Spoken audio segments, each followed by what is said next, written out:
Chapter 117. The moment he put his hands together, the chakra in Rog's body turned into chakra. Unlike Mount Mayaboku's Sage Mode, Shikatsu Forest Sage Mode doesn't need to absorb chakra in a static state, and it doesn't need to transform into chakra in advance. As long as the ability to sense and absorb chakra is strong enough, Shikatsu Forest Sage Mode can be activated instantly. With the red lines and eyeshadow appearing in his eyes, Rog can directly see the chakra around him, and his body can't help but absorb chakra. Although the god of the ocean, Nold, didn't know what Rog had done, the moment Rog entered Sage Mode, he thrust his trident at Rog like a bolt of lightning. Njord's attack wasn't slow, but Rog's speed was faster. After entering Sage Mode, Rog's strength, speed, and physique have undergone a qualitative change. Especially the vitality of his body, it has increased to a terrifying level. Handprint healing. In Sage Mode, Rog is the same as Hashirama. He can automatically recover when he is injured. In other words, in Sage Mode, not only can he fight, but he can also take a beating. When the flashing trident was about to reach him, Rog used the body flicker technique and disappeared in an instant. However, he didn't retreat. Instead, he used the body flicker technique's explosive power to jump high. Sage Mode. Odama Rasengan. The Odama Rasengan with a diameter of 1 meter instantly appeared in his right hand, and then he fiercely attacked Njord on his mount. As the strongest of the Warner Protoss, Njord naturally won't be hit so easily. He suddenly raised his right hand holding the trident, and the tip of the trident pierced the Odama Rasengan in Rog's hand. Boom! An energy storm mixed with Senjutsu chakra and storm force erupted with a loud bang. The shock wave generated by the explosion swept out in all directions at a speed faster than the speed of sound, and spiderweb-like cracks appeared on the ground within a few hundred meters. The shock wave of the explosion lifted Rog in the air, and Njord's mount directly knelt on the ground and let out a painful howl. Rog hasn't landed yet, but his attack was once again in front of Njord. Flying Thor Kunai. Dang!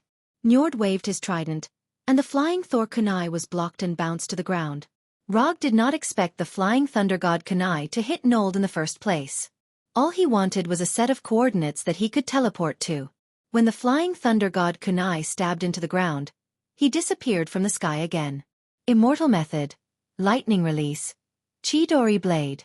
Relying on the Flying Thor, he instantly flashed to Njord's right side, and the Kusanagi sword wrapped in lightning drew a beautiful arc. Njord didn't expect that Rog, who was blown away by the explosion, could actually come to his side in an instant. He didn't expect that Rog's sword would have such a terrifying speed. Now, there were only two paths in front of him. Either he continued to sit on his mount and use his body to resist the sword, or he abandoned his mount and took the initiative to avoid the sword. In the blink of an eye, Nold made his decision. His body slightly leaned to the left, and then he turned around and instantly left his mount. Njord avoided Rog's lightning-like sword, but his mount wasn't so lucky. The Kusanagi sword directly cut through the mount's neck, directly ending the life of the mount. After the lightning killed Njord's mount, Rog didn't have time to withdraw his sword. Njord's attack arrived in front of him. It was a purple lightning ball with a diameter of 2 meters, flying straight toward him with the momentum to overturn mountains and seas. Even if he had the Sage body and entered the Sage Mode, Rog absolutely couldn't resist the damage of this ball of lightning. However, he didn't need to use his body to resist this ball of lightning. When this powerful ball of lightning was only 2 or 3 meters away from him, a huge palm of 3 or 4 meters in size emerged from the ground and directly grabbed the ball of lightning. Immortal Method. Wood Release. Wood Puppet Technique. I often say that in the past, Hashirama used the wood puppet to catch the Kyuubi's by Jadama with his bare hands. Today, I, Rog, used the wood puppet to catch the sea god Njord's ball of lightning. No problem. When the huge palm caught the ball of lightning, wood puppet Arhut, whose height soared to more than 40 meters, climbed out of the ground. Although Wood Arhut's appearance didn't seem too oppressive, at this time, seeing Wood Arhut catch the ball of lightning with his bare hands, the Warner Protoss soldiers couldn't help but have the feeling that Wood Arhut was an abyss demon. Holding a ball of lightning that constantly released strong electric current in his right hand, and a wooden dragon with a long hooked nose wrapped around his body, Wood Arhut appeared directly in front of everyone. Here you go. Under Rog's control, Wood Arhut's right hand was like a meteorite falling from the sky towards Njord. At this time, Njord finally understood why the 3 Storm Brothers who had awakened the power of the storm lost to Rog in the Battle of Champions. This Earthling can't be allowed to live. Although Njord's height was less than 2 meters, he didn't have any intention of dodging or retreating. Instead, he directly raised his trident and stabbed towards Wood Arhurt's right hand. In terms of size, Njord's action was like a mouse roaring at a lion. But as the strongest of Warner Protoss, Njord obviously wouldn't do such a meaningless action. Boom! When Wood Arhurt's right fist that was holding the ball of lightning collided with Njord's trident, an even stronger energy storm than before erupted. The shockwave from the explosion even directly swept through the Warner Protoss soldiers 1 kilometer away, causing the originally neat and orderly formation of the Warner Protoss to suddenly become a mess. The trident in Njord's hand collided with the wooden Arhurt's right fist, which was several times larger than himself. The trident that was about the size of a toothpick in front of Wood Arhurt not only blocked Wood Arhurt's right fist, it also didn't bend at all. This kind of unscathed state was no longer something that could be explained by the strength of the trident itself. Before Wood Arhurt could retract his right fist, the trident in Njord's hand shone with an ocean-like blue light. Then, an indescribably shocking scene appeared in front of Rog. On this plain far away from the ocean, a 40 to 50 meters tall and several hundred meters long wave appeared out of thin air in front of him. It was like a natural moat formed by the waves, towering in front of him. Ocean god Njord was starting to get serious. Chapter 118. Is this the power of the god of the ocean? To be able to create waves of this magnitude on a plain without water. No wonder he's the god of the ocean. Looking up at the wave that was taller than Arhut, Rog not only didn't have any fear, but became even more excited. An opponent of this level is worth going all out. Under Rog's control, Arhut opened his arms and roared at the huge wave like a beast. In front of Arhut, the god of the ocean, Njord, was like a mouse in front of a lion. And in front of this wave, the wooden Arhut was like a pet dog in front of a wild wolf.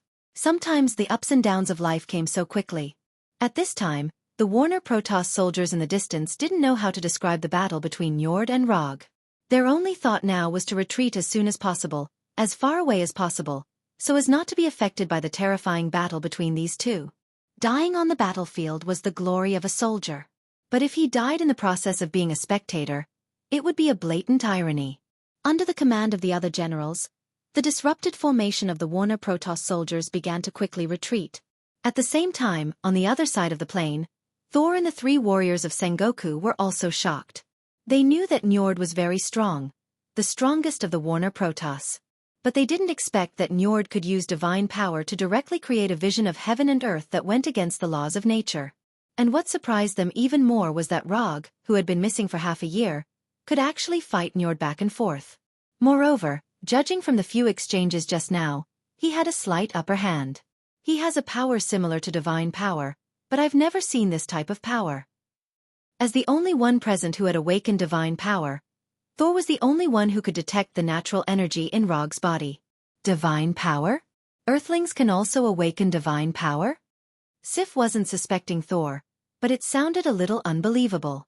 It's not the kind of divine power that we understand. It's just somewhat similar to divine power. It can borrow natural energy. Rog immediately noticed Thor's arrival, even though he didn't pay attention to Thor's situation. After entering Sage mode, his perception ability had been significantly improved, especially in the area of natural energy perception, which had an unparalleled improvement. Thor, who had awakened the power of thunder, was like a walking human-shaped lightning bolt. Moreover, it was the kind that kept releasing electricity. Therefore, as soon as Thor appeared, he would be able to sense Thor's arrival. But now, he didn't pay attention to Thor because he still had a troublesome wave to deal with. Under Njord's control, the tens of meters high wave rushed towards Arhut like a ferocious beast. It had the momentum of completely destroying Arhut. At the moment when the wave hit, Rog also used a ninjutsu that he had never used in actual combat. Sage mode, wood release, world of trees descending. At the moment when the wave was about to hit Arhut, the whole earth began to tremble violently, and huge trees directly rushed out from the ground. In an instant, a forest with a radius of several kilometers appeared on the plain, completely changing the terrain of the plain. You have waves. I have forests. Don't underestimate Sage mode. The huge wave carried an aura that could destroy everything as it slammed into the wooden Arhut, slamming into the forest that had sprouted from the ground. At the moment when the wave hit the forest, the earth seemed to howl, and the dull and heavy sound of the wave resounded throughout the world. The waves flowed through the forest like a flood, destroying a large number of trees. An obvious gap appeared in the originally dense forest. When the seawater dissipated, the forest was still standing on the ground, and our hut was still standing. Now it's my turn. Rog didn't give Njord a chance to launch another attack. Arhut's fists were like Gatling guns as they bombarded Njord. The Gatling Bodhisattva of Namo had saved the world with great compassion. 3,600 revolutions in a single breath. Physics is converted to Buddha. Eula Eula Eula Eula. The last time this happened was when the destroyer was made of URU metal. Njord was not the destroyer, but the wooden Arhut was not the wooden Arhut of the past. Right now, the wooden Arhut was burning the immortal technique chakra. Just as Arhut's physical fist was about to hit Njord, a spherical barrier made of light blue light appeared in front of him, completely blocking Arhut's fists that could destroy rock and steel. Although the spherical barrier was only a few centimeters thick, it was like an absolute domain, blocking all of the wooden Arhut's attacks. The dull sound of the attack was like the sound of war drums, reaching everyone's ears. While the light blue barrier blocked Arhut's attack, Njord once again raised the trident in his hand. The cloudless sky was suddenly shrouded in dark thunderclouds. Along with the appearance of the thunderclouds, there was also a downpour of rain, a whistling hurricane, and a rapidly rising sea level. Waves, lightning, torrential rain, hurricanes. This was the full power of Njord's ocean godly power. The warriors of the Warner God clan, who had already retreated several kilometers, after seeing this apocalyptic phenomenon, did not need anyone to order them to quickly retreat again. Should we go up and help? Sif came to Thor's side and asked. No need.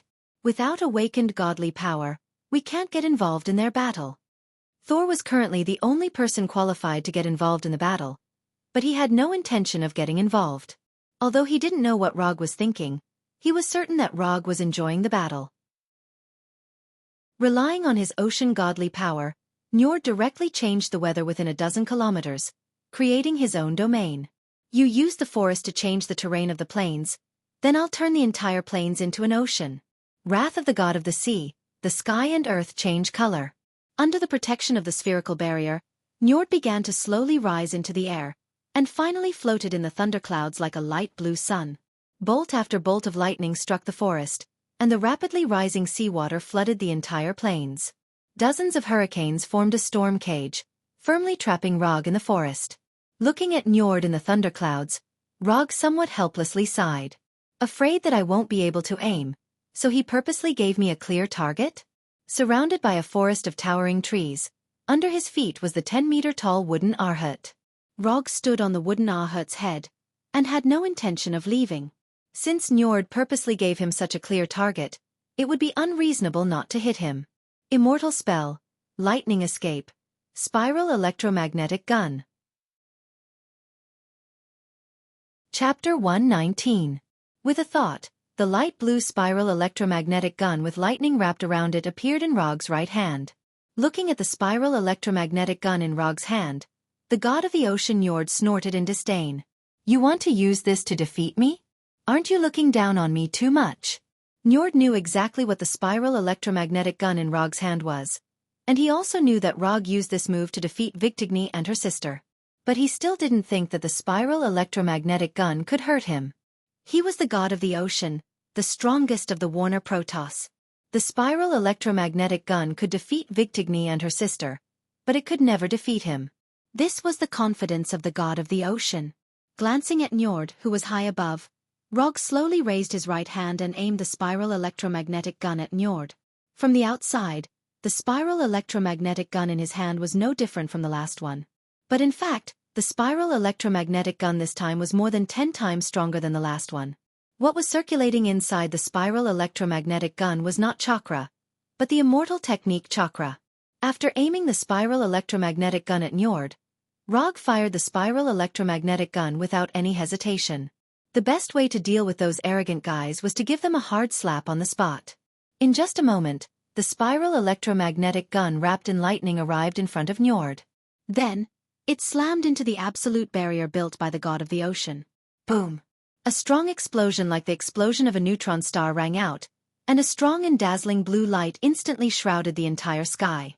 Pitch-black thunderclouds, violent lightning, raging tornadoes. The original apocalyptic scene was swept away by the terrifying shockwave generated by the explosion, and instantly returned to its original sunny appearance. One punch of wind and rain, no gods in the four seas. For some reason, this sentence suddenly flashed in Rog's mind. Before he could think about it, the shockwave generated by the explosion roared like a tsunami and slammed into Arhut, the wood in the forest. The trees in the forest were uprooted, and even the amazingly large wood Arhut couldn't help but take a few steps back before he finally stabilized his body. The shockwave disappeared as quickly as it came. When everything returned to normal, the originally lush forest was already a mess. Rog, who was standing on top of Arhut the wood, ignored the situation in the forest and looked directly at Njord in the air. The absolute barrier formed by the god of the ocean still appeared in front of Njord. However, compared to the previous complete sphere, the current divine barrier was like a wall that had been blasted by a Gatling gun. There were holes everywhere, and it gave off a feeling that it would collapse and dissipate at any time. Behind the fragmented barrier was Njord, who was gasping for breath. Now, he was no longer as conceited as before, and the armor on his chest had completely caved in. The size of the dent was just a little smaller than the spiral electromagnetic gun. Never in his wildest dreams did Nold expect the helical railgun to be so powerful. At the moment when he was hit by the spiral electromagnetic gun, he felt as if he had been hit by Odin, who was holding Thor's hammer. If it wasn't for the god of the ocean dissipating part of the spiral electromagnetic gun's power, the attack just now would have left him with an unforgettable memory. At this time, the first thing that appeared in Njord's mind was not how Rog could make such a powerful attack, but which bastard had investigated. The attack's power was limited. Although it defeated Vigtigny and Weigelf, it did not cause serious damage, and did not have the power to directly kill. Njord really wanted to kill the intelligence officer who came up with this conclusion. Even the god of the ocean's divine power that he had created could not stop the spiral electromagnetic gun. This attack's power could not only seriously injure Vigtigny and Weigelf, but it could also instantly kill them. The last time he suffered an attack of this level was more than 1,000 years ago when he fought with Odin. It was also because of that defeat that Warner Protoss signed a peace agreement with Asari. Thinking of this, Njord seriously looked at Rog, who was on top of Arhut. This guy, could he be Odin's illegitimate son? The power of thunder was Odin's specialty, and the spiral electromagnetic gun just happened to contain the powerful power of thunder. Just as he was randomly guessing the relationship between Rog and Odin, he saw the familiar spiral electromagnetic gun in Rog's hand. Again. After seeing the spiral electromagnetic gun in Rog's hand again, Njord instantly became 120% alert. The god of the ocean's divine power once again appeared in front of him, and at the same time, he clenched the trident in his hand. Although the power of the spiral electromagnetic gun was far beyond his expectations, it was still enough to make him raise his hand and surrender. There was only one person who could make him put down his weapon and choose to surrender, and that was the father of gods, Odin. Rog raised his right hand again and aimed the spiral electromagnetic gun at Njord. After mastering Sage Mode, his Sage body had also undergone an obvious evolution. Now he could release the spiral electromagnetic gun 6 times in a row, and there would be no side effects. There was no enemy that could not be taken care of by the immortal spell, lightning evasion, spiral electromagnetic gun. If there was, then he would shoot again. Just as Rog was about to release the spiral electromagnetic gun, a cylindrical rainbow fell from the sky. It was the teleportation of the Bifrost. When the brilliant light of the Bifrost dissipated, Odin, who was riding an 8-legged horse, wearing armor and holding the Gungnir, appeared in front of Rog and Njord. The father of gods, Odin, had made his appearance.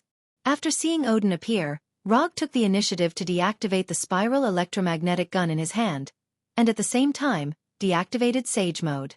Njord, are you going to violate the agreement between us? Odin's tone was very calm, and it felt like he was asking Njord if he had eaten breakfast. However, it was this sentence that made Njord, who was floating in the air, take the initiative to land in front of Odin, and deactivate the divine power barrier in front of him.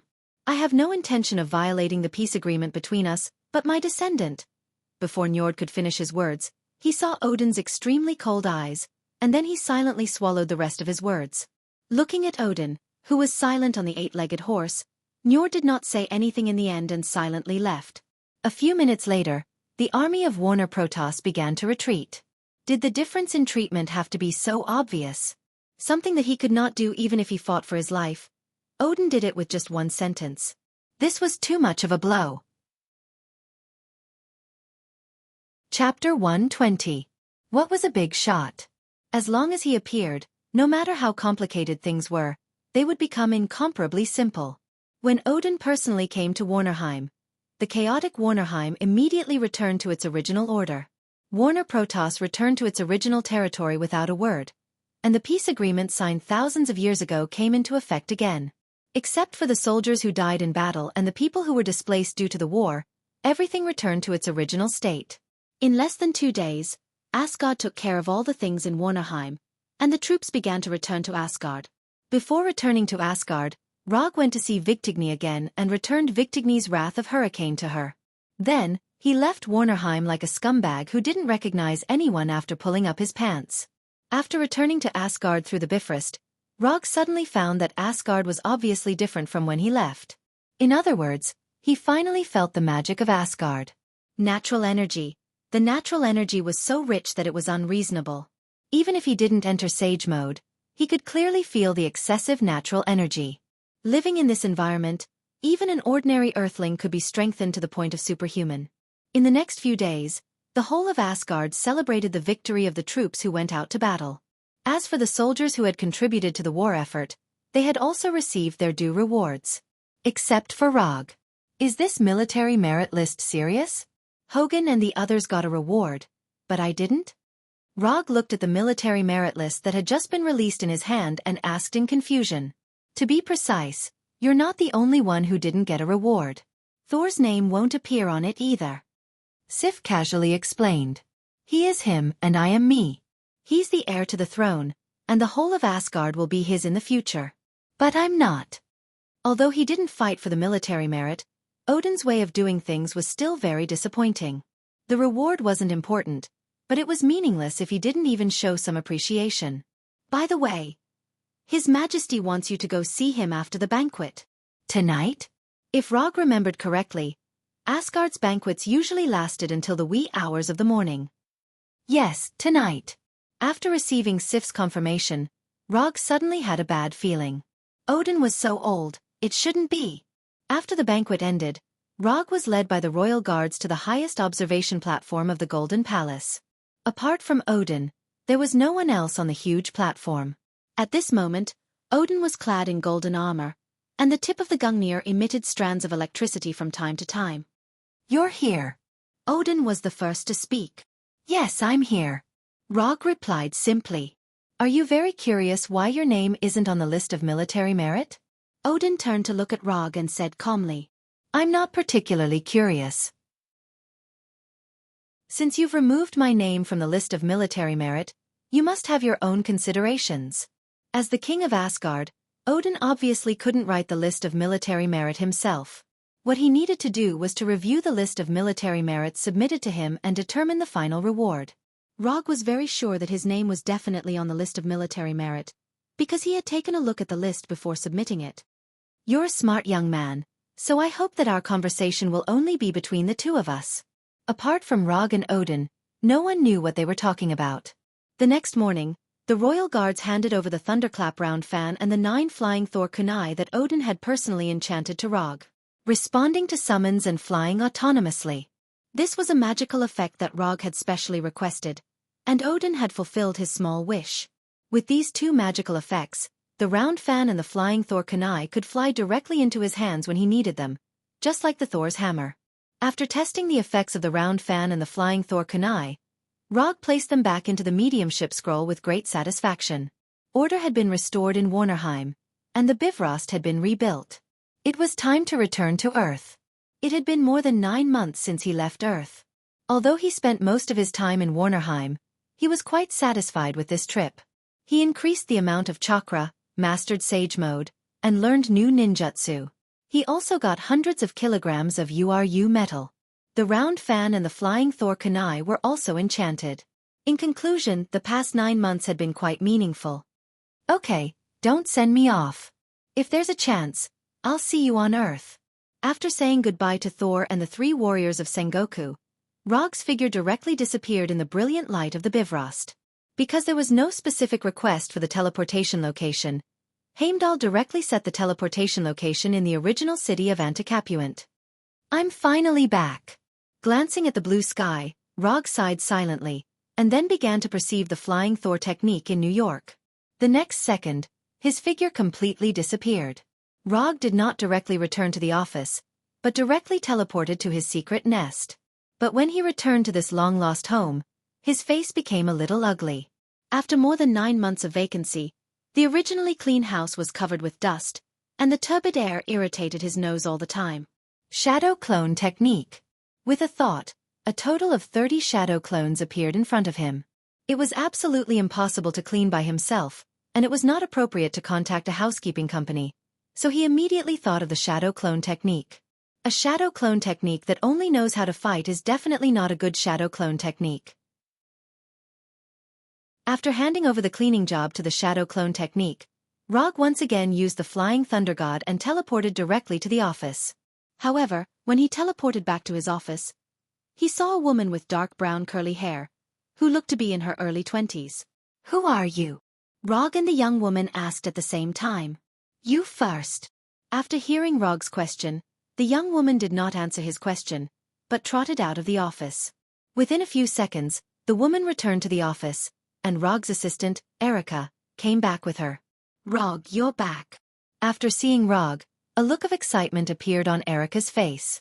But she quickly calmed down and then said to Rog, her name is Sky, a hacker in the hacker organization Rising Tide. Chapter 121. Hacker Sky of the Rising Tide organization? Is she the future shockwave woman, Daisy Johnson? After hearing Erica's introduction, Rog looked up and down at Sky while using chakra perception to sense her situation. There is no special energy except for the normal life energy reaction. Is it because she hasn't awakened as an inhuman yet? Although it was the first time Sky met Rog, she knew very well that the man in front of her was the real owner of the firm. The legendary private detective. After sensing Rog's look up and down, Sky involuntarily took a step back silently. Okay, I know, you can go out first, Rog said to Sky. When Sky left the office, Rog asked about what had happened in the past 9 months. In the next half an hour, Erica briefly introduced what had happened in the past and expressed the idea of letting Sky stay in the firm. In the past 9 months, nothing particularly sensational happened. The only thing worth paying attention to was that during the Stark Industrial Expo, Whip fought against Iron Man and was then defeated by Iron Man. In addition, Tawny participated in a hearing organized by the Senate Armed Services Committee and refused to hand over any technology for the Iron Man armor. Although Tawny still maintains his unruly playboy style, he has also become a well-known superhero and has even gained a lot of fans. Through Erica's introduction, Rog finally knew that Sky, the future Shockwave woman, would appear in his firm. After Tawny publicly admitted that he was Iron Man, many people suspected that the government had concealed many important things. In this magical land, the right of citizens to know is a sacred right. At least that's what the people think. As a result, many hacker organizations began to investigate government agencies, trying to dig out substantial evidence that the government concealed from the people. And the Rising Tide organization is one of them. However, unlike other hacker organizations, the Rising Tide organization focused on the investigation of metahumans. After a careful investigation, the Rising Tide organization discovered the existence of S.H.I.E.L.D., and by the way, they also discovered Roger's small, inconspicuous firm. Although they have not investigated what kind of organization S.H.I.E.L.D. is, the existence of this secret organization is enough to prove something. As the top hacker of the Rising Tide organization, Sky was naturally the main force in the investigation. However, Sky had overestimated her ability to act. Her investigation had attracted the Punisher's attention. On a dark and windy night, Sky was gently invited to the office by the Punisher. In the past few years, there had been at least 80, if not 100 people like Sky, who worked in a covert investigation firm. This kind of thing could be easily solved, but after talking to Sky face to face, Erica kept Sky in the office. According to Erica, the firm needed a technical talent like Sky. And after knowing that Sky's ultimate goal was to find her parents, Erica's motherly love inexplicably overflowed. She didn't know if she was moved by Erica's concern or if she wanted to continue investigating something, but Sky happily accepted Erica's arrangement and became a new assistant in the law firm. When Sky stayed, Erica and the other two also quietly monitored her for a while. Except for the occasional hacking, Sky did not pose any threat to the firm, so the Punisher and the Abomination later agreed to Erica's approach. During Rog's absence from the Earth, the affairs of the firm were basically decided by the three of them voting and discussing, so Sky's stay can be regarded as a joint decision of the three of them. Okay, I see. By the way, sort out the previous commissions and give them to me. It didn't take long for Erica to hand over a sorted commission document to Rog. Although he left the Earth, the work of the firm did not stop completely because of his departure. Erica is responsible for receiving commissions, and the Punisher and the Abomination are responsible for completing them. Of course, sometimes Erica herself will complete some commissions, but most of the commissions are completed by the Punisher and the Abomination. Also, unlike him who accepted random commissions, Erica and the others were obviously more focused when they accepted commissions. They were not as confusing as he was. After reading the commission document in his hand, Rog suddenly found that it doesn't seem to make much difference whether he's in the firm or not. Even if he's not there, the firm can still run well, and judging from the completion of these commissions recently, it's running quite well. In the next month or so, Rog resumed his commission career and successfully earned 40 ninja coins with the remaining 3 commission scrolls. Just when he thought that this kind of dull life would continue for several months, Coulson, who he hadn't seen for more than 10 months, suddenly came to the firm. Rog, we're in a bit of trouble now. After that, Coulson directly handed the strange-looking tablet in his hand to Rog.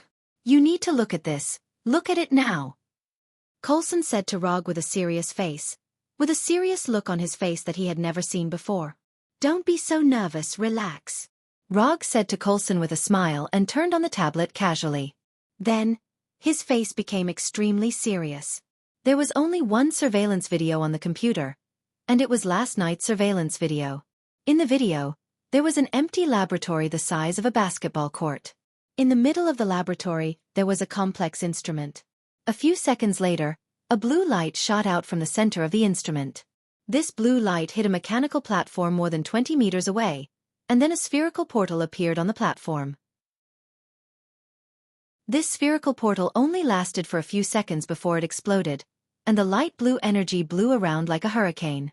When the energy storm dissipated, a man with a spear in his hand appeared on the platform. At first sight of this man, Rog recognized his identity. The god of trickery, Loki. When he first opened the surveillance video, Rog felt that the surveillance picture was a bit familiar. When Loki appeared, he was 100% sure that the laboratory in the surveillance was the laboratory where S.H.I.E.L.D. studied Space Gem. Loki, Space Gem, S.H.I.E.L.D.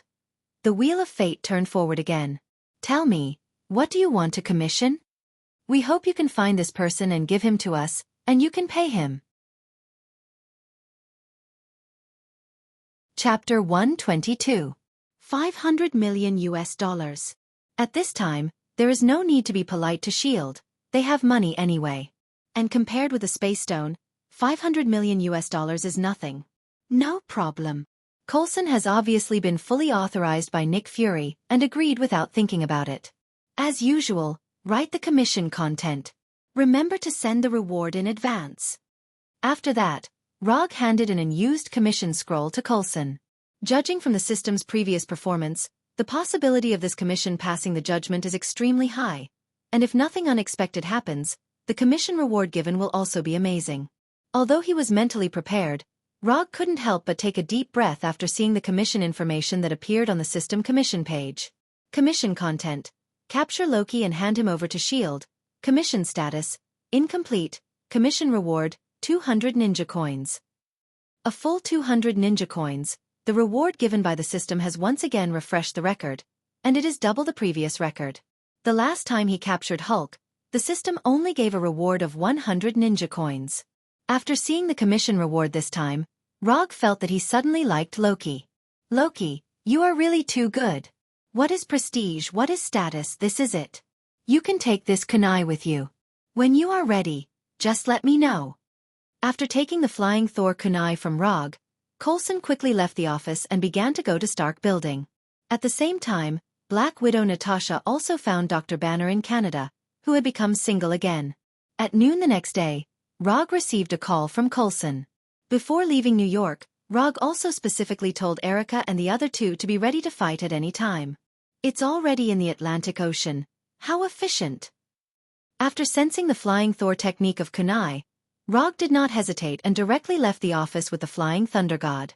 When his figure reappeared, he was on the deck of a busy aircraft carrier. Coulson had just disembarked from a Quinjet with a Thor. Beside him, there was a blonde man with perfect proportions and an American-style perky butt. Next time, before you appear, can you give me a heads-up first? It's easy for you to agitate others by appearing and disappearing like a ghost. Although he had already experienced Rog's sudden appearance like a ghost, Coulson couldn't help but complain. Then, he introduced him to the vigilant Rog. This is Rog, a private detective, a very famous one. He is Captain America, Steve Rogers, the first superhero in American history. Coulson added silently, and when he introduced Rogers, his tone was obviously much more excited. It was normal for fans to be excited when they met their idol. Hello. Rog took the initiative to greet him and extended his right hand to Rog. Hello. This is the legendary Captain America. Rog also reached out his right hand and shook hands with Rogers. It felt good. Why did Fury ask you to come here? As soon as Rog shook hands with Rogers, Black Widow Natasha came over and asked in confusion. He's very willing to pay, and I happen to be interested in this commission. Rog answered casually. Pay. After hearing Rog's answer, Rogers froze for a moment. He received the information specially prepared by Nick Fury yesterday, but there was no record of Rog in the information. It wasn't until now that he understood why Coulson just said that Rog was a private detective. Is it really good to let a private detective participate in this kind of mission? Rogers didn't look down on private detectives, but as a soldier, he instinctively felt that private detectives were just civilians and not suitable for this kind of battle. Natasha didn't expect that Nick Fury would take the initiative to find Rog. However, after considering Rog's strength, she felt that Nick Fury's choice was quite wise. The bridge is looking for you. They have already started facial recognition tracking. Natasha didn't pay any more attention to this issue and turned to Coulson and said, "See you later." When Coulson left the deck, Rog and the others met Dr. Banner, who was a little restrained. Before Rog had time to say hello to Banner, Rogers took the initiative to greet him. "Hello, Dr. Banner." Rogers shook hands with Dr. Banner and then continued, "I heard that you can find the magic cube? Haven't you heard of anything else?" "I don't care about anything else." Rogers' answer made Dr. Banner a little more relaxed. Dr. Banner looked around and then said, "You must think all this is strange, right? To be honest, I have a feeling that I haven't felt in a long time." While Rog was talking to Dr. Banner, Natasha came to Rog's side and whispered, "Did Fury really just ask you to find the magic cube? Why do I feel like he might have used you as some kind of safety device?" "Strictly speaking, I'm not here to find the magic cube. I'm just here to capture Loki. As for the safety device, I don't think Fury needs an outsider like me as the final insurance." Rog knew exactly what Natasha meant by a safety device. Although Dr. Banner is now gentle, once he gets angry, he will be crazier than the craziest beast. "Let's go in quickly, we won't be able to breathe here soon."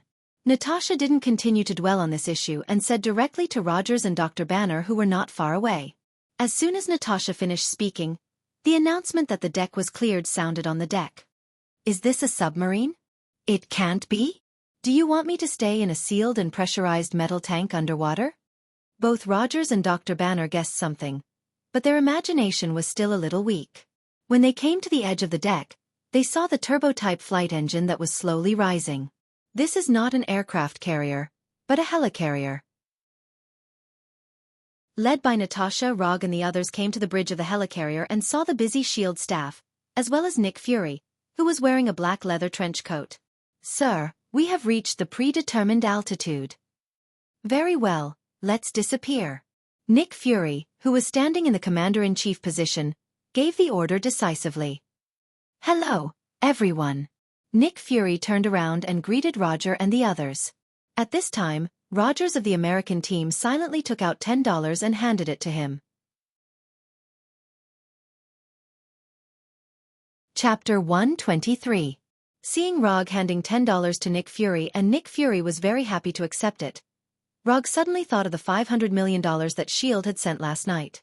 This is called noble character, this is called selfless dedication. No wonder Rogers can have the title of Captain America. This title is simply tailor-made for him. Not only did he not charge a penny for carrying out such a dangerous task, but he also took the initiative to pay for it. This kind of character, this kind of style, it seems that he can only be a vulgar person in the future. Thank you for coming. After putting away the $10, Nick Fury deliberately looked at Rog with his remaining right eye, as if to say, look at him and then look at him. Rog chose to ignore Nick Fury's suggestive eyes. Then, Nick Fury came to Dr. Banner and said slowly, Doctor, thank you for coming. Thank you for not being rough. Dr. Banner answered calmly, and then continued, How long do I have to stay here? We will let you go as soon as we get the magic cube, and you can go anywhere you want. So, how are you doing now? Dr. Banner continued to ask if he could. He was not very willing to stay here. In particular, Rog was also here. We are scanning all the wireless readable cameras, mobile phones and laptops in the world. As long as they are connected to satellites, they are our eyes. Coulson answered the question for Nick Fury. How many spectrometers can you mobilize if you want to narrow down the scope? As many as you want. Nick Fury said with great confidence. Contact all the laboratories you can find and ask them to put the spectrometers on the roof and search for gamma rays. I will draft a tracking algorithm based on cluster recognition, so that at least a few areas can be ruled out. After entering his professional field, Dr. Banner immediately showed the qualities that his 7 doctorate degrees should have. What is professional? This is it. Can you find me a place to work?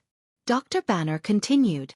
Agent Romanoff, please take Dr. Banner to his laboratory. As a professional agent, Nick Fury naturally made all the necessary preparations and instructed Natasha. After Banner and Natasha left, Nick Fury came to Rog and said, Are you really not considering joining the Avengers project? We need a professional like you. What you need is not a professional, but a professional fighter. It's better for us to maintain our current relationship. You'll pay and I'll do my best. Money and goods are even, and I won't cheat anyone. Rog rejected Nick Fury's invitation once again. This was not the first time that Nick Fury had extended an invitation, but every time, he had received the same answer. If I remember correctly, your last evaluation of me was that I was reckless, often ignored the rules, and lacked sympathy for the weak. It's not a good habit to overturn your previous evaluation for a mere $500 million. With the help of Dr. Banner, S.H.I.E.L.D. search work has improved significantly, but even so, they only found Loki's trace after nightfall. Suspected target found, facial features match 67%. Wait, cross-comparison shows 79% match. A S.H.I.E.L.D. staff member reported. Where is he? Stuttgart, Germany, 28 Kuhnenstrasse. He didn't plan to hide. Loki, wearing a handsome suit, appeared on the surveillance screen. Captain, it's up to you. Nick Fury glanced at Rogers next to him and said with a serious face. At the same time, Rog in Natasha's room also received the order to set off. This Loki appeared at a really bad time. More than 10 minutes later, Rog and others appeared in a Quinjet that had already been prepared and began to head to Loki's location. Not long after the Quinjet set off, Rog in uniform came to Rog and sat next to him. Glancing at Natasha who was piloting the Quinjet, Rog turned to Rog and whispered, I don't mean to offend you, but now is the time of action, and it's better to control some things. Wasting stamina is a big taboo on the battlefield. I can fight like this all day. Rog wanted to answer Rogers with this classic quote, but after seeing Rogers' serious expression, he dismissed the idea. The other party had good intentions. Although this did not affect him in any way, it was still a kind reminder from the other party. Proper relaxation is good for reducing the pressure before the battle. Just kidding, thank you for reminding me, I will pay attention next time. Then, it was a long and boring flight. At this time, Loki, wearing a horned helmet and holding a scepter, was expressing his feelings to the ordinary people kneeling in the square. You are born to be ruled by others, and you will always bow down to others. As soon as Loki finished speaking, an old man with very little hair stood up. We will not bow down to people like you. You'll never find someone like me again. Loki said in a superior tone. Facing Loki, who showed superhuman strength, the old man was not afraid at all, and said firmly, There are always lunatics like you. Everyone, look at this old man, I will use him as an example to others. After that, Loki pointed the scepter in his hand at the old man who stood up, and the tip of the scepter shone with a light blue light. Whoosh! The next second, a ball of energy flew toward the old man like a cannonball. Just as the energy ball was about to hit the old man, Rogers descended from the sky, blocked the energy ball with the shield in his hand, and bounced the energy ball back. Bang! Loki, who was caught off guard, was knocked to the ground by the energy ball he fired. You know, the last time I came to Germany, I also met a person who stepped on others. After blocking the energy cannonball, Rogers of the American team walked towards Loki, who was lying on the ground. Where did these people learn the habit of chatting before fighting? Isn't it better to just fight? Loki, who was knocked down, stood up immediately. Just as he was about to say a few harsh words to Rogers, he saw a person who was falling rapidly, a somewhat familiar person. Is it Rog? Why is he here? Isn't he at Asgard? Has the Bifrost been repaired? In an instant, several questions appeared in Loki's mind at the same time. Before he could think of any results, he saw a flying Thor kunai shining with a light silver metallic light in front of him. Chapter 124. Although Loki is not a professional melee player, it doesn't mean that he is not good at dodging. Not to mention the flying Thor kunai thrown by Rog, even if it's an arrow shot by Hawkeye, he can easily catch it. But now, he obviously doesn't have the idea of catching the kunai with his bare hands. Rog is very dangerous, and the weapon he throws is also very dangerous. With this in mind, Loki slightly tilted his head and avoided the flying Thor kunai that flew directly toward his handsome face. That's it? After avoiding the attack of the flying Thor kunai, Loki's face showed a look of disdain. However, in the next second, his disdain turned into shock. Rog, who was still falling rapidly in the air, instantly flashed in front of him, and his left hand grabbed the flying Thor kunai that just flew over his head. In Rog's right hand, there is a palm-sized light blue ball. Rasengan. Rog didn't give Loki any time to react. The Rasengan in his right hand directly pressed on Loki's chest. Boom! At the moment of contact with the Rasengan, Loki felt a strong twisting and tearing force. Then, his whole body was sent flying, and he crashed heavily into the house behind him. Leave him to me. I have a personal friendship with his brother. You are responsible for evacuating the crowd. Rog said to Rogers without looking back, but he soon found that his words just now were a little superfluous. The onlookers kneeling in the square didn't need anyone to remind them.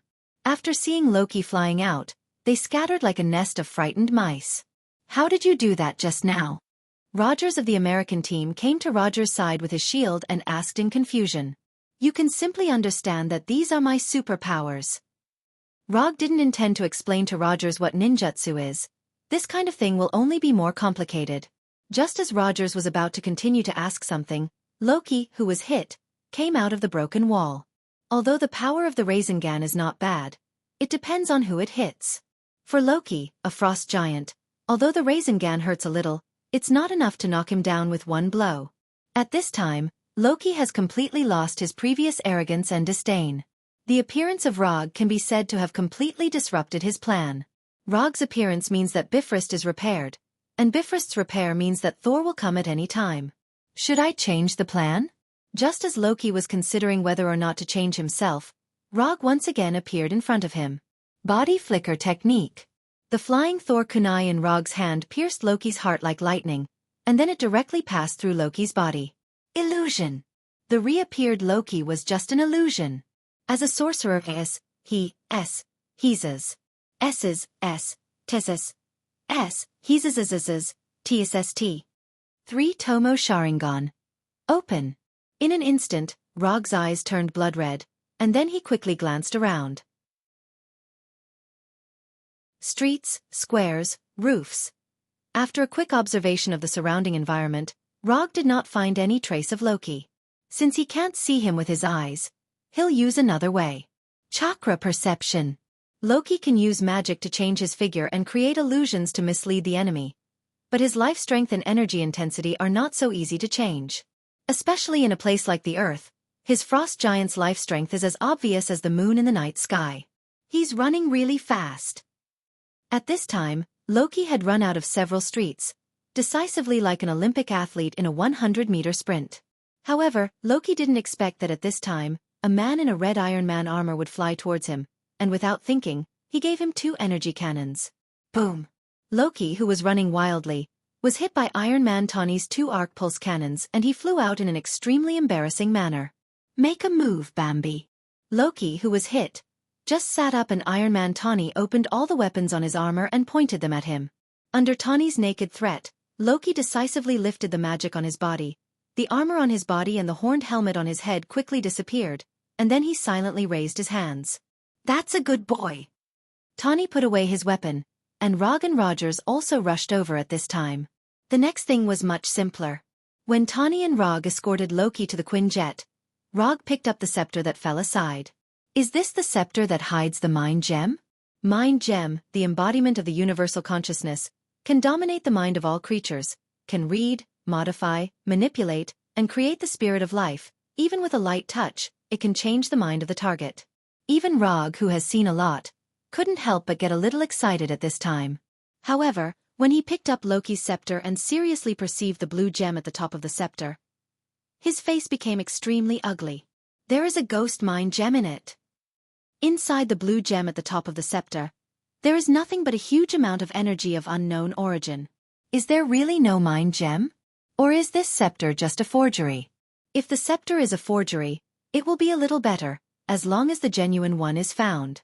If this scepter is genuine, then the problem is very serious. This means that in the future, he will no longer be the one he knows, and he will lose an extremely powerful invisible golden finger. After a helpless sigh, Rog boarded the Quinjet with a scepter that he didn't know if it was genuine or not. Did he speak? After knowing that Loki was successfully arrested, Nick immediately asked Natasha, who was piloting the Quinjet. He didn't say a word. Bring him back, we don't have much time. Nick Fury decisively ended the call. Rog and Tawny of the American team said, I have a bad feeling. Why, isn't it good for a rock star to surrender? Tawny replied with an indifferent face. Rog, what do you think? Rog ignored Tawny and asked Rog's opinion. At this time, Rog didn't care why Loki surrendered. He just wanted to know if this scepter is genuine. It's okay, nothing special. Rog's answer was equally casual. With his skill, he shouldn't surrender so easily. Looking at the indifferent expressions of his 2 teammates, Rog's face became a little ugly. Just as Rog was about to say something, a few violent lightning flashed in the night sky.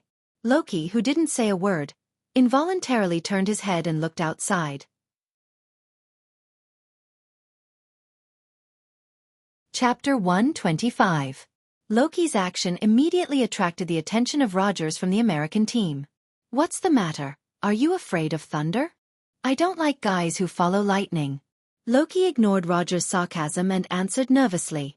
Thor really came. Although Loki had been mentally prepared when he saw Rog, he didn't know what to expect. But when Thor really appeared, he couldn't help but feel nervous. In just a few seconds, Saul, who was accompanied by lightning, landed directly on the Quinjet, causing the flying Quinjet to suddenly shake during the battle. A familiar guy is here. Unlike the nervous Loki and the confused Rogers and the others, Rog had a calm expression on his face at this time. When Rogers picked up his shield and Tawny put on his helmet, Rog came directly in front of Loki and patted him on the shoulder. Thor's flying technique. Before the authenticity of the scepter was confirmed, he would never let Loki out of his sensing range. When Rog patted his shoulder, Loki felt a mysterious power that he had never touched before. Although this power was not considered strong, it was firmly branded on his body like gangrene attached to the bone. What is this? Just as Loki was about to speak, Tawny, who had already put on his helmet, opened the hatch at the tail of the Quinjet. However, Tawny had just taken a few steps when Thor in his armor came to the hatch and directly hammered Tawny. Without any suspense, Tawny was sent flying, and at the same time, he knocked down Rogers who was behind him. It was not until then that Thor realized that not only Loki was here, but Rog was also here. Long time no see. Rog took the initiative to greet him. Long time no see. Thor replied subconsciously, and then he remembered the real purpose of his trip. I still have some things to take care of. As soon as he finished speaking, Saul grabbed Loki and pinched his neck like he was pinching a cat's neck. Then he waved Mjolnir and flew out. Another troublemaker. Tawny, who stood up, complained silently. Is he also from Asgard? Natasha had never seen Thor before, nor had she seen any information about Thor. He is Loki's brother, Thor from Asgard. As the person who was most familiar with Thor, Rog took the initiative to introduce Thor. Then, is he on our side? Rogers of the American team immediately asked Roger. It doesn't matter, whether he releases Loki or kills him, we can't find the Tesseract. Before Rog could answer, Tawny spoke first, and then walked in the direction of the cabin door. Stark, we need a battle plan. Rogers said quickly. I have a plan, and that is to attack. Tawny turned his head and replied to Rogers, and then flew out directly. Watching Tony leave on his own, the captain of the American team, Rogers, was displeased. He picked up a parachute. Captain, don't get involved in this mess. They are all legends, almost equivalent to gods. Natasha, who was piloting the fighter, turned back and said to Captain America. Madam, there is only one god, and he will definitely not dress like that. After putting on the parachute, Rogers picked up his shield and jumped out of the fighter without looking back. Although in name, everyone is a member of the same team. But obviously, every member of this team has their own ideas and is very individualistic. Teamwork. Was that even edible? Aren't you going? In desperation, Natasha could only ask Rog, who was still in the fighter. Don't worry, Loki can't run away. Rog did not chase after Loki because the flying Thor technique on Loki is now in a state of rapid flight. When Loki lands or stops moving, he will naturally teleport over. Are you familiar with Thor? He seemed surprised when he saw you just now. After closing the door of the fighter, Natasha asked Rog again. I should be quite familiar with him, after all. I fought with him on an alien planet for 9 months. Hearing Rog's answer, Natasha's first reaction was that Rog was joking. But when she remembered that Rog had secretly disappeared for 9 months some time ago, she suddenly felt that what Rog said seemed to be true. Which planet? Why did you fight together? How did you get to that planet? After realizing that Rog was telling the truth, Natasha immediately asked. This is exclusive information, and it's first-hand exclusive information. As a professional agent, Natasha immediately realized the value of this information. I'll tell you next time. In Rog's perception, Loki had stopped flying and was staying on an unknown mountain top. Without any hesitation, Rog picked up Loki's scepter and directly left the fighter with the flying thunder god. At this time, Loki was sitting on a rock on the top of the mountain, looking at Thor and Tawny fighting in the forest with a satisfied expression. However, in the next second, he saw the person he didn't want to see the most at this time. What's the matter with the scepter? After teleporting in front of Loki, Rog directly threw the scepter in his hand to Loki and asked with a serious expression. What do you mean what's the matter? Loki casually took the scepter thrown by Rog and stood up with a puzzled expression. I'm not in the mood to joke with you right now. I'll ask again, what's the matter with the scepter? As soon as his voice fell, a ball of lightning visible to the naked eye appeared in Rog's right hand, and at the same time, there was the sound of 1,000 birds chirping. I really don't know what you're talking about. Loki still looked like he didn't understand anything. Asgard has already held a funeral for you, so I don't mind sending a dead person back to where he should be. As soon as his voice fell, Rog flashed in front of Loki and the Chidori in his right hand directly pierced Loki's heart. Wait. Just as the Chidori was about to pierce Loki's chest, Loki spoke again. Do you think this kind of low-level illusion can fool me? I'm the god of trickery, Loki. Playing illusion in front of me. Aren't you too confident? As soon as Loki finished speaking, the Rog standing in front of him disappeared like a bubble, and 10 meters away, another Rog appeared. Ignorant earthling. Loki's face was full of disdain as he added. Well, since illusion can't scare you, let's do it for real. As soon as his voice fell, Rog used the summoning technique to summon the Kusanagi sword. As a show of respect before you die, I'll tell you the name of this move in advance. This move is called Kusanagi sword, Chidori blade. In Warnerheim, I once used this move to kill a 5-meter-tall Kronan warrior. When Rog introduced the Chidori blade, Loki felt a strong murderous intent from him. This guy is serious. Farewell, Loki.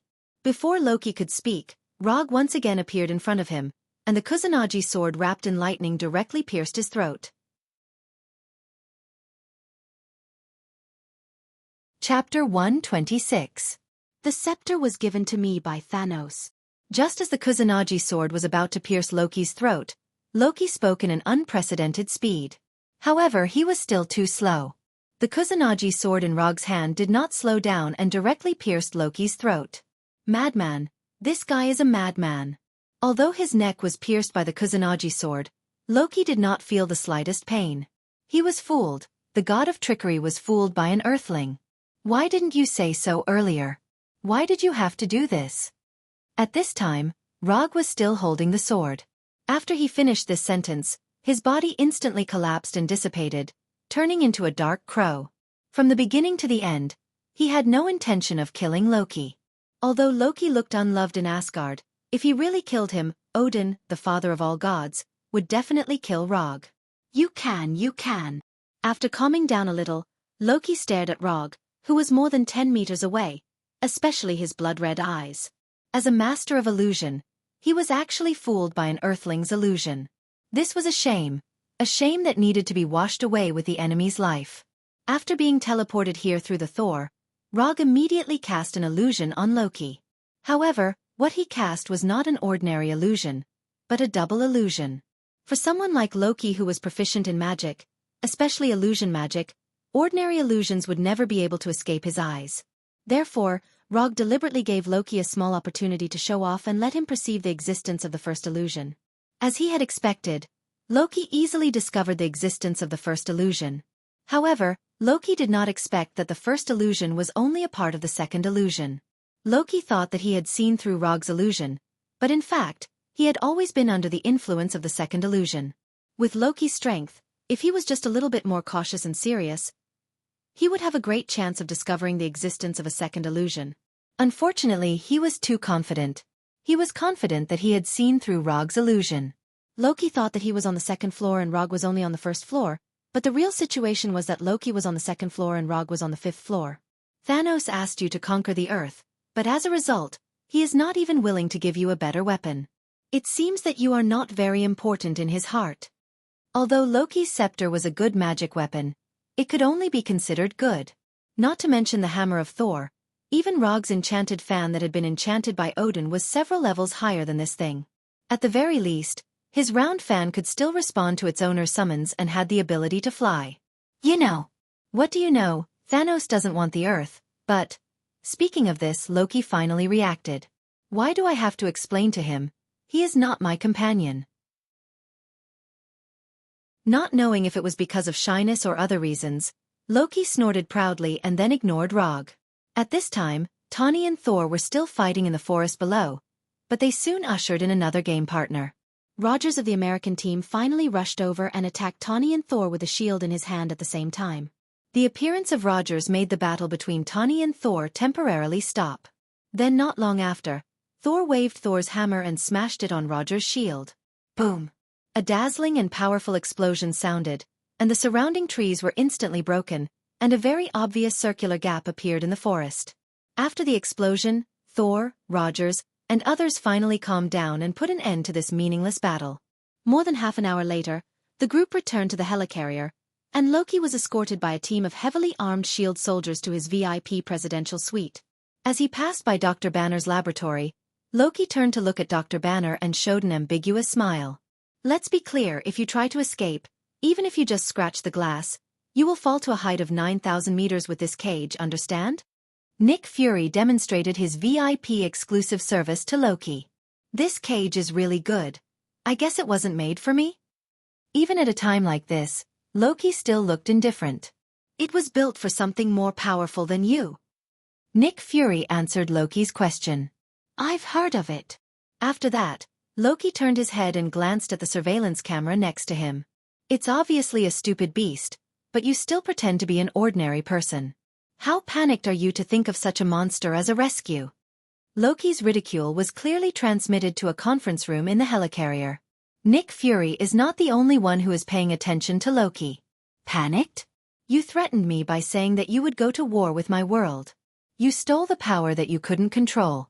You took pleasure in killing. It was you who forced me to do this. Nick Fury didn't take Loki's ridicule to heart and said righteously. If you don't know his identity, You will definitely think that he is a good person after hearing his words. Although Rog is also in the conference room, his attention is not on the conversation between Nick Fury and Loki, but looking at the system's commission page with a puzzled face. Commission content. Capture Loki and hand him over to S.H.I.E.L.D. Commission status. Incomplete. Commission reward, 200 ninja coins. Loki has been successfully captured and handed over to S.H.I.E.L.D., but the system still hasn't judged that the commission has been completed. The 3 words, incomplete, are still so dazzling. Judging from the content of the commission, it is definitely in the state of being completed. But the problem is that the system doesn't seem to recognize this. What the hell is going on here? Rog read the commission content over and over several times, but he still has no clue. Just as he was thinking about whether there would be any hidden conditions in this commission, Captain Rogers suddenly asked Thor, "Loki is stalling for time, Thor, what is he planning?" "He has an army of Chitauri, and no one knows his origin. He intends to lead this army to invade the Earth. The Chitauri will help Loki conquer the Earth, and in return, Loki will give them the magic cube." Saul told him everything he knew about the current situation. An army, or an army from outer space. Roger's tone became serious.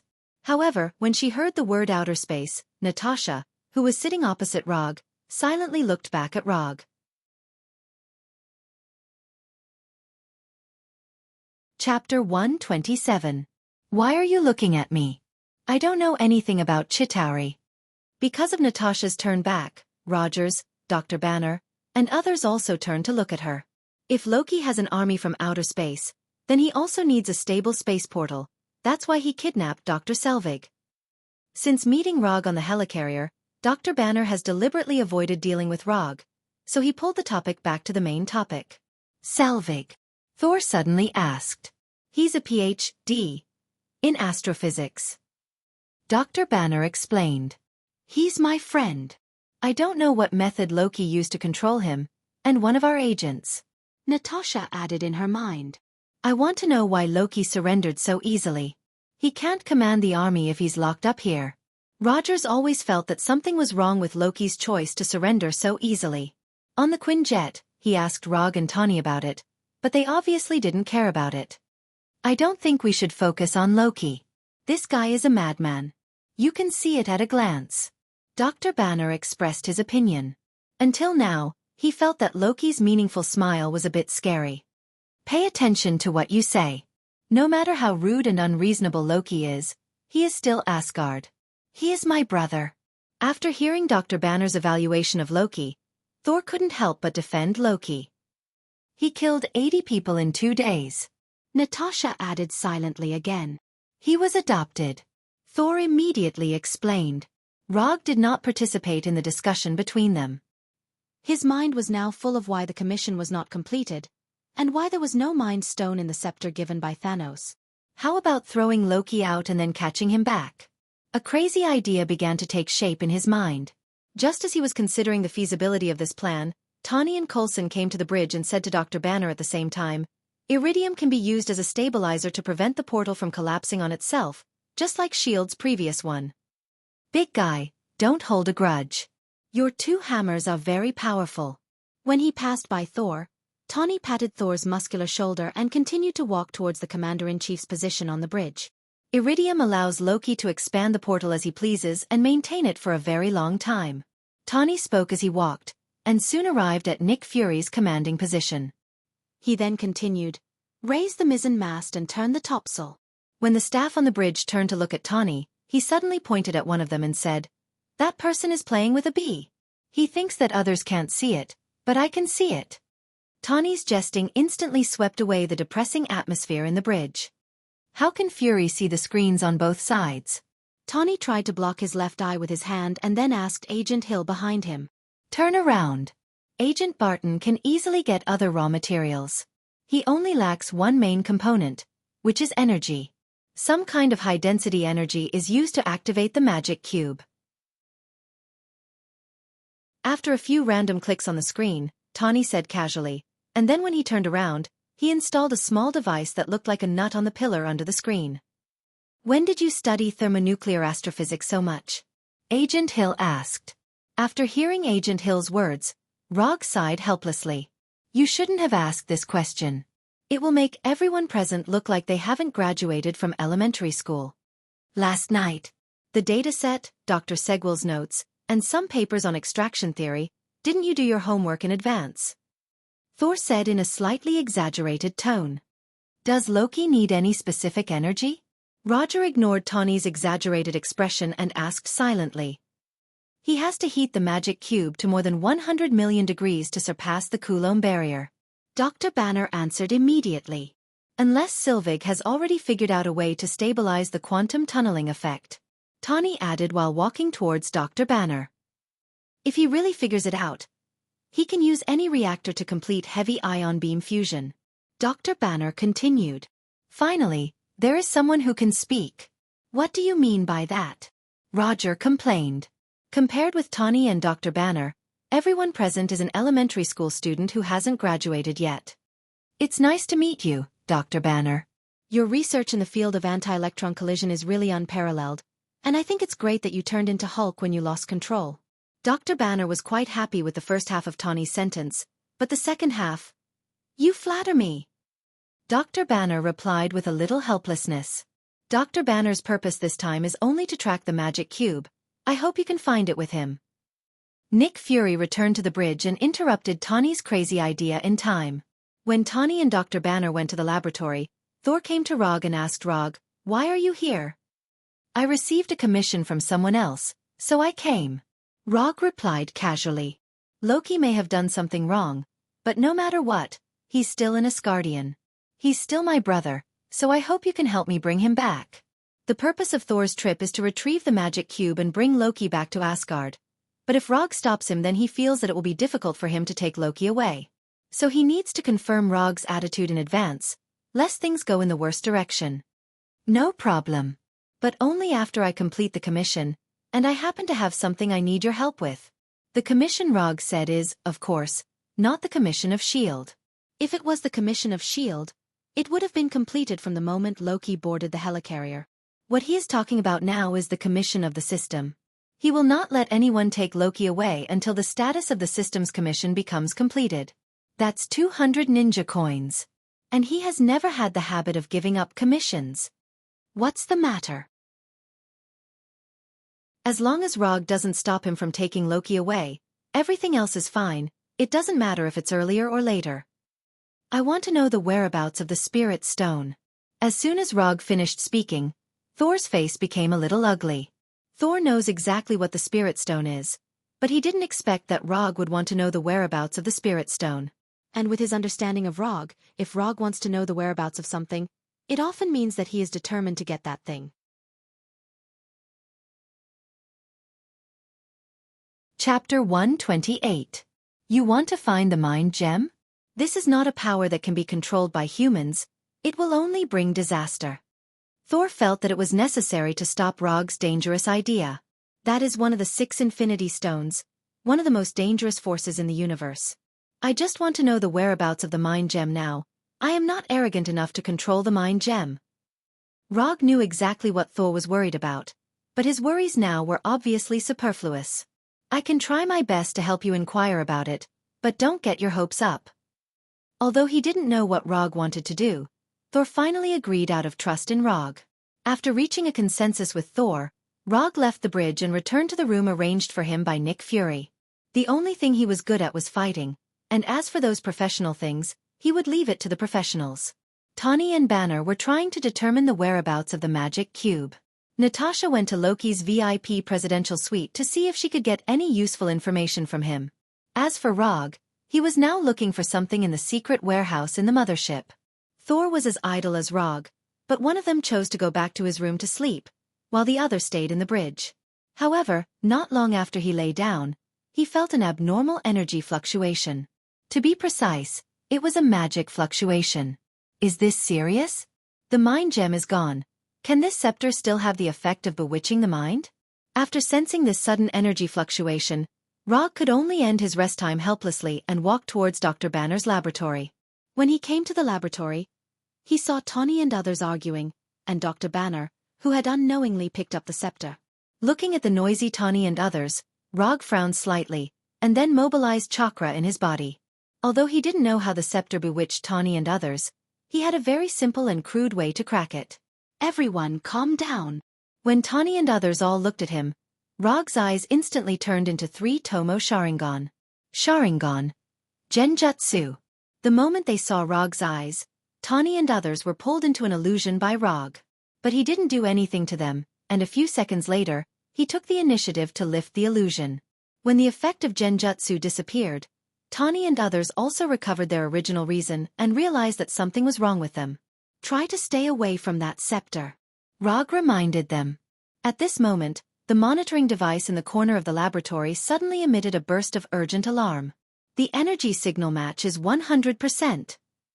Looking at the alert information and location displayed on the screen, Dr. Banner subconsciously took off his glasses. Boom! A strong explosion sounded, and the entire helicarrier shook violently. Although this sudden explosion didn't directly blow up the flight engine of the helicarrier, it also successfully stopped the helicarrier's engine 3. Not only that, because the laboratory is very close to the engine 3, the explosion unsurprisingly affected the laboratory and blasted a big hole in the laboratory floor. Tawny, Rog and Thor were blown out by the explosion, while Banner, Natasha, and others fell directly to the next floor of the laboratory. This explosion really came at the right time. At the moment when the explosion sounded, Rog covered himself with a layer of chakra, so he didn't suffer any damage at this time. Are you okay? After lifting the metal pipes and iron pieces that pressed on Natasha and Dr. Banner, Rog asked about their condition. I'm fine. Although she looked a little embarrassed, Natasha didn't suffer any obvious damage. She was just pressed down by those metal pipes. Compared to Natasha, Dr. Banner was a lot unluckier. Not only did he suffer more damage, but what's more troublesome is that he can't control his emotions now. You leave here first, I'll take care of Banner. Dr. Banner's skin began to rapidly turn green, his body size skyrocketed, and the clothes on his body were directly stretched into rags by his skyrocketing body.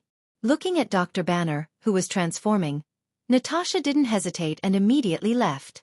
Rog didn't stop Banner's transformation, and for him, even if Banner transformed into Hulk, the result wouldn't change at all. Ouch! After a painful howl, Dr. Banner disappeared completely and was replaced by the muscular and strong Hulk. I didn't expect us to meet again in this situation. Rog silently looked at Hulk, who had completely lost his mind in front of him, and sighed helplessly. If he could, he would like to meet the Hulk who could communicate with him. When Rog looked at Hulk, Hulk also noticed the little guy in front of him.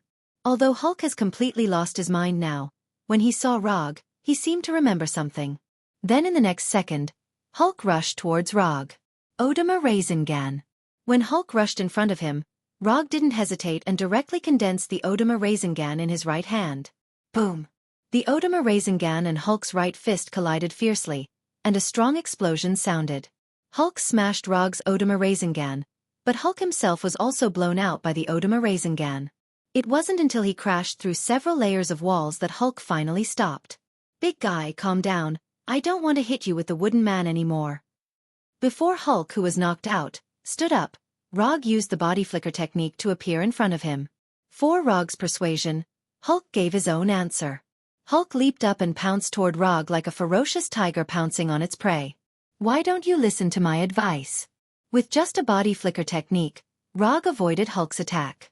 After avoiding Hulk's attack, Rog extended his right hand towards Hulk. Mokuton Great Forest Technique. 5 wooden vines gushed out from Rog's right hand and pounced on Hulk like 5 pythons. Then, they bound Hulk tightly. Although the Great Forest Technique doesn't have the effect of absorbing the physical strength and energy of the target like the Wood Dragon Technique, the Great Forest Technique's binding effect is better and more flexible than the Wood Dragon Technique. In just a moment, Hulk was tightly wrapped by the wooden vines, like an oversized green dumpling. Big guy, I'll say it for the last time, calm down.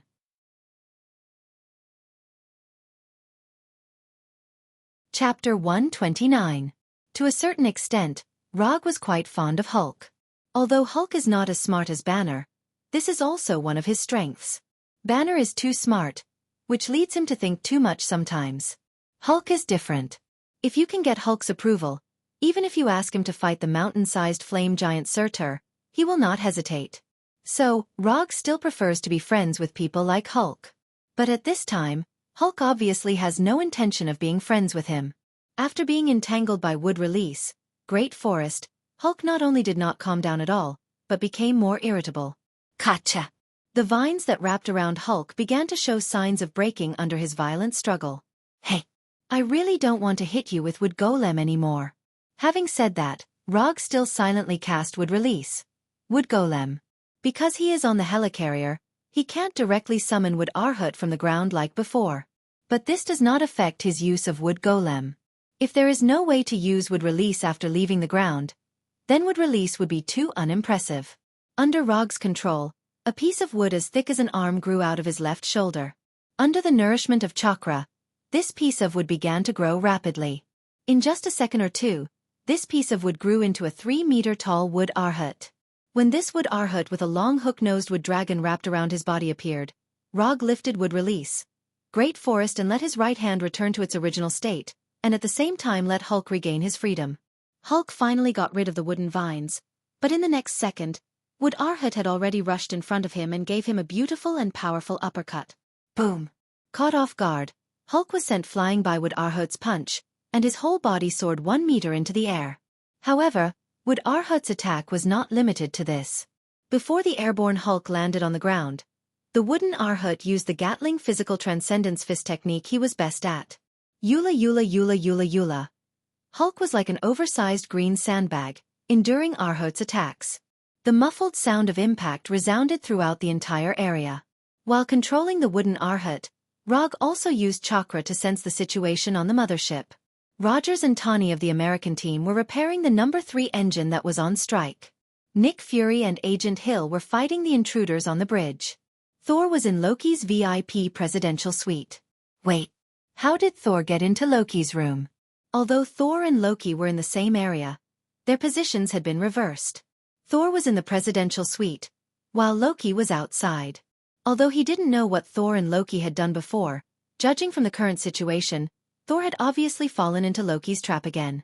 If it was just once, then it would be fine. But in Thor's situation, it was obvious that he had fallen into the same trap again and again. He didn't know if Loki had any hidden passive skills that caused Thor to involuntarily lower his IQ every time he saw him. After a helpless sigh, Rog turned his attention to Natasha. At this time, Natasha wasn't idle either. She was now fighting with Hawkeye Barton. Although Barton didn't have any superpowers and was an archer who was good at long-range attacks. But this didn't mean that he wasn't good at close combat. How could someone who could become a top agent not be good at close combat? After confirming the situation on the mothership, Rog turned his attention back to Hulk. Because he lost his mind, Hulk didn't attack Rog. Instead, he vented all his anger on Arhut. Bang bang bang bang bang. Looking at Hulk and Arhut, who were passionately fighting each other like two barbarians, Rog stretched out his right hand again. With Hulk's physical strength, this level of fighting wouldn't be a problem even if it lasted for a day. But Rog didn't intend to waste so much time on Hulk. Wood release. Wood dragon technique. Wood grew out of Rog's right hand again, but this time, it was no longer a wooden vine, but a long hook-nosed wood dragon. When this long hook-nosed wood dragon first appeared, it was only as thick as Rog's arm. But as its body lengthened, the long hook-nosed wood dragon's body also grew rapidly. When the wood dragon came in front of Hulk, the wood dragon's body had soared to 30 or 40 centimeters thick. Hulk, who was attracted by Arhut, didn't notice the arrival of the wood dragon, and in his current state of insanity, even if he found the wood dragon, he might not necessarily avoid it. Without any suspense, the long hook-nosed wood dragon wrapped tightly around Hulk like a python, and then began to absorb Hulk's physical strength. At the same time, Arhut didn't stop his attack. Hulk's body had been entangled by the wood dragon, so the target of Arhut's attack became Hulk's big green head. Bang bang bang bang. After controlling Arhut to hit Hulk's head a few times, Rog lifted the wood puppet technique. Although Hulk's skin was rough and his recovery was good, it was still a bit cruel to hit someone's head so hard. Although he had lost his mind now, Rog still couldn't bear it. After being entangled by the wood dragon, there was only one end for Hulk, and that was to be drained of all his physical strength without any resistance. Although Hulk was still struggling hard, Rog turned around and left, completely ignoring Hulk's situation. Anyway, Hulk's end was doomed, and it was the same whether he stayed or not. And he had more important things to deal with now. At this time, next to Loki's presidential suite, Coulson was holding a frightening-looking energy weapon and pointing it at Loki on the console.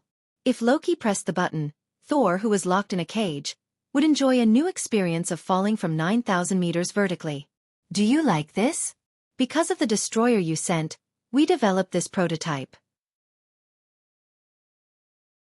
I don't know its power. Do you want to try it? Coulson pointed the huge energy gun at Loki and said with a serious face. Under Coulson's threat, Loki left the console slightly, and the next second, he disappeared. It was an illusion again.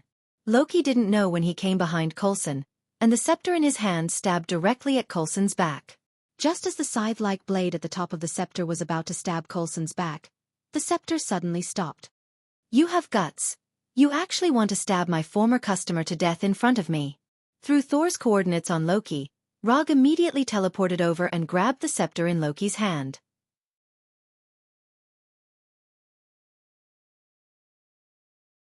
Chapter 130.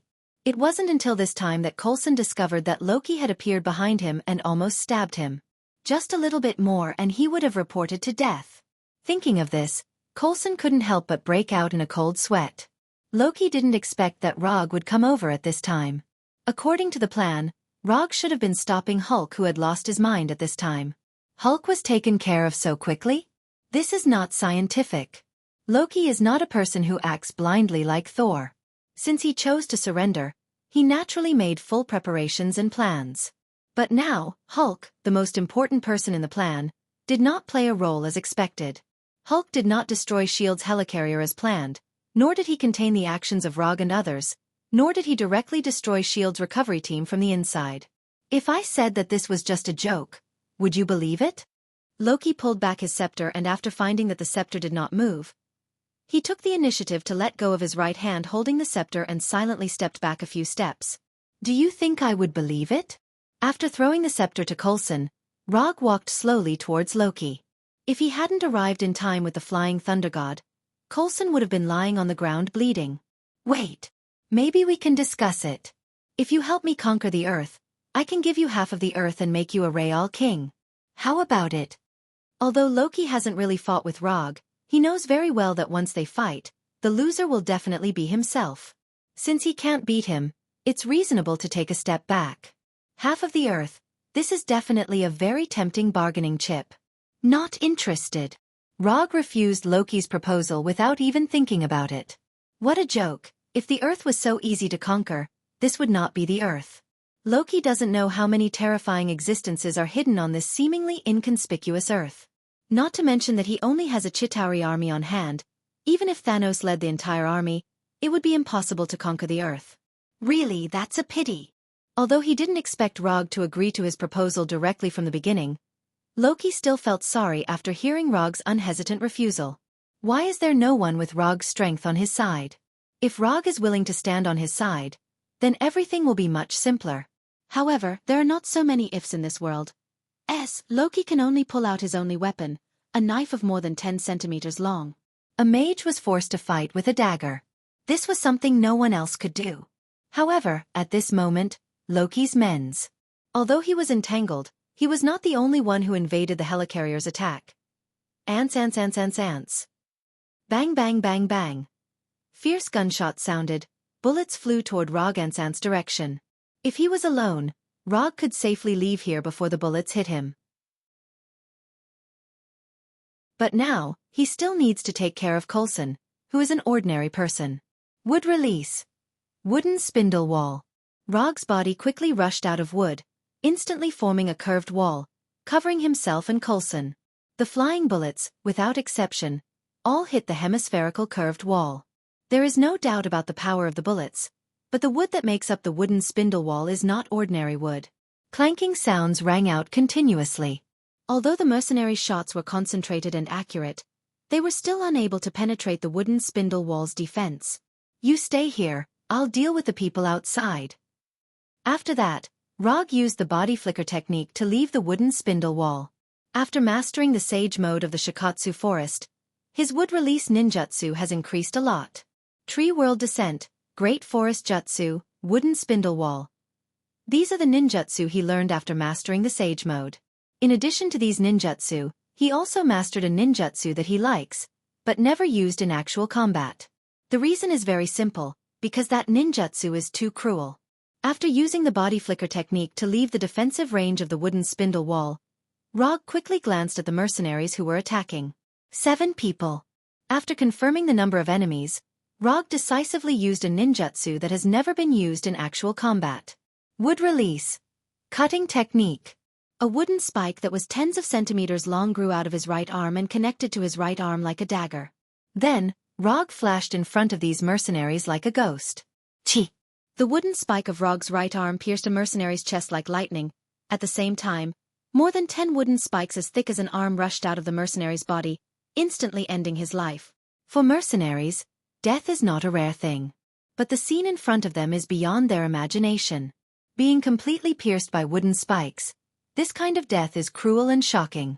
Not only were these mercenaries scared, but even Loki and Thor couldn't help but take a deep breath when they saw this scene. Although they didn't personally experience the feeling of more than 10 wooden spikes growing out of the body, they can imagine the extreme pain just by looking at the hedgehog-like mercenary.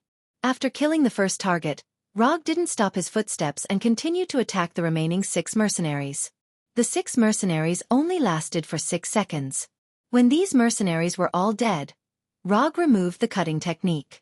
The removal of the cutting technique didn't make the wooden spikes in the mercenaries disappear. They still kept the miserable way of death. Although these mercenaries didn't give Loki any hope of winning, they bought him a few precious seconds. While Rog was killing the mercenaries, Loki once again returned to the control panel and opened the round hatch under the cage. The moment the hatch was opened, a strong airflow whistled and the temperature began to drop rapidly. After the third engine stopped working, the helicarrier began to rapidly descend, but even so, the helicarrier was still thousands of meters in the air. "You really are a monster," Loki said to Rog with a little helplessness. Then under the gaze of Rog and Thor, he jumped down from the open hatch.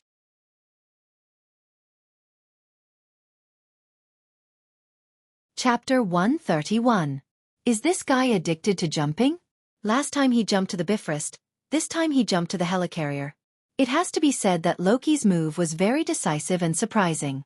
Looking at Loki, who was falling rapidly and getting smaller and smaller, Rog used chakra perception for a few seconds, then came to the console and closed the hatch directly.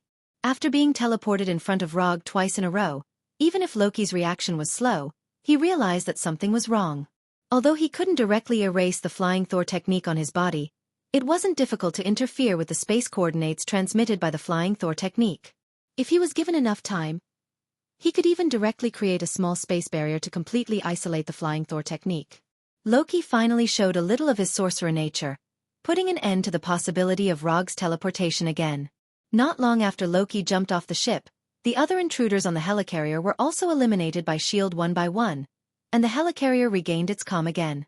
There are some things that if you don't hurry up, you may never have another chance in the future. Go ask Rogers for an autograph. Coulson is a loyal fan of Rogers, and for this reason, he spent several years collecting a set of out-of-print Team America cards. In the eyes of others, it is very naive for a man in his 40s or 50s to collect this kind of hero card. But in Rog's view, this is not naive. This is a man's original intention and a dream worthy of respect. Thank you. After hearing Rog's words, Coulson was stunned for a moment, and then thanked Rog very seriously. When Coulson left with the prototype weapon and scepter, Rog released Thor from the special cell. How many times has this happened? You can't be like this every time you see Loki. Rog was helpless about Thor's constant falling for Loki's tricks. He's my brother, Thor replied silently. Half an hour later, Rog and Thor returned to the bridge. Except for Dr. Banner, who didn't appear because he was in a coma, everyone else was present. Even Hawkeye Barton, who had just regained his self-consciousness, was present. Loki managed to escape, but the Tesseract is still missing. The mothership's engine is damaged. Communication is cut off. 28 agents were killed, 15 maintenance personnel were killed, and many parts of the mothership were damaged. Nick Fury's face was as pale as his skin. We are indeed using the Rubik's Cube to develop weapons, but I'm not placing all my hopes on this because I have an even bolder plan. I have an idea, the Avenger plan. Both Stark and Rog know about it. I want to gather some people with outstanding abilities and see if their team can be stronger.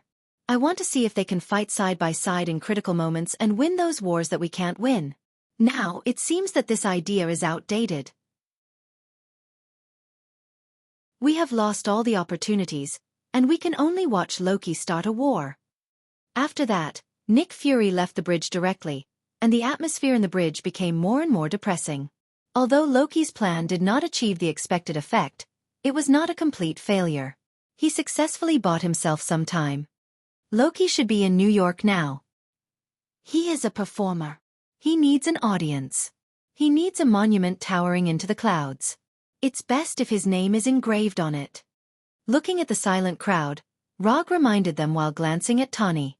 Although Tawny is not a typical performer, Rog is sure that he knows what he is talking about. Arc reactor. Loki needs a powerful enough energy source to open the Tesseract smoothly. If Tawny still can't hear Rog's reminder, then he is not Tawny. New York. Stark Building. Although Loki may also start the Tesseract in other places, as far as the current situation is concerned, Stark Building is still Loki's first choice. Tawny, repair the battle suit as soon as possible. The others will set off with me in the Quinjet and bring Dr. Banner. We need his power.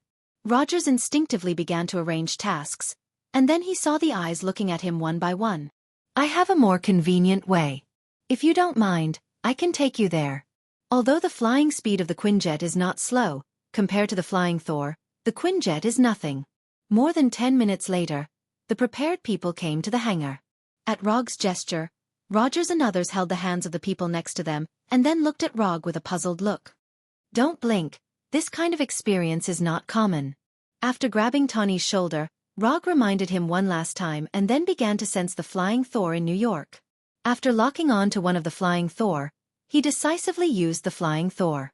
In just an instant, their figures disappeared from the hangar.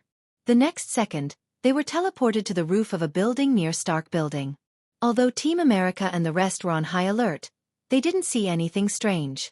The only thing they felt was that they experienced an extremely brief moment of weightlessness in an instant, and then they were teleported to New York. The trip is over. I hope everyone enjoyed this trip. Before Rog could finish speaking, a blue-white energy beam shot straight into the sky from the roof of Stark Building. When this energy beam flew to an altitude of thousands of meters, a huge circular portal appeared in the blue sky, and Chitauri warriors flew out like locusts. The war has begun. After seeing the scene in front of them, the same thought appeared in everyone's mind. When the Chitauri appeared, Tawny and Thor flew towards Stark Building immediately. Tawny wanted to return to the building to change his battlesuit, and Thor wanted to defeat Loki as soon as possible.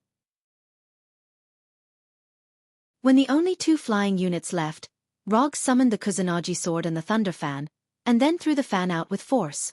Rog and others were still wondering why Rog threw the weapon out, and then they saw a scene that did not conform to the laws of physics at all. The fan that Log had thrown out didn't fall to the ground as they had expected. Instead, it drew a beautiful arc in the air and flew back to Log. The Thunder Fan was endowed by Odin with the same flying ability as Thor's hammer. As long as Odin was alive, this enchantment effect would not disappear. Rog didn't like Thor's flying method of being carried by Thor's hammer, so he adopted another flying method. Flying with the fan.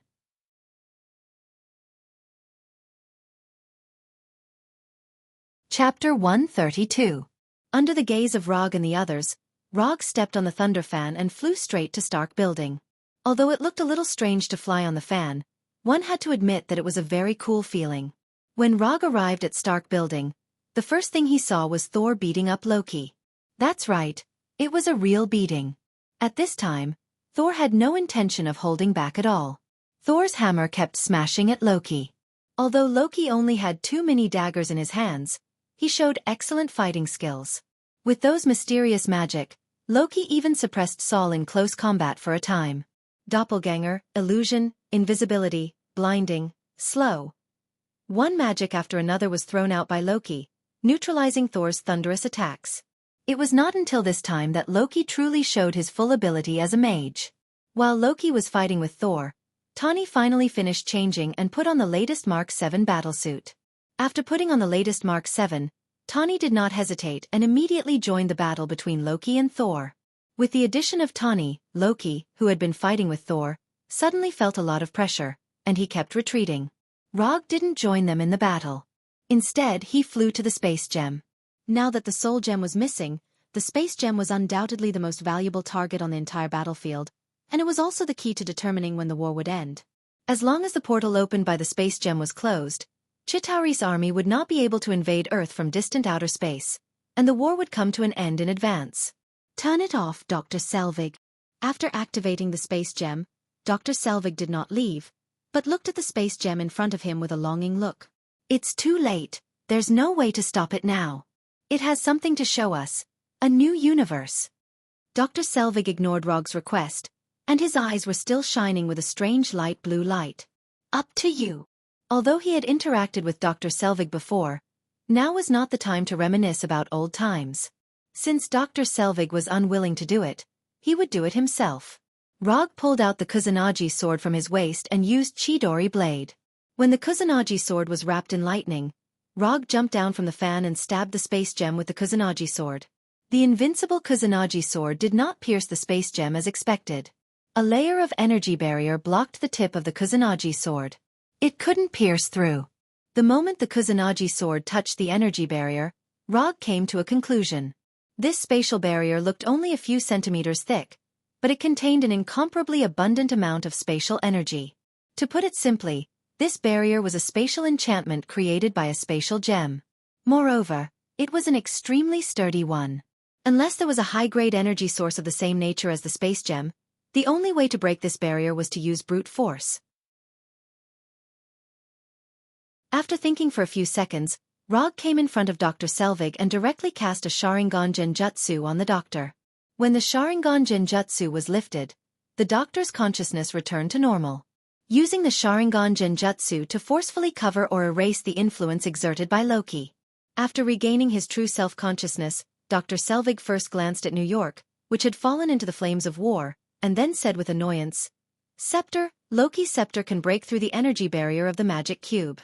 I installed a safety device that can cut off the energy of the space gem." Impossible, Loki's scepter can't do that. Although the scepter also contains a strong energy, that energy can't compete with the energy of the barrier. It wasn't that Rog didn't believe Dr. Selvig. He had carefully sensed the energy in the scepter before, so he was very sure that the scepter couldn't break through the barrier. You should be talking about one of Loki's scepters. He has 2 scepters. 2 scepters? Rog found that he had overlooked something. The last time he used Genjutsu to get information from Loki that the scepter came from Thanos. Judging from Loki's performance at that time, this information was true. It was true that the scepter came from Thanos, but Thanos didn't give him 1 scepter, but 2. Habitual thinking is not good. He always thought that there was only 1 scepter, so he only considered whether the scepter was real and whether it was forged by Loki. So he didn't think that Thanos might have given him more than 1 scepter. If he could travel to this world, then it's not impossible for Thanos to give Loki 2 scepters. Thinking of this, he sighed helplessly and then looked at Loki, who was fighting 2 people. This is not a game. Nor a movie. There is no so-called fixed plot here. Even if there is some kind of fate here, it can be changed. Doctor, you stay here. If someone comes with a scepter, you tell him how to close it. After that, Rog joined the team attacking Loki. Although Loki used all his skills and threw out magic as if it was free, he still inevitably fell into a situation where he could be defeated at any time. Especially when Rog also joined the battle, the situation became even worse. Although the battle was getting more and more difficult, it has to be said that Loki's performance at this time was perfect. In this extremely unfavorable situation, he not only did not lose quickly, but also took advantage of Rog and others' lack of experience in fighting together to make several threatening counterattacks. You are indeed very strong, but I, Loki, am not an ant that can be pinched by you. As soon as his voice fell, Loki crazily burned the magic in his body, and an amazing momentum gushed out of his body in an instant. Loki began to play with his life. Blinding, slowing, paralyzing, weakening, energy storm, mind erosion, magic missile, flame, lightning, ice storm. One magic after another was instantaneously released. At this moment, Loki proved with practical actions what a magic cannon was. In the face of Loki's crazy output, Rog and the other two had to choose to retreat for the time being. Mages never admit defeat when it comes to output. It turned out that no one who could make a name for himself in Asgard was weak. Although the god of trickery sounded a bit wretched, when he really played with his life, even a weak god could show an unparalleled tyrannical posture. Loki's crazy output directly destroyed the top floor of Stark Building, and even the energy beam emitted by the space gem trembled violently in the chaotic and violent magic storm.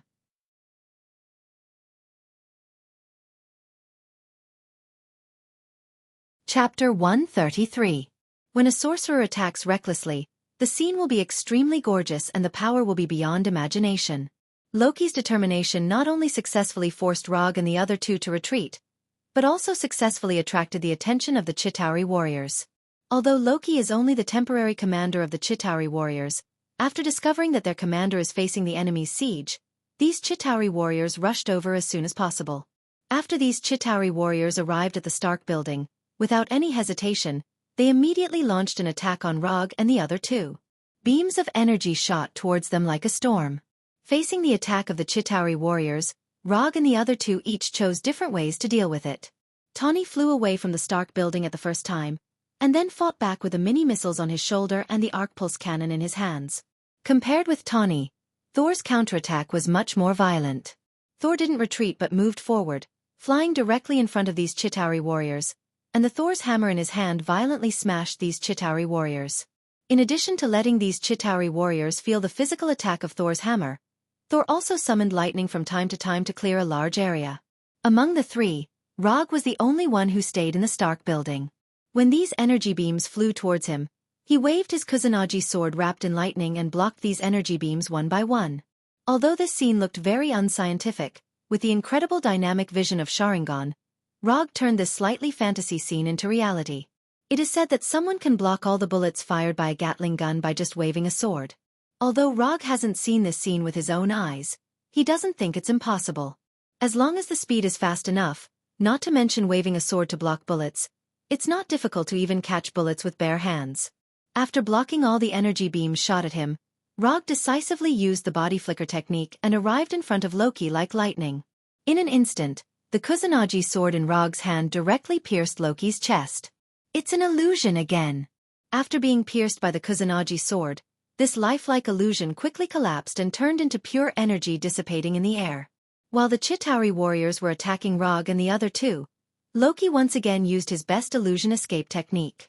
Because of Loki's departure, the number of Chitauri warriors attacking Rog and the other two decreased. It didn't take long for these Chitauri warriors to be completely wiped out by Rog and the other two. Don't worry about Loki, we have a new playmate now. Tawny pointed to the portal above. A leviathan flew from the portal. Let's clean these Chitauri warriors first. Thor looked at the leviathan behemoth and flew towards the leviathan. And the leviathan behemoth was not only a large war weapon of the Za'tari, but it was also a troop carrier for the Za'tari. When the leviathan behemoth flew over the buildings in New York, one by one, the Chitauri warriors ejected from it. After Thor left, Rog used psychic technique to summon the white three-tomo mask that he hadn't worn for a long time. Why, are you worried that these Chitauri warriors will see your face? Tawny, who was hovering in the air, asked puzzledly. No, I just don't want to be famous.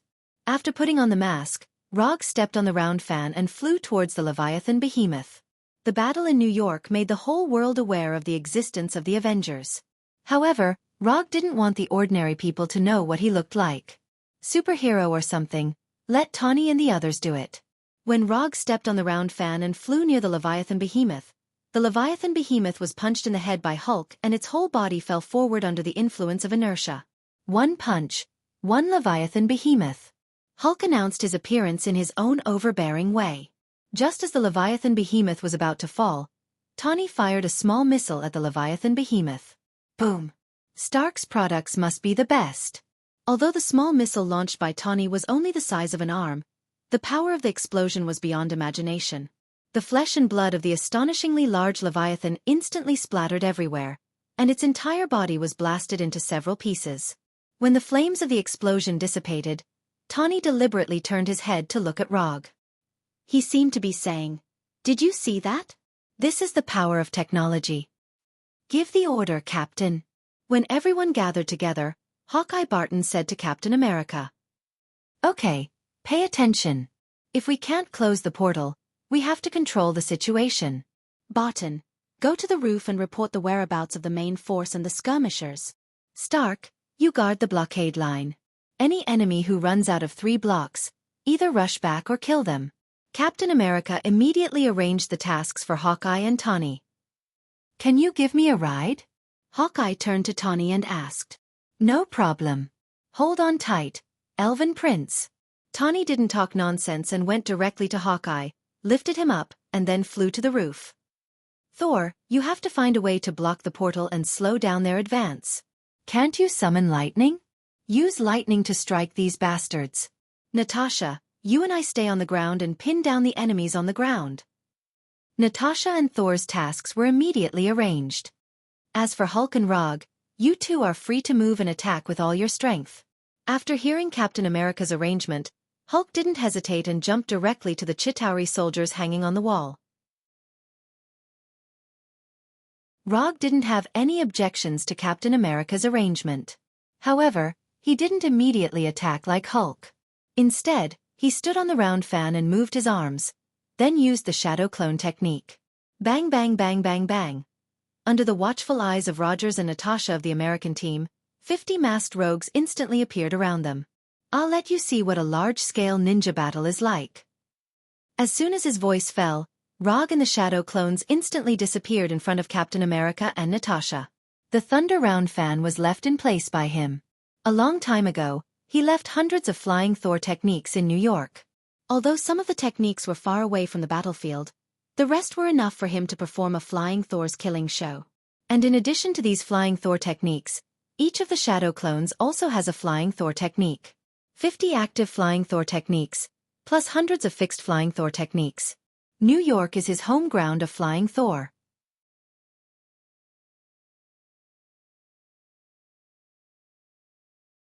Chapter 134. The killing has begun. No one could see clearly how Rog did it. When he disappeared with the shadow clone, the Chitauri warriors lost their lives one by one as if they had ushered in an invisible death. Whether it was on the ground or in the sky, as long as the Chitauri warriors appeared in people's sight, they were all greeted by their elusive and extremely efficient attacks. Flash, attack, death, disappearance, throat, heart, head, chest. Every time Rog and the shadow clone appeared, they would take the life of at least one Chitauri warrior. Every time they appeared, they would only appear for less than a second. To ordinary people, the Chitauri warriors were difficult to deal with, but in front of them, they were like insignificant ants that could be easily squashed to death. Ninja is a profession born to kill. And Rog has taken the characteristics of the ninja profession to the extreme. Now the Chitauri warriors are not so much invaders as they are more like victims with no resistance. Watching the Chitauri warriors fall from the air one by one, or die on the spot, Captain Rog felt the horror of Rog for the first time. Fortunately, he is on our side. This thought involuntarily emerged in Roger's mind. Where did you find him? After dealing with a few blind Chitauri warriors, Rogers asked Natasha who was next to him. We didn't find him, but he suddenly appeared in New York a few years ago, and then did something that ordinary people couldn't do at all, so we noticed his existence. While answering Roger's question, Natasha did not stop her attack and kept pulling the trigger of the pistol. Haven't you investigated his origin? People with this ability can't appear out of thin air for no reason. Rogers himself became a superhero by injecting the super soldier potion, so he knows very well that ordinary people can never have extraordinary strength for no reason. We have investigated, but we didn't get any useful information. The only thing we can be sure of now is that the identity ID he is using now is fake. Even S.H.I.E.L.D. couldn't find any useful information, and Rog dispelled his plans to investigate Rog's origins afterwards. Rog has many unknown secrets, but as long as he doesn't become a dangerous person like Red Skull, he won't care too much about his past. Rog's efficient killing not only attracted the attention of the American captain, but also of Loki. At this moment, Loki was standing on a Chitauri aircraft, looking down at the entire New York. Although Loki was not sad about the death of these Chitauri warriors, Rog's efficient killing seriously hindered his conquest plan. Everyone, attack! Without any hesitation, Rocky decisively gave the order for the entire army to attack. With Loki's order, more Chitauri warriors flew out of the portal. Even 5 or 6 Leviathan beasts appeared. However, not long after these enormous war behemoths appeared, dark thunderclouds quickly appeared in the sky. Then, a huge lightning bolt struck directly at the Leviathan behemoth at the front. With its armor and huge body, the Leviathan behemoth withstood the attack of the giant lightning bolt. However, this persistence only lasted for a few short seconds. The part of the Leviathan behemoth that was struck by lightning began to turn red quickly, and then its entire body burst apart. Boom! The strong explosion not only took away the life of the Leviathan behemoth, but also the lives of the Chitauri warriors around the portal. The wreckage of the Leviathan behemoth and the corpses of the Chitauri warriors fell from the sky like meteorites, creating an alternative fireworks show. Thor's lightning attack this time was not as simple and crude as Hulk's punch, but the visual effect was more shocking than Hulk's punch. When the lightning disappeared, Thor, who was standing at the top of the Empire State Building, couldn't help but gasp for breath.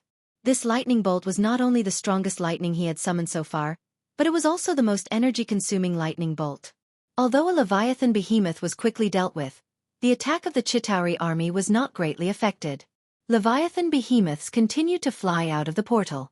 When Thor used the powerful lightning to deal with a Leviathan behemoth, Rog also teleported to the top of a building and temporarily stopped his harvesting of the Chitauri soldiers. Of course, only his original body stopped.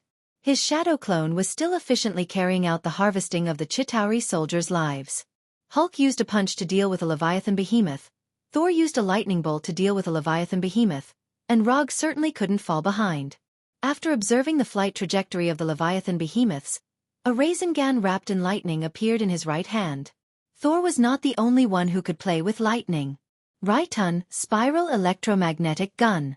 After aiming at 2 of the Leviathan behemoths, Rog fired the Spiral Electromagnetic Gun in his hand. Bang! A thunder-like sound suddenly sounded, and the Spiral Electromagnetic Gun drew a pale blue light in the air that symbolized destruction and death. Almost at the same time as this thunder-like sound, the Spiral Electromagnetic Gun had already arrived in front of the first target. The armored Leviathan behemoth was instantly pierced through like a soft cake in front of the Spiral Electromagnetic Gun. After piercing through the first Leviathan behemoth, the Spiral Electromagnetic Gun did not slow down and quickly arrived in front of the second target. Boom! A dazzling fireball like the sun appeared in an instant, and the shock wave generated by the explosion instantly cleared the entire surrounding airspace. The airwave swept through New York like a level 12 hurricane. Spiral Electromagnetic Gun. 1 shot. Soul. It's nothing to deal with a Leviathan with 1 attack. Rog can take away 2 with 1 attack. This is a man's damn competitive spirit. After dealing with the 2 Leviathan behemoths, Rog also saw the high and mighty Loki in the air. But what attracted his attention at this time was not Loki, but the scepter in Loki's hand.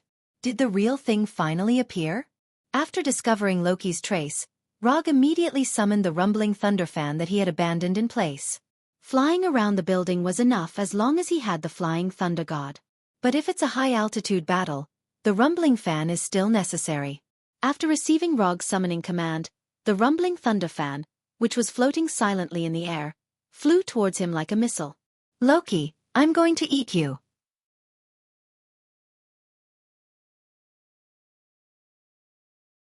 Chapter 135. Whether it's for the 200 ninja coins or for the scepter in Loki's hand, Rog needs to settle things with Loki. After seeing Rog flying towards him, Loki didn't hesitate and turned away. When it's time to play with your life, and when it's time to admit defeat, admit defeat. This is Loki's philosophy of survival. As he turned away, Loki didn't forget to arrange a large number of Chitauri warriors to stop Rog. Although these Chitauri warriors can't defeat Rog, it's not a problem to stop him. Raiton a Chidori sharp spear.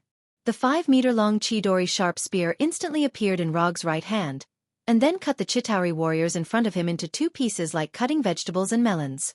With just a few casual slashes, the Chitauri warriors who were responsible for stopping Rog turned into pieces of corpses and fell from the sky. After dealing with these Chitauri warriors, Rog once again flew towards Loki. Although the Thunder Round Fan is not a special flying tool, the flying speed of the round fan is not slower than the Chitauri's aircraft. It didn't take long for Rog to catch up with Loki. Seemingly realizing that he can't get rid of Rog, Loki also began his counterattack. Magic was released one after another. Various fireballs, ice, and lightning were constantly smashing towards Rog. At the same time, more and more Chitauri warriors joined the team attacking Rog. With the advantage of distance, Loki didn't hesitate to cast all kinds of magic, and the scepter in his hand was constantly emitting energy beams.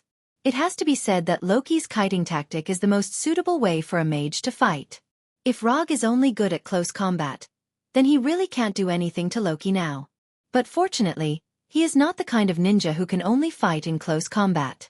After cleaning up the Chitauri warriors again, Rog put away the Kusanagi sword and took out 3 flying Thor kunai.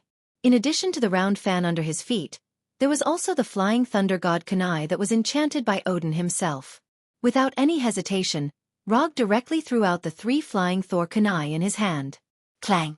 Clang! Clang! 3 flying Thor kunai flew towards Loki like bullets, but they were blocked one by the scepter in Loki's hand. That's it?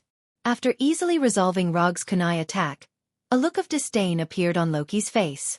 However, at this moment, Rog, who was originally stepping on the round fan, suddenly disappeared. Not good. Although Loki didn't know what Rog was going to do, the moment Rog disappeared, he immediately became alert. Just as he was looking around for Rog, he once again saw the 3 Thor kunai.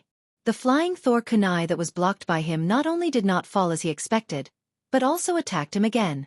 Thor's hammer could automatically attack the enemy under the control of Thor. Of course, Rog's flying Thor kunai could do the same. 3 flying Thor kunai.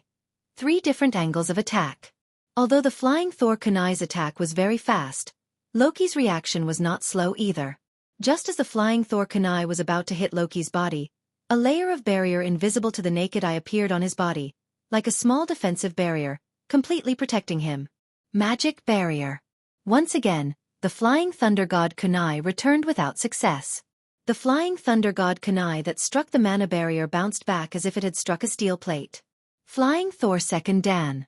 At the moment when the flying Thor kunai bounced back, Rog, who had disappeared, suddenly appeared behind Loki, holding one of the flying Thor kunai in his left hand. Odama Rasengan. Loki noticed the appearance of Rog and instantly added several defensive magic to himself. But all of this was meaningless. The Odama Rasengan hit his back in an instant, and an irresistible force enveloped his whole body in an instant, blasting him out. After Loki smashed through several buildings in an irregular rotating posture, he finally resolved the terrible impact of the Odama Rasengan. Although Loki was knocked out, Rog welcomed another enemy. A leviathan rushed toward him like an angry bull, and at the same time, it opened its car-sized mouth. Although the leviathan's attack speed was not slow, it was still a bit whimsical to bite Rog. As long as Rog wanted, he could even leave the moment the leviathan bit him. But at this time, not only did he have no intention of leaving, but he stepped on the round fan and jumped directly in front of the leviathan. Wood release, cutting technique. A wooden thorn more than 1 meter long gushed out of his right hand, and then, it fiercely pierced into the leviathan's huge right eye. Ouch! The leviathan let out a bestial howl of pain. The moment the howl sounded, thick wooden thorns sprang out of the leviathan's body. The leviathan's howl came to an abrupt end, and at the same time, its life ended. After the death of the leviathan, it fell from the sky like a meteorite and hit the ground heavily, setting off a huge cloud of dust. This was the 3rd leviathan that had died at his hands. After dealing with the leviathan, Rog stepped on the round fan and flew to the place where Loki fell. Then, he saw a somewhat familiar scene. Enough, who do you think you are? I'm a god, you idiot! Loki roared angrily at Hulk and succeeded in stopping Hulk's advance. You ant, don't even think about. Loki wanted to say something more, but he was only halfway through when Hulk grabbed his right leg. In the next few seconds, Rog witnessed an inhumane scene. Asgard's god of trickery, the commander of the Chitauri army, the frost giant Loki, was thrown by Hulk like trash on the ground. Bang bang bang bang bang. Every time Hulk swung, he would leave an obvious pit on the ground, and at the same time, he would bury a psychological shadow in Loki's heart that would never heal. The dull sound of the impact made Rog, who was in the audience, feel a little reluctant. At the same time, he couldn't help but think about a question. If Loki was killed by Hulk like this, would the system admit that the commission was completed? Just as Rog was considering whether to stop Hulk so that he wouldn't accidentally smash Loki to death, Hulk finally stopped this action that would cause great harm to Loki's body and mind. What a weak god. After throwing Loki down, Hulk didn't forget to add another sentence. Well done. When Hulk came in front of him, Rog gave his evaluation. Although Loki was lying motionless in the pit, he was still alive, or rather, his body was still alive. As for whether his spirit was still alive, that was not within Rog's consideration.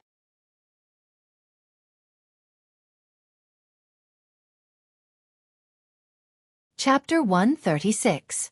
After venting his anger on Loki, Hulk left with satisfaction and continued his battle against the soldiers. Rog went straight to Loki and looked at him seriously.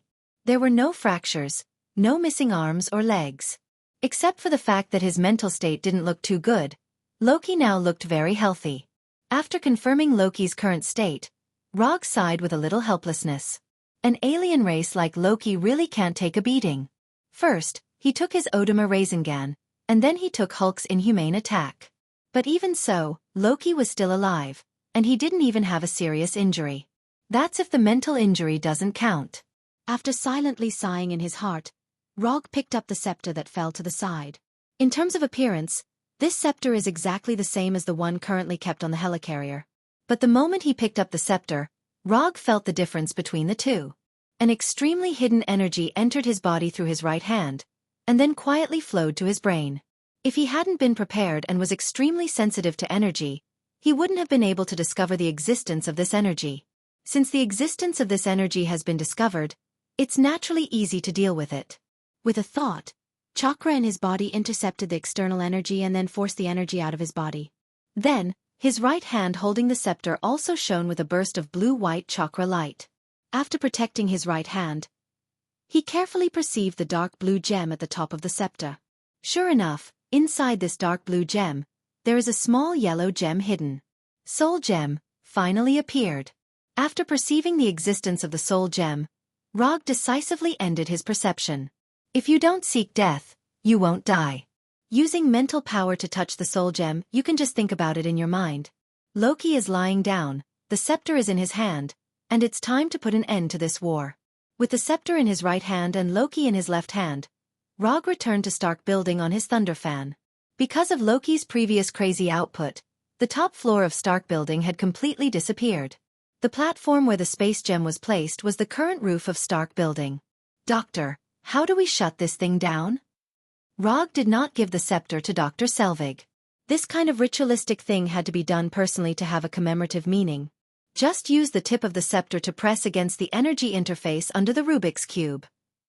It had to be said that the doctor's method of closing the back door was simple and crude. Just as Rog was about to use the scepter to pierce the energy barrier outside the space gem, he suddenly remembered something. After taking out a small communicator from his pocket and hanging it to his ear, Rog said, "Everyone, if you don't have any objections, I plan to close the portal above.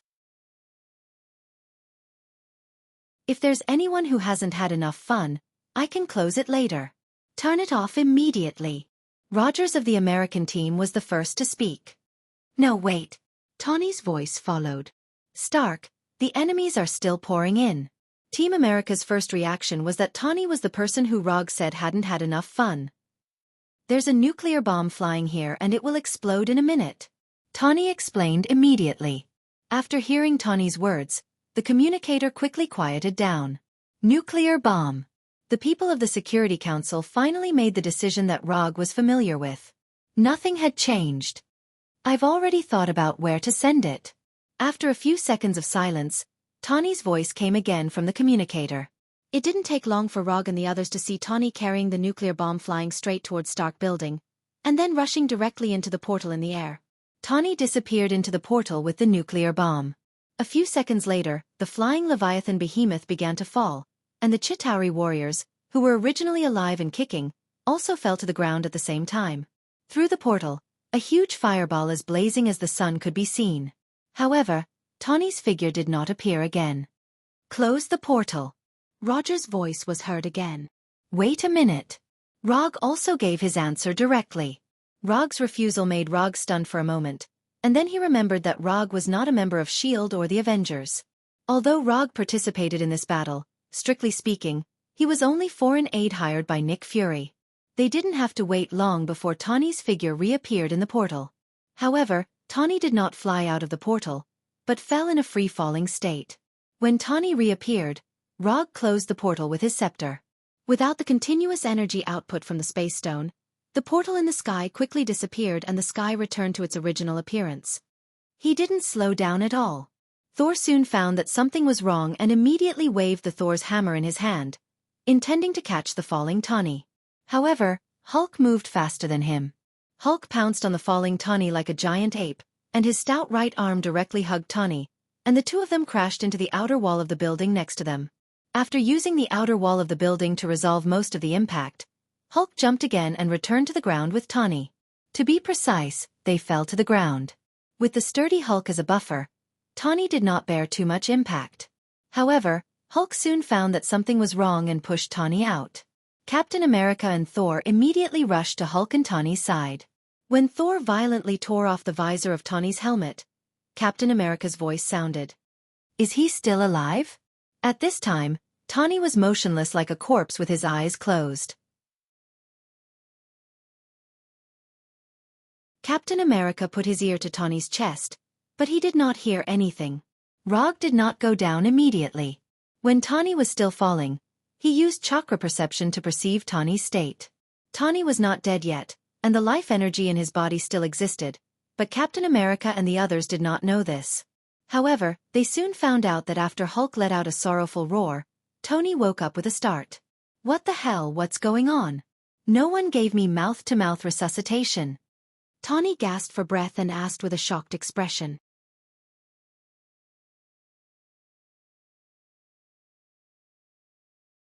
Chapter 137. The Terminator of the Atmosphere. The originally solemn and stirring atmosphere instantly disappeared after Tony spoke. "We won." Rogers of the American team looked away from Tony and said tiredly, "Guys, good job. Let's not go to work tomorrow and give ourselves a day off. Have you eaten Turkish barbecue? There's a Turkish barbecue restaurant 2 streets away. I haven't been there, but I want to try it." If it weren't for the fact that Tony was still lying on the ground with obvious scars all over his armor, he would have thought that Tony was dead. Based on his current appearance, no one would think that he was the superhero who had carried a nuclear bomb into the portal. "It's not over yet?" Thor didn't reject Tawny's suggestion, but he looked up at the Stark Tower that had lost its top floor. "Then we'll go later." A few minutes later, Thor and the others came to the platform where the space gem was placed. They saw Loki, who was in a daze, and Rog, who had been waiting for them. "The scepter and Loki are both here. You can do whatever you want with them." After that, Roger tossed the scepter in his hand to Rogers of the American team. Although there was a soul gem in the scepter, Rog didn't plan to keep it for himself. Or rather, he didn't plan to do so yet. After taking the scepter from Rog, Captain America looked at him in confusion and asked, "Is this scepter different from the previous one?" "This one is a little more powerful," Rog answered casually. As for the soul gem in the scepter, he didn't plan to tell him now. If possible, he hoped that the future would develop in the direction he was familiar with as much as possible. Whether or not Ultron and Illusion would be born wasn't his main concern. What he really cared about was Scarlet Witch Walter. "I definitely don't want Walter's body. I just care about Walter's superpower." Yes, only her superpower. Absolutely. According to his plan, Walter's superpower was the key to activating the Mangekyo. Although he could also directly exchange for the Mangekyo in the system, considering that this evolution required 300 ninja coins, he decisively gave up on this plan. That was 300 ninja coins. As for the most orthodox way of upgrading, experiencing great negative emotions, such as witnessing the death of a loved one, this was not in his consideration from the beginning. After completing the final handover, they finally went to the Turkish barbecue restaurant that Tawny had mentioned and had a depressing lunch. Time passed in a flash. Unknowingly, a week had passed since the Battle of New York. In the past week, S.H.I.E.L.D. showed its existence in a high-profile manner, dealing with the various problems left over from the Battle of New York.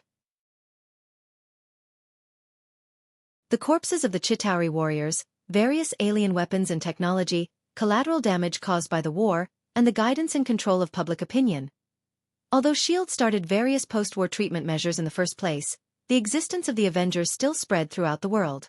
Iron Man Tony Stark, Captain America Steve Rogers, Hulk Banner, Thor, Black Widow Natasha, Hawkeye Barton, and the mysterious Masked Man. Although Rogue was not a member of the Avengers from the beginning to the end, people tacitly agreed that he was one of them. It couldn't be helped. After all, he acted like he was on steroids during the battle.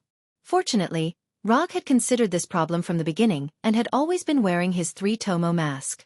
Therefore, perhaps, not many people knew his true identity. S.H.I.E.L.D. took Loki's scepter, and Thor took the Tesseract and Loki. Tony and Banner, two people with high IQs, hooked up together and carried out some research that ordinary people can't understand. Rogers, Natasha, and Barton began their respective vacations and were currently in a state of disconnection. After handing over Loki to the replicator, the Systems Commission finally changed to a completed state and sent 200 ninja coins to Rogue. In addition to the 40 ninja coins he originally had, the number of unconsumed ninja coins reached 240, which was a small savings. In general, everything was similar to what he expected, except for one thing that he didn't expect at all. His law firm had been destroyed. Before leaving the firm, he also specifically told Erica and others to be ready to fight and protect the firm. But he never thought that the invasion of the Chitauri army would still destroy his firm. To be precise, the person who destroyed his firm was not the Chitauri warriors, but the abomination, Bronsky. He didn't know if this guy was angry or he couldn't control his destructive power for a while. When killing those Chitauri warriors, the abomination successfully destroyed the firm. It was so damaged that there was no need to repair it, because the entire office building had collapsed. After saving all the things in the firm that were still worth saving, Rogue said goodbye to the firm that had accompanied him for several years and then chose a new office location. This time, he didn't choose those remote streets. Instead, he directly moved his office to the famous Empire State Building. Not only that, he also canceled the Rogue detective agency that he had used for several years and registered a new company. Konoha Private Military and Security Consulting Company. In the country of the United States, private military companies are completely legal. The premise is to pay taxes on time. Erica and others had no doubts about Rogue's change of the detective agency into a private military company. From the beginning, they didn't think that Rogue's firm was a detective agency. Have you ever seen a detective agency whose main business is fighting and killing? Only an outlier like Rogue would make this kind of business the main business of a detective agency. Therefore, changing it to a private military company is more in line with their current situation. But there was one thing they didn't understand. That was why Rogue changed the name of the company to Konoha. In this regard, Rogue's explanation was only a short sentence. Where the leaves of Konoha fly, the fire grows endlessly. After changing the firm to a private military company, Rogue's commissions finally became normal.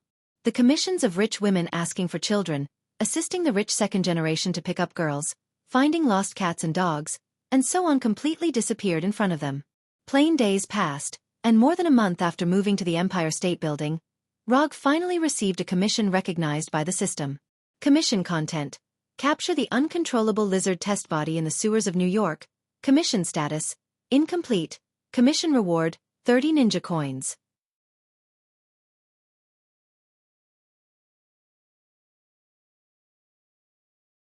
Chapter 138.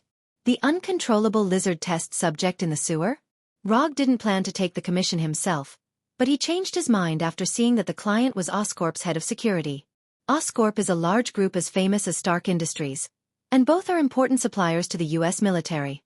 However, unlike Stark Industries, which specializes in energy and military technology, Oscorp's main research direction is in the field of biotechnology.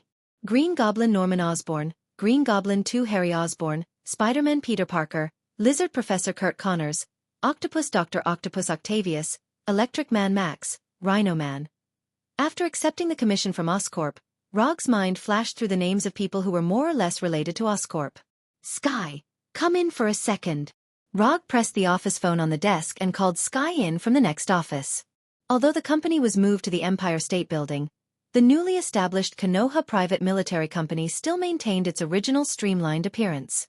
Simply put, there are still only 5 of them in the whole company. The only change is that everyone has their own office. Even Frank the Punisher and Bronsky the Abomination have their own offices. But because of their appearance, they haven't really been to the new company yet. What's the matter? After entering Rog's office, Sky sat down in front of Rog and said casually, "Help me look up a man called Peter Parker. He should still be an elementary school student now, or maybe he is already in middle school. I want all his information." Peter Parker? Elementary school student? Yes. Although she didn't know what Rog was going to do, Sky happily accepted the task. After the Battle of New York, Rog made a small deal with Sky. Sky would become a part of the company and would be responsible for information and intelligence gathering. In return, Rog will help her find information about her parents. Sky wanted to investigate by herself, but after S.H.I.E.L.D.'s high-profile appearance, she found that she could never investigate the information she wanted from S.H.I.E.L.D. alone. So, she had the idea of Rog, who was mistaken by the outside world as a member of the Avengers. Then there was that little deal. When Sky left, Rog once again picked up the information provided by Oscorp and browsed it carefully. Due to an experimental accident, a certain experimental lizard had a mutated body similar to that of a human. Strong, agile, berserk, has a certain degree of intelligence, and a green appearance. The information provided by Oscorp was very limited. But this was normal. After all, the specific information and data belonged to Oscorp's trade secrets, and they had no need to disclose it to the public. According to Oscorp, this was a mutant lizard. However, if he was not mistaken, this was not a mutant lizard at all. This was the lizard professor himself. According to the head of security, in order to catch this mutant lizard, they had lost a lot of manpower, so they had to entrust it to a private military company. Unfortunately, all of the private military companies that accepted the commission failed without exception. Finally, under the recommendation of a reliable person, they found this Rog, Konoha's private military company that was just established a month ago. In the field of private military companies, Konoha is a completely new company. But Konoha's price is no less than that of those established companies. A single commission starts at least $10 million, and the full payment must be paid in advance. If it wasn't for the fact that there was no other way, Oscorp wouldn't have found Konoha and paid $30 million for it. During the war in New York they flew in the sky, and now they have to drill into the sewers. But for the sake of $30 million and 30 ninja coins, the sewers will do. After putting down the information in his hand, Rog used the shadow clone jutsu. Bang bang bang. 8 shadow clones appeared in front of him in an instant. Things like drilling into the sewers should be done as little as possible. So he decisively handed over the early investigation work to the shadow clone jutsu. These 8 shadow clones will go to the places where Dr. Lizard appeared before to see if they can find the current whereabouts of Dr. Lizard. As long as they can determine a general range, he can use chakra perception to lock the exact location of Dr. Lizard. Although he can also use chakra perception to find traces of Dr. Lizard now, it will be very tiring, very tiring.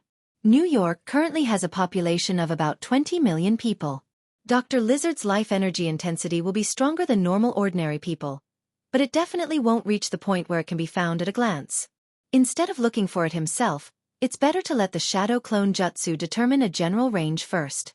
Anyway, the shadow clone jutsu won't have any problem with drilling into the sewers.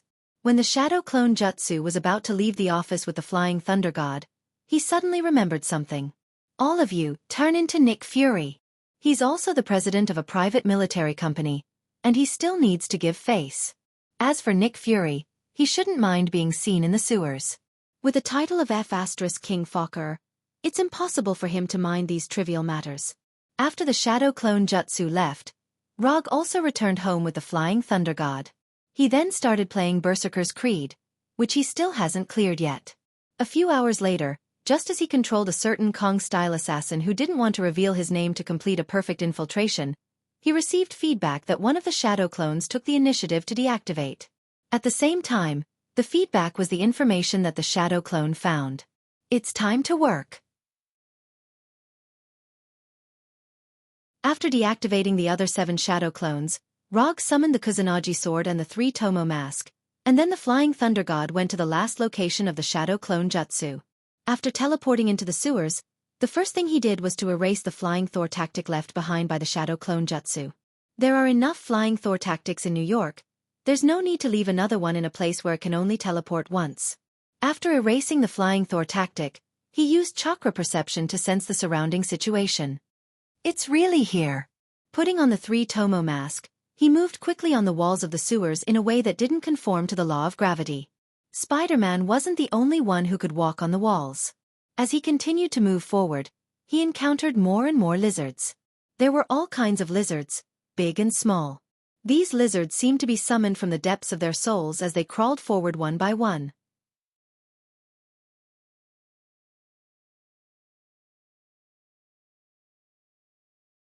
Chapter 139.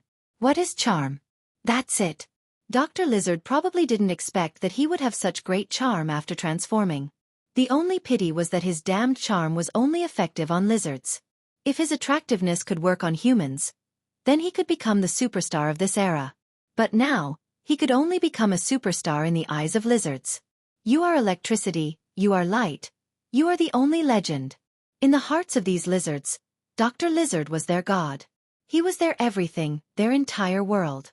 After following these brainless lizards for a while, Rog finally saw the goal of his trip. A lizard man with a height of 2 to 3 meters. When he saw the lizard doctor also saw him. However, Dr. Lizard didn't attack him immediately, but curiously looked at the uninvited guest wearing a mask. Dr. Lizard was no stranger to the 3-tomo mask on Rog's face.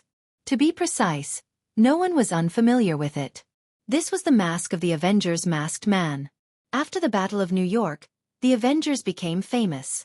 The consequence of becoming famous was that they had a lot of fans and a lot of derivative products.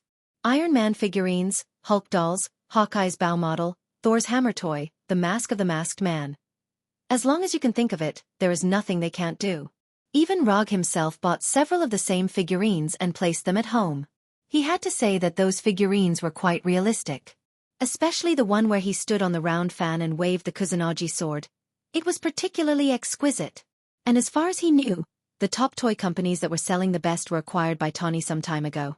This also led to the products of Hulk, Thor, Rog, and others often being inexplicably out of stock. And Iron Man figurines had the most styles and never ran out of stock. At first sight, Dr. Lizard thought that Rog was a loyal fan of the masked man. However, he soon found that something was wrong.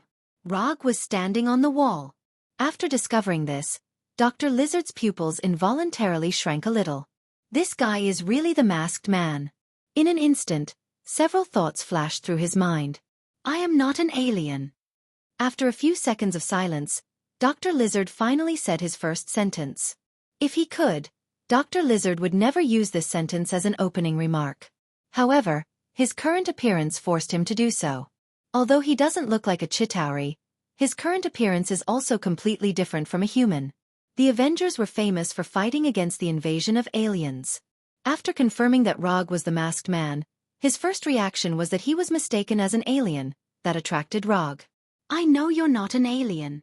Rog did not expect the lizard professor's first sentence to be this. Then can I leave?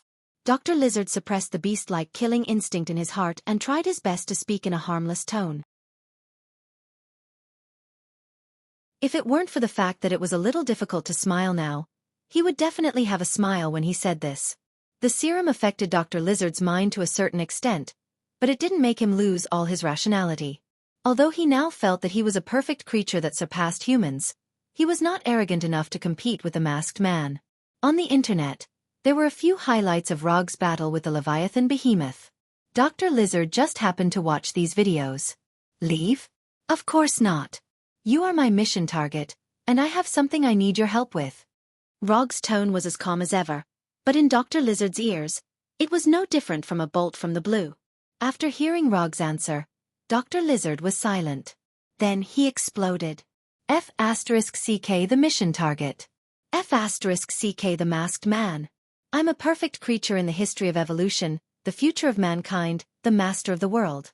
Not sure if he was provoked by Rog's words, or if he couldn't suppress the wild instinct in his heart, Dr. Lizard changed his previous caution and directly pounced on Rog.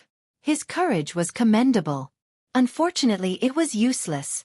When Dr. Lizard's left claw, which was about the size of his chest, was 1 meter in front of him, he pulled out the Kusanagi sword from his waist.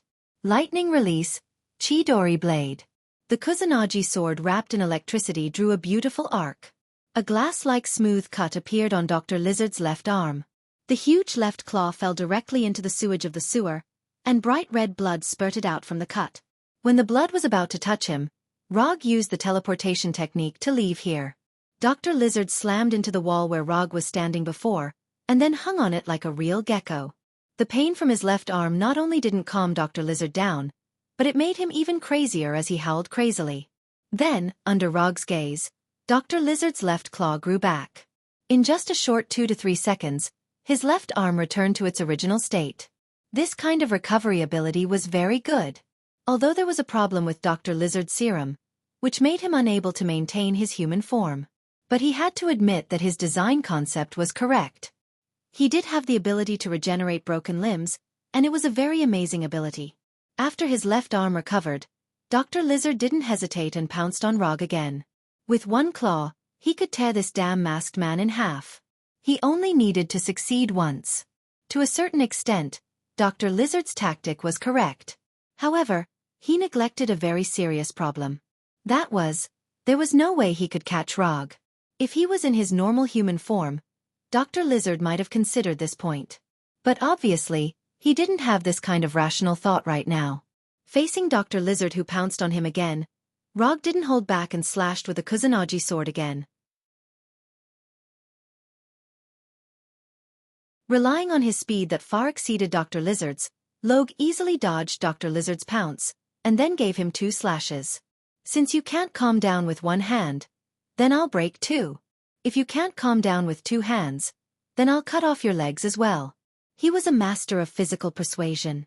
After missing again, Dr. Lizard couldn't hang on the wall like before, and fell to the sewer floor with his broken hands.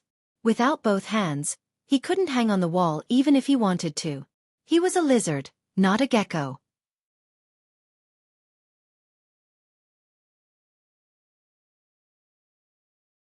Chapter 140.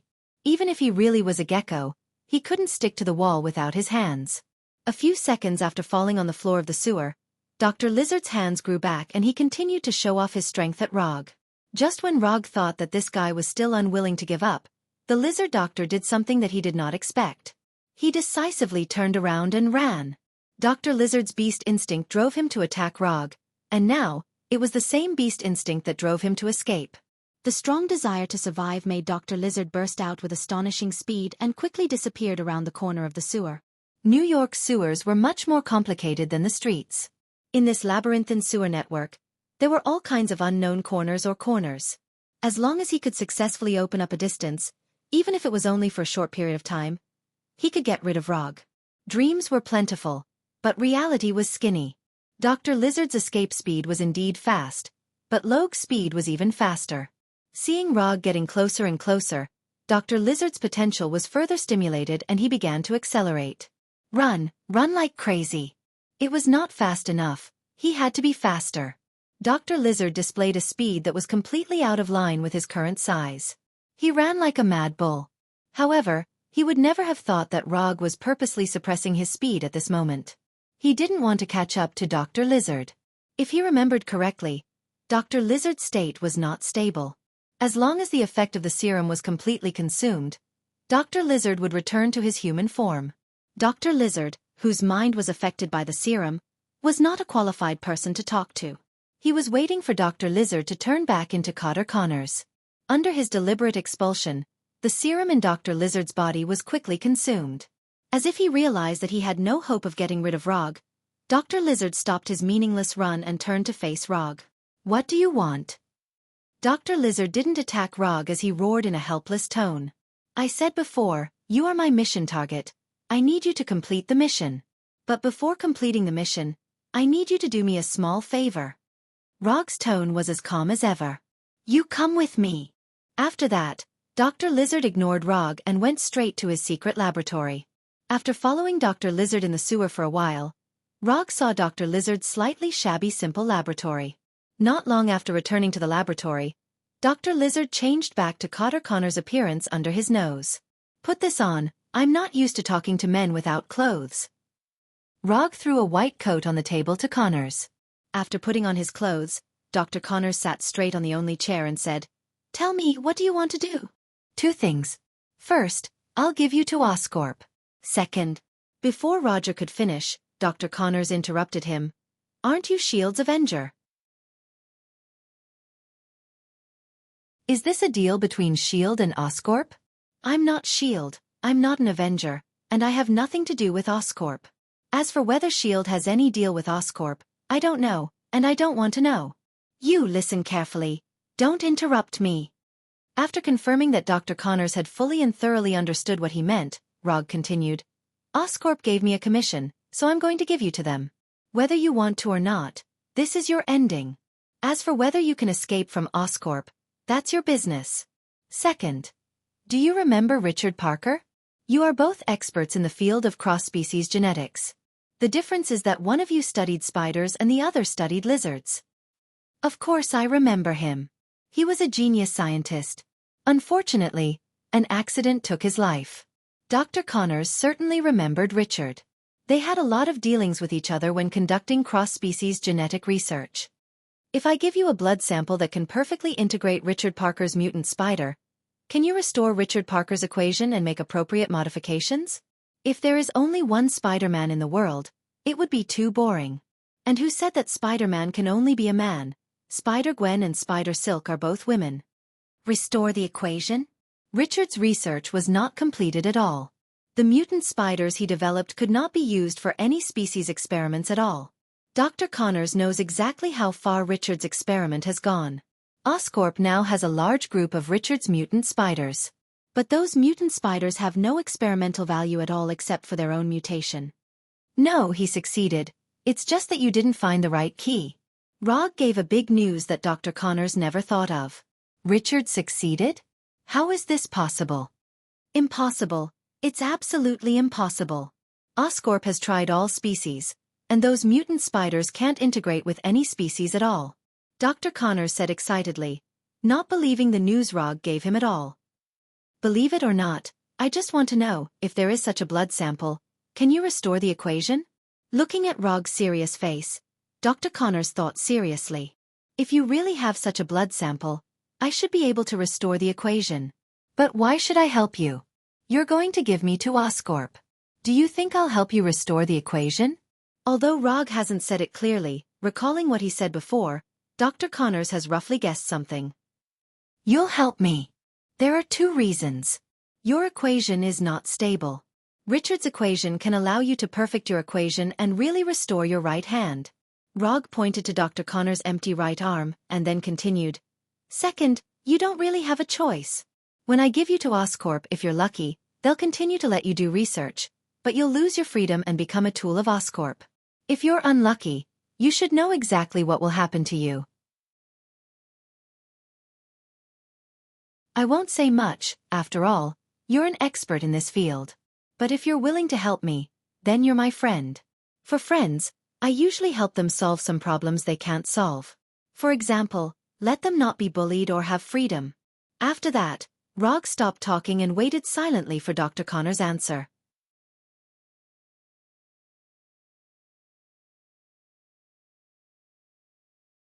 Chapter 141. Dr. Connors didn't answer immediately, but bowed his head silently, as if seriously thinking about Rog's proposal.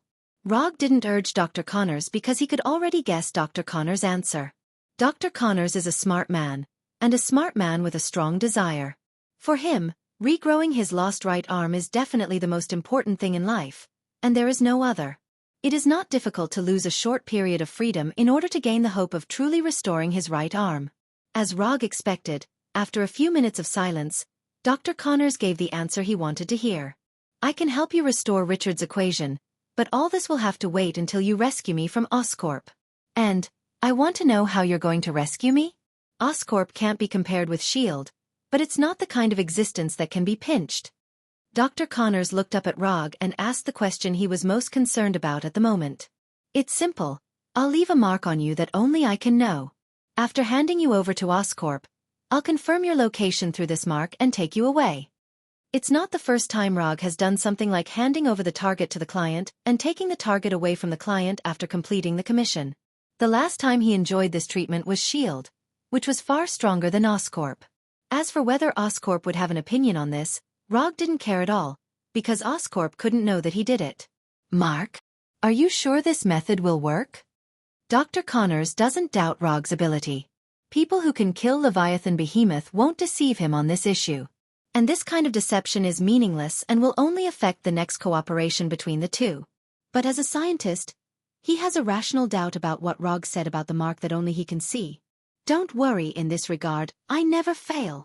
In the next 10 minutes, Rog and Dr. Connors continued to communicate some details. Then, Rog gave Dr. Connors a hand knife and knocked him out completely.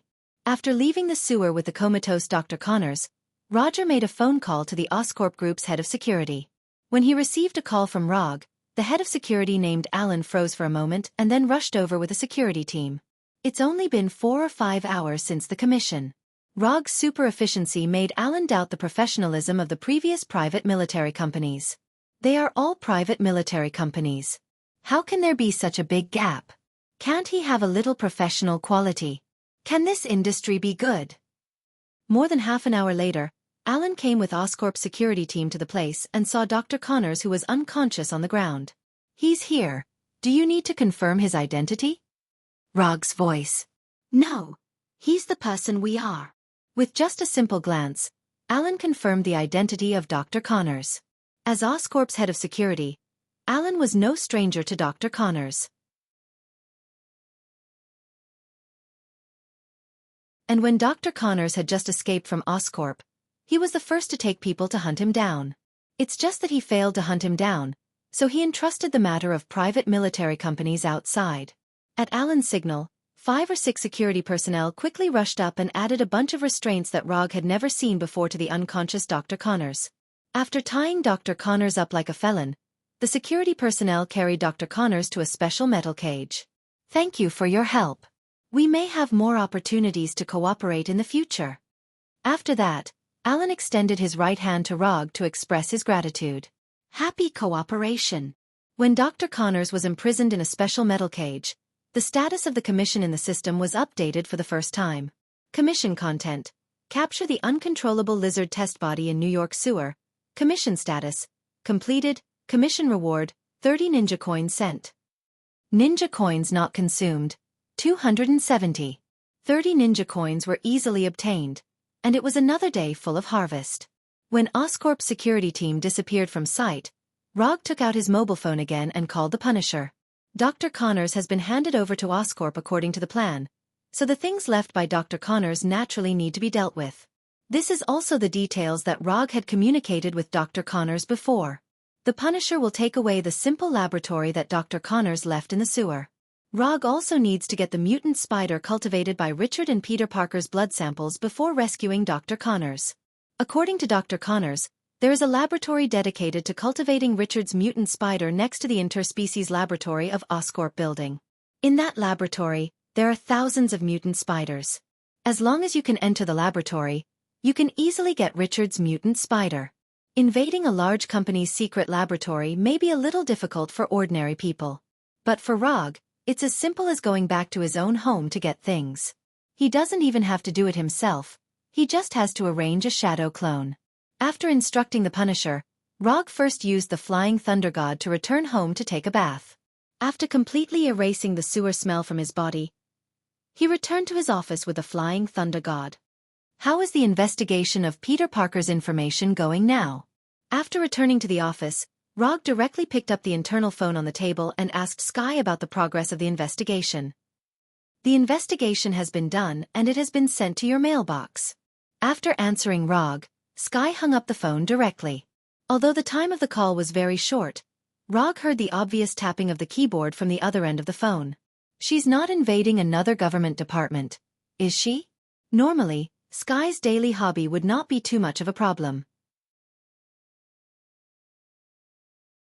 But the key to the problem is that she is always playing with some important confidential departments, such as S.H.I.E.L.D. Sky's hacking skills are of course top-notch, but that doesn't mean she can quietly invade S.H.I.E.L.D. If she had such an ability, she wouldn't have to cooperate with Rog. Not long after moving to the new company, Rog received a warm reminder from Mother Fokker, asking him to control Sky's curiosity a little.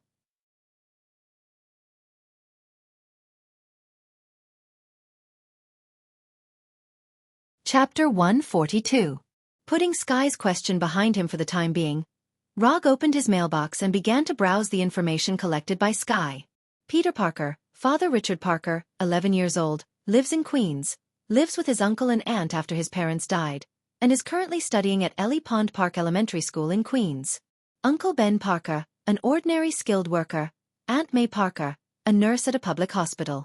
In addition to this basic information, Sky also hacked into the elementary school where Peter was studying and found all of Peter's grades from the student database.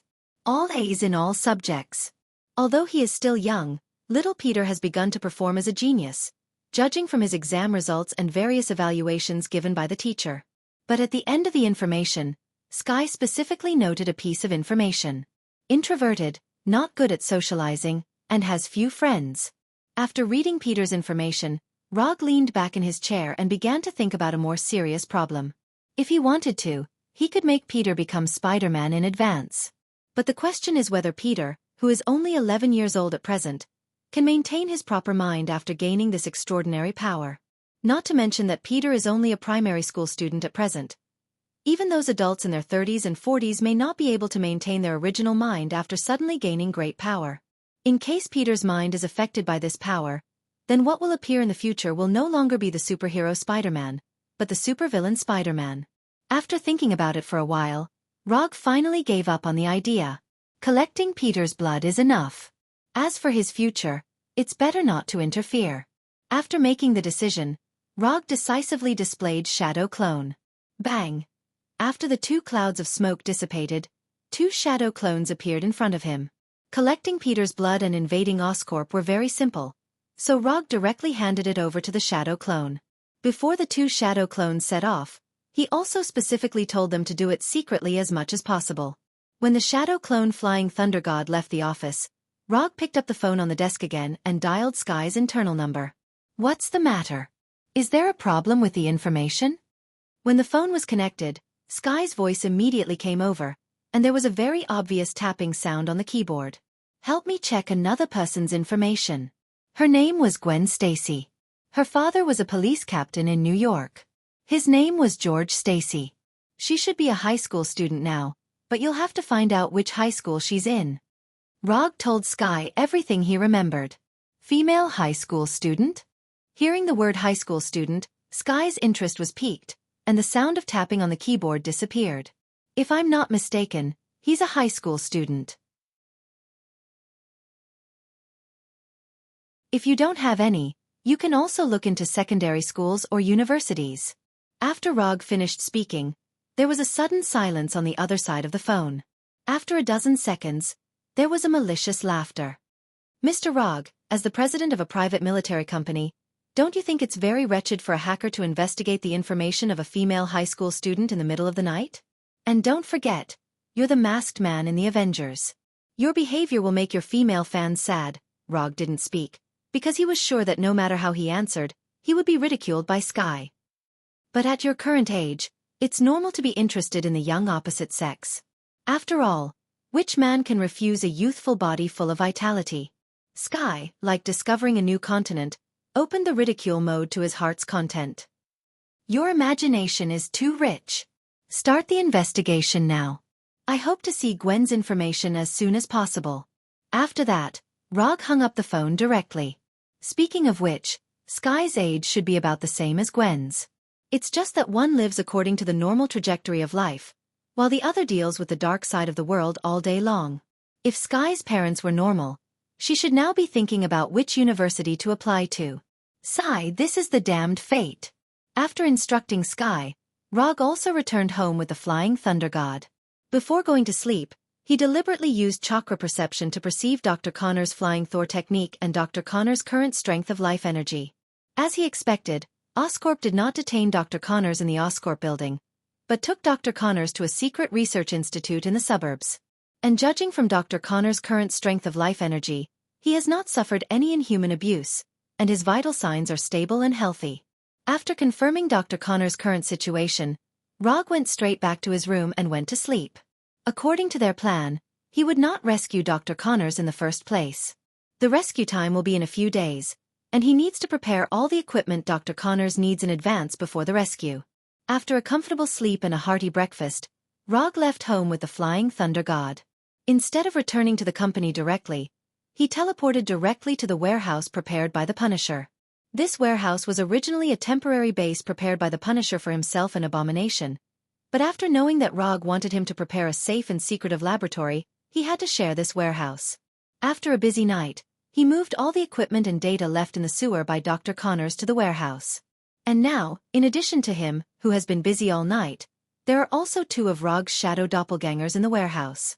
Peter's blood sample, Richard's mutant spider. The two most important raw materials for restoring Richard's super spider equation are ready. Dr. Connors can start restoring Richard's super spider equation by just preparing the various professional equipment needed by the Research Institute. These professional equipment are not difficult to find, but some more professional channels are needed. And Rog happens to know people who have such channels. After calling Tawny again and paying $50 million, he got what he wanted smoothly. Tawny didn't know what he wanted to do, but from the professional equipment he bought, Tawny could roughly guess his plan. Biotechnology research, high-end technology in the field of genetics. But Tawny didn't say anything about it. After all, everyone has their own little hobbies, and in his opinion, Rog is not the kind of madman who will destroy the world.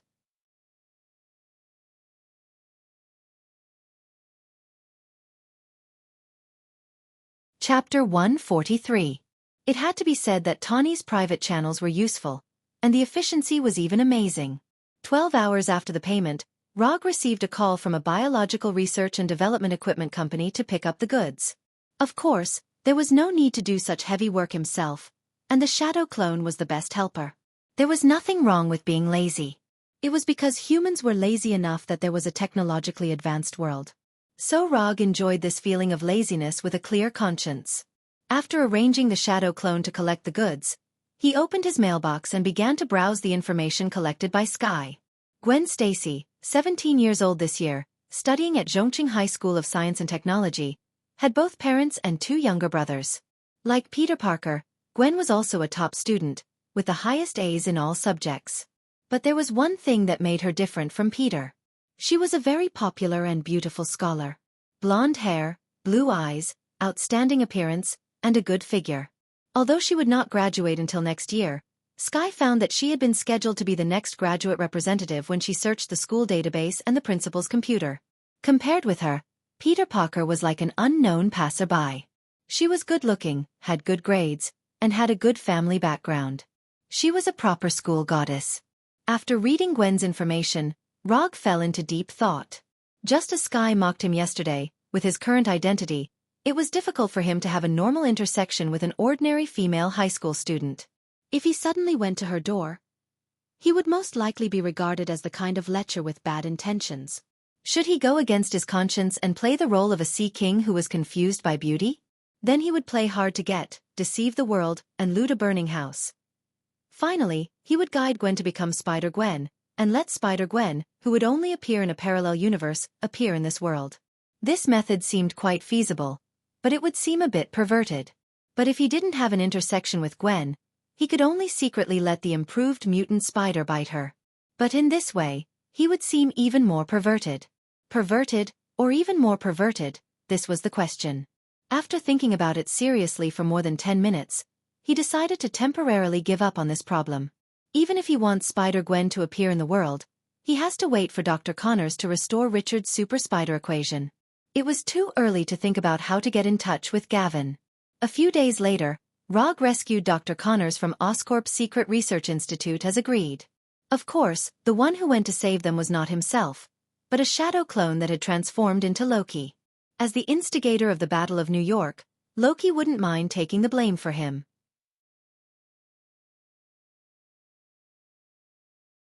Doctor, it seems like you've been doing well these past few days. With a ruddy complexion and full of spirit, Dr. Connors did not look as down and out as when he was in the sewer. Dr. Connors' current image perfectly conforms to his status as a doctor. They wanted me to continue perfecting the equation, so they were quite polite to me. Other than letting those amateur third-rate fellows do research on my body.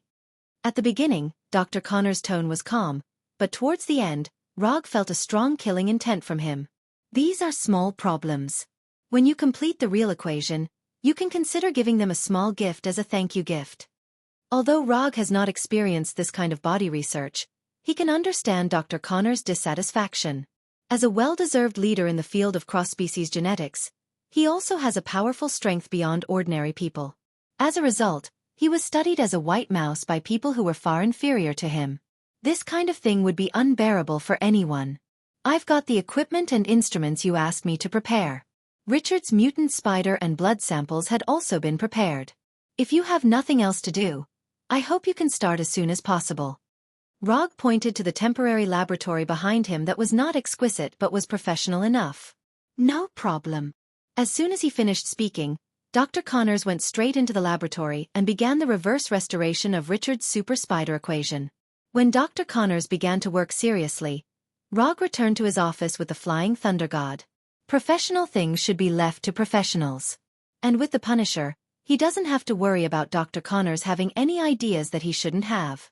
Days passed, and unknowingly, more than half a month has passed.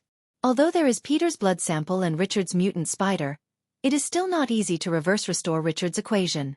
Dr. Connors is indeed a rare talent, but he is not a super genius like Tawny and Banner. The progress of restoring the equation is much slower than the two of them expected. According to Dr. Connors himself, there is still one of the most important key data that has not been derived, and it may take a week or two to complete the final restoration. Rog didn't care too much about this. As long as it can be restored, it doesn't matter if the time is slow. While Dr. Connors was restoring the equation, Rog was not idle and began to attack Gavin. No, it's getting to know her. In order to make the acquaintance between the two not seem so abrupt, he used a slightly roundabout method. First of all, he found a charity public welfare organization. Then, in his personal name, he donated a sum of $10 million to the charity organization and set up a charity fund to thank the New York police for their contributions. Finally, with the assistance of the public welfare organization, a charity party to thank the New York police for fighting against the Chitauri was born. When drawing up the invitation list, he included several police stations on the list of key thanks, including the police station where Gavin's father, Sheriff George, was located. Although the process was a little complicated, he finally achieved his goal and successfully got to know Sergeant George and his family. When Sheriff George shook his hand to express his gratitude, a trace of guilt emerged in his heart. If you know that I'm thinking about your baby girl, you certainly won't have any idea of thanking me. Maybe you'll have the idea of shooting me directly in the head. With such a foreshadowing, the subsequent things were much simpler. Although Rog is now a typical single dog, he was an out-and-out VIP player before crossing over. The former little white dragon in the waves is now going to start galloping again.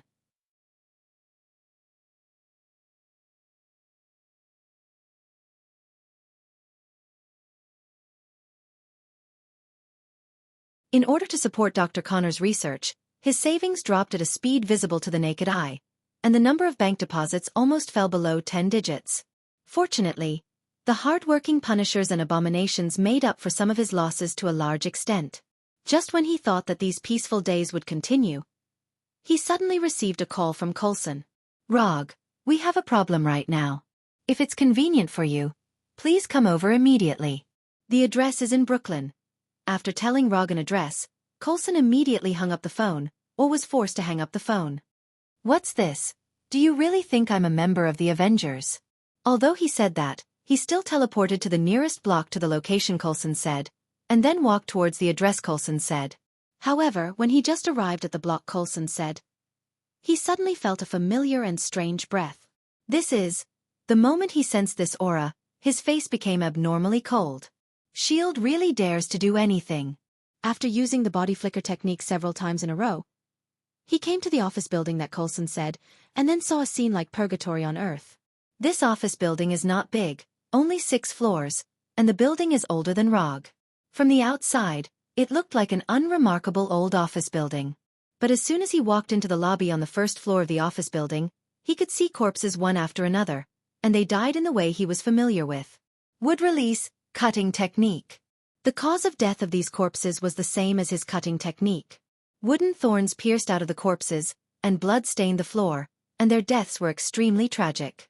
After taking a few deep breaths and temporarily suppressing the anger in his heart, Rog came to a corpse, and then cut off one of the wooden thorns with kunai. Although from the outside, these wooden thorns were very similar to the wooden thorns he used to perform the cutting technique. But in fact, the two were completely different. The wooden thorns in his hand were completely ordinary wood, without any chakra on them, and they did not have the amazing vitality of his wood release. In terms of hardness, these wooden thorns were far inferior to the wood he summoned with wood release. The wood he summoned with wood release, even without the supply of chakra, couldn't be easily cut by ordinary metal knives. The huge difference between these wooden thorns and his wood release wood thorns was like the difference between the physique of the American Team Rogers and the Hulk. But even so, the existence of these wooden thorns was enough to prove some things. When he threw away the blood-stained wooden thorn in his hand, he saw Coulson, or rather Coulson, who almost lost his right hand. Coulson was still in a suit, but at this time, there was a huge wound of more than 20 centimeters on his right hand.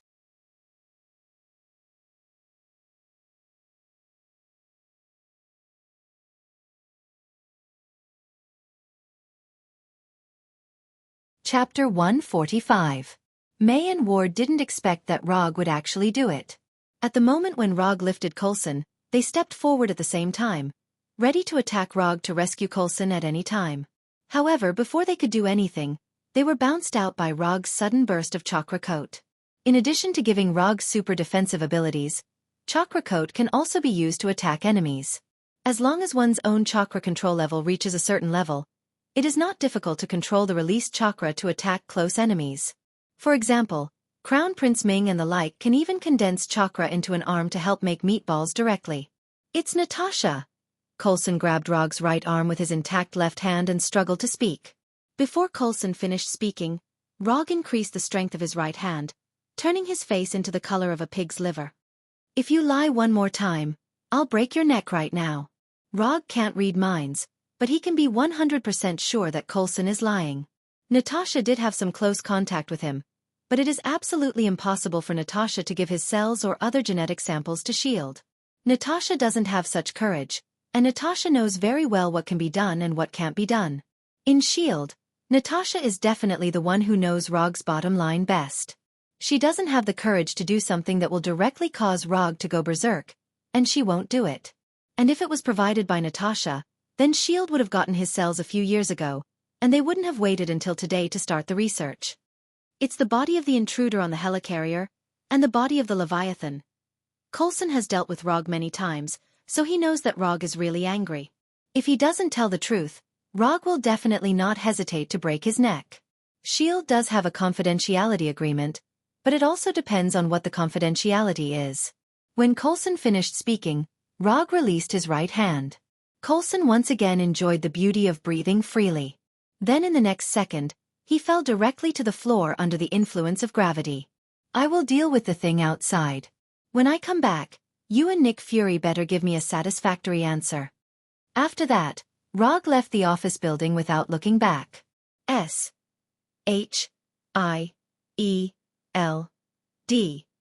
is the typical representative of courting death. After the New York battle, Rog thought that S.H.I.E.L.D. would be a little more restrained. As a result, in just a few months, these guys made a new move. Last time it was because of the unlimited energy in the Tesseract. This time, it was because of his wood release.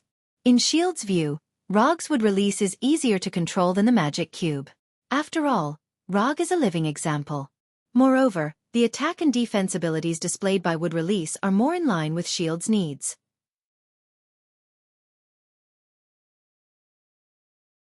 The infinite energy represented by the magic cube can improve the technological level of the entire world, and its development prospects are broader. But the research of the magic cube is obviously much more difficult than the research of wood release. What's more, they have now completely lost the magic cube. But Rog's wood release is different. It is a power that can be used perfectly on humans. If they could master the secrets of wood release, S.H.I.E.L.D. would be able to create their own team of extraordinaires.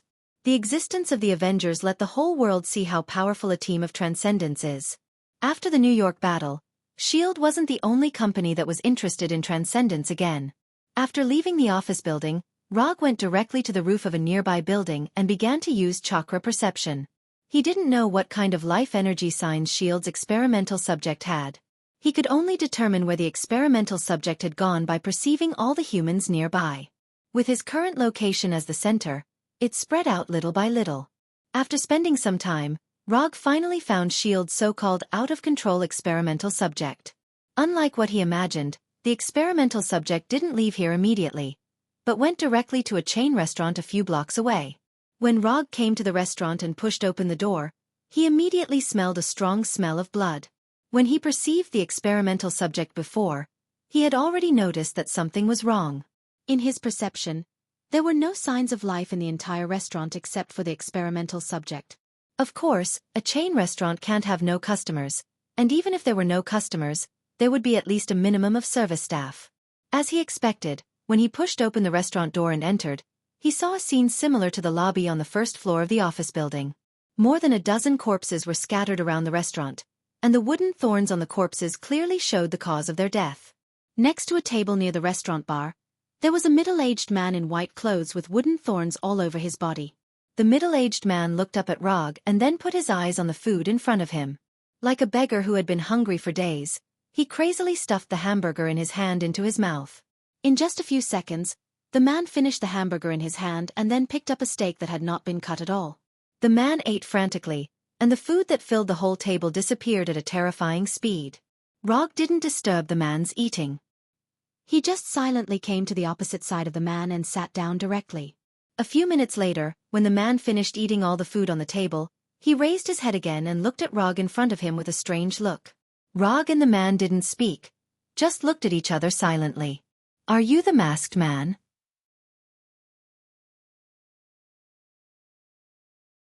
"I've seen the video of your battle with those aliens, and it was wonderful. But I'm stronger than you." As soon as his voice fell, the man's right hand suddenly attacked Rog. From Rog's point of view, he could clearly see a wooden thorn gushing out of the man's palm, stabbing towards him like a sharp blade. However, just as the sharp wooden thorn was about to pierce his neck, an arm made entirely of wood emerged from his left shoulder. In just a moment, the wooden arm grabbed the man's right hand, and the two palms clenched together like fists. When his right hand was grabbed by the wooden arm, the man didn't hesitate and immediately stretched out his left hand. As soon as he raised his left hand, a piece of wood as thick as an arm also gushed out of Rog's right shoulder. When the wood that gushed out of Rog's right shoulder reached the man, the wood suddenly split into two, turning into two arms. One of the wooden arms pressed the man's left hand, and the other directly pinched his neck. "No, you're not strong at all."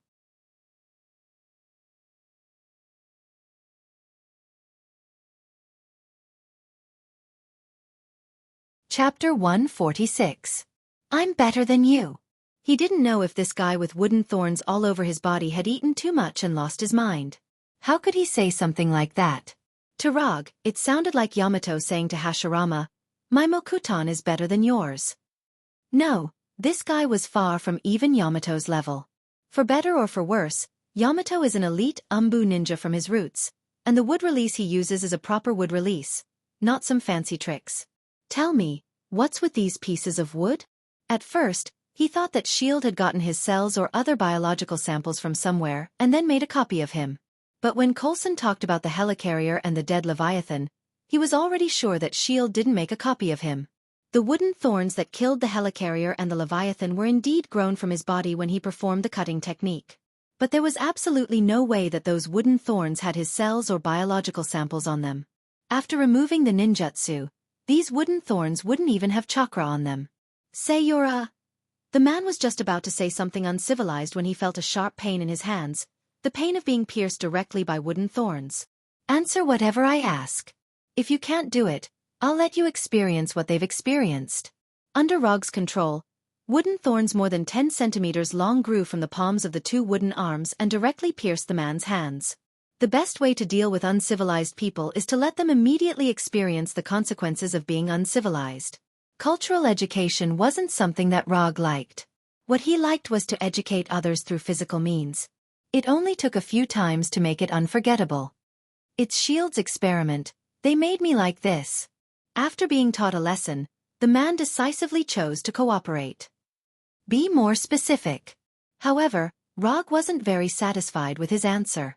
Therefore, He made the wooden arm grow a wooden spike that was more than 10 centimeters long. I have had superpowers since I was a child. I can control the growth of plants. Later, I used vines to kill a few people, and I was caught by Shield. I was locked up in a special prison until a few months ago when they took me out and injected me with a special drug called seed. In the beginning, I could only grow plants like grass and vines on my body. They injected me with several different seed potions, and then I was able to grow wood from my body. However, this ability is sometimes very unstable, so sometimes these wooden thorns will come out of my body on their own. The man quickly explained. After he finished speaking, he looked at the small wooden thorns on his hand. Your superpower is to control the growth of plants, but the energy required for the growth of plants cannot be produced out of thin air. How did you do it? Even when he used wood release, he had to consume a large amount of chakra to achieve the effect of controlling the wood or making it grow. The man in front of him didn't have any special energy in his body. Just eat. After they injected me with the so-called seed potion, my appetite became better and better, and my stamina became a lot better. Every time I let the wood grow out of my body, it will consume a part of my stamina. As long as I have stamina, I can continue to let my body grow wood. Growing wood from the palm, then inserting the wood into other people's bodies, and finally letting these wooden thorns grow out of other people's bodies, they also taught me. But later, I watched your video and realized that they also learned from you. Let me tell you, those people from S.H.I.E.L.D. are really not good people. I think you should be like me and kill them until they bleed all over the ground. That way, they will be afraid of you and won't have any ideas about you. He didn't know if this guy was a chatterbox or if he felt that Rog would no longer hurt him. He began to chatter and even began to give Rog advice. I'm so cooperative, it's not right for you to kill me. And we're barely the same kind, aren't we? Yeah, S.H.I.E.L.D. isn't a good person. But, you're not a good person either. After that, Rog didn't continue to talk nonsense with this man, and wooden thorns grew out of his 3 wooden arms at the same time. When these wooden thorns entered the man's body, they grew out of the man's body again, causing a painful death effect similar to the cutting technique. The man didn't expect that Rog would actually do it, and in a way that he was very familiar with. It turns out that growing wooden thorns in the body is really painful. You want to take revenge on S.H.I.E.L.D., that's fine, but you shouldn't have done it to the people in the restaurant. As soon as his voice fell, Rog and the man disappeared from their seats. When he left with the flying thunder god, the sound of sirens became clearer and clearer outside the restaurant. Half an hour after returning to the office building with the body, Rog finally saw Nick Fury. Rogers, who was wearing a shield, and Hawkeye Barton, who was carrying a bow and arrow, also appeared with him. Rog this time. As soon as Nick Fury opened his mouth, he was interrupted by Rog. You only have one chance, think about it before you say it. Rogers and Hawkeye Barton didn't know what was going on.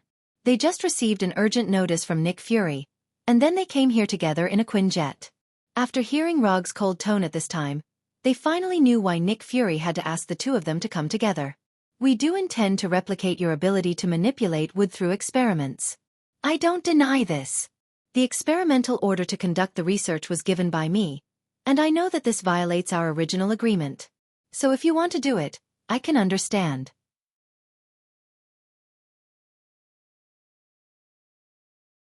However, I don't think there's anything wrong with my order. We won the Battle of New York, but that was a victory for the Avengers, not for S.H.I.E.L.D.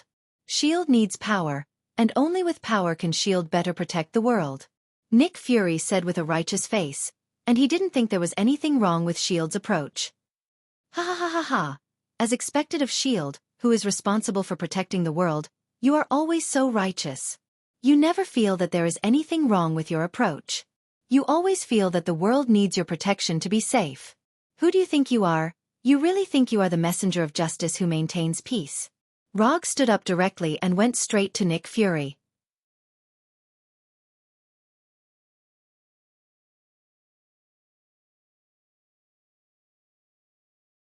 Chapter 147. As long as one wasn't a fool, they could easily see that the current atmosphere was very wrong. When Roger came in front of Nick Fury, Rogers of the American team also stepped forward and said to Roger, "If you have something to say, we can talk slowly. There's no need to fight." Rogers didn't know Rog very well, but he had seen how Rog fought before. Therefore, he was certain that once Logue made his move, no one here could stop him. Unlike Captain America, who took the initiative to step forward, Hawkeye Barton took a step back silently, then clenched the recurve bow in his hand. Hawkeye was a very pure agent, so in his opinion, Rogue was obviously making a big deal out of nothing. Although Nick Fury wasn't a good person, in general, what he did was to protect the world. This was what Hawkeye Barton was thinking at this time. The thoughts of a senior S.H.I.E.L.D. agent. Rogue didn't speak, just looked at Nick Fury with cold eyes. And Nick Fury didn't show the slightest sign of giving in, so he stood upright in front of Rogue. We didn't copy your cells, nor did we make a clone of you. We just used the wood you left behind to develop a new type of medicine. If you feel that our behavior offended you, we can make appropriate compensation. At this moment, Coulson's voice suddenly sounded. Coulson, who had finished dealing with the injury on his arm, walked in. May and Ward were still with him. Behind him was a 20-person S.H.I.E.L.D. Special Forces team. A fully armed S.H.I.E.L.D. Special Forces team. Rogue ignored Coulson, and he would never accept S.H.I.E.L.D.'s so-called compensation. If he accepted S.H.I.E.L.D.'s compensation, then S.H.I.E.L.D. would only become more and more excessive in the future. This time, they dared to have ideas about his wood release. Then next time, they would dare to have ideas about his chakra. In the end, they would even dare to have ideas about him. Some things, once you give in, can no longer be reversed. In order to prevent this from happening, the best way is to cut off their hands as soon as they have the intention to reach out. If you dare to reach out with your left hand, I'll cut off your left hand. If you dare to reach out with both hands, I'll cut off both. You can't touch what you shouldn't touch. You'd better not have any ideas about what you shouldn't have. Don't you want my power? No problem, I'll satisfy you. Rogue finally spoke. His tone was calm, but anyone could tell that he definitely didn't mean to share his power with S.H.I.E.L.D. As soon as Rogue finished speaking, Nick Fury's right hand grabbed the pistol at his waist. However, before he could pull the pistol out of the holster, he felt an intense pain that penetrated his heart. Chi. In the blink of an eye, dozens of 10-centimeter-long wooden thorns grew out of his right arm, piercing his skin, destroying his muscles, and breaking the bones in his hand. When Nick Fury's right hand became unrecognizable, people realized that Roger's left hand was pressing down on his shoulder. This is the power you want. As soon as Rogue's voice fell, the wooden thorns on Nick Fury's right arm grew crazily again. Bang! The crazily growing wooden thorns instantly broke Nick Fury's entire right arm. Minced meat and bright red blood splattered everywhere. Just as Nick Fury's right arm was completely broken by the wooden thorns, a pale blue light visible to the naked eye emerged in front of Rogue, blocking the splashing flesh and blood. Crazy, really crazy. Although everyone knew that this matter would be difficult to resolve. But no one thought that Rogue would so decisively destroy Nick Fury's entire right arm. That was Nick Fury, the director of S.H.I.E.L.D., the most powerful secret service organization in the world. Without anyone's order, after discovering that Rogue destroyed Nick Fury's right arm in this cruel way, the Special Forces soldiers behind Coulson immediately raised their weapons and pointed their guns at Rogue. As long as Nick Fury or Coulson gave the order, they could immediately shoot Rogue into a hornet's nest. It has to be said that these Special Forces soldiers had good ideas. But they didn't realize what kind of existence they were facing now. When they raised their weapons, Rogue glanced at them casually. Then, these Special Forces soldiers fell to the ground as if they had lost their souls. Sharingan Genjutsu. A group of ordinary people can't resist the Genjutsu of Sharingan. In just a moment, these Special Forces soldiers fell into the Genjutsu world constructed by Rogue and lost consciousness. From now on, the agreement is invalid. If you want revenge or to regain your face, just come at me, Rogue will take it all. After that, Rogue ignored Nick Fury, and even ignored Team America, who was ready for battle, and Hawkeye, who aimed their bows at him, and directly left with the Flying Thunder God. The good relationship with S.H.I.E.L.D., from this moment on, was completely over. But Rogue didn't have any regrets. S.H.I.E.L.D. is indeed very strong, and it can even be said that it is the strongest secret service organization at present. But so what? If it really comes to the point of no return, he can guarantee that the one who dies must be S.H.I.E.L.D. When it comes to fighting, he is really not afraid of anyone. Although Nick Fury's right arm was destroyed by him, in the next few days, Rogue did not suffer any attacks from S.H.I.E.L.D., not even those deliberate difficulties on the surface. Days passed, and everything seemed to have returned to its original state. But a month later, he suddenly received a black business card with an octopus-like logo. He was no stranger to the octopus-like logo on the business card. This is the symbol of Hydra. The business card suddenly appeared in his office, and neither Sky nor Erica knew who sent it. Even the closed-circuit television happened to have some small accidents at that time and did not capture any useful pictures. Boring desire to show off. Rog certainly knows why Hydra's people sent business cards in this way. They just want to tell him that they are strong and can enter and leave his office at will. In this regard, his answer was to throw the business card directly into the trash can.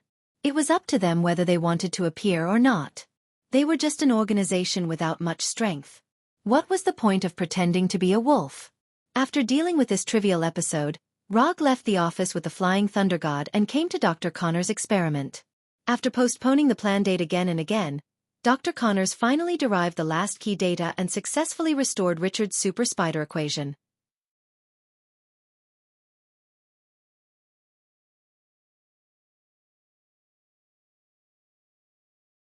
Chapter 148. After transmitting to the laboratory, Rog did not go directly to Dr. Connors, but came to Punisher Frank. Go and prepare a set of professional anti-eavesdropping devices and a new hidden monitoring system.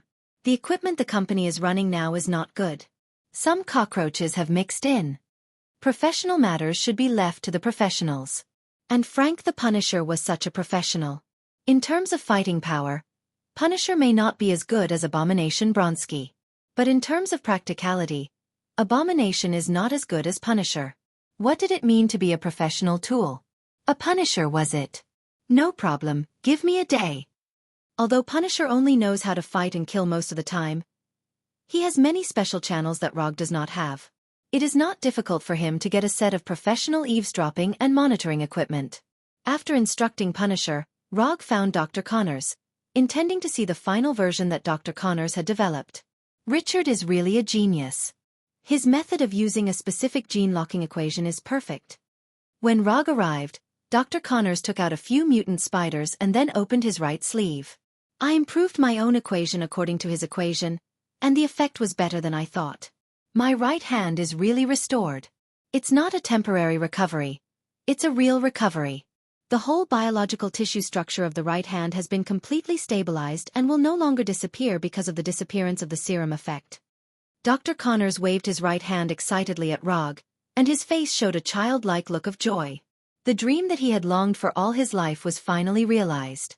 This wonderful feeling could not be described in words. I saw it, but you know this is not what I want.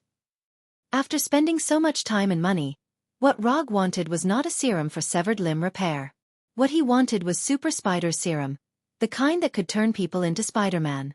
Of course, I'm ready for what you want, but there's one thing I need to tell you in advance.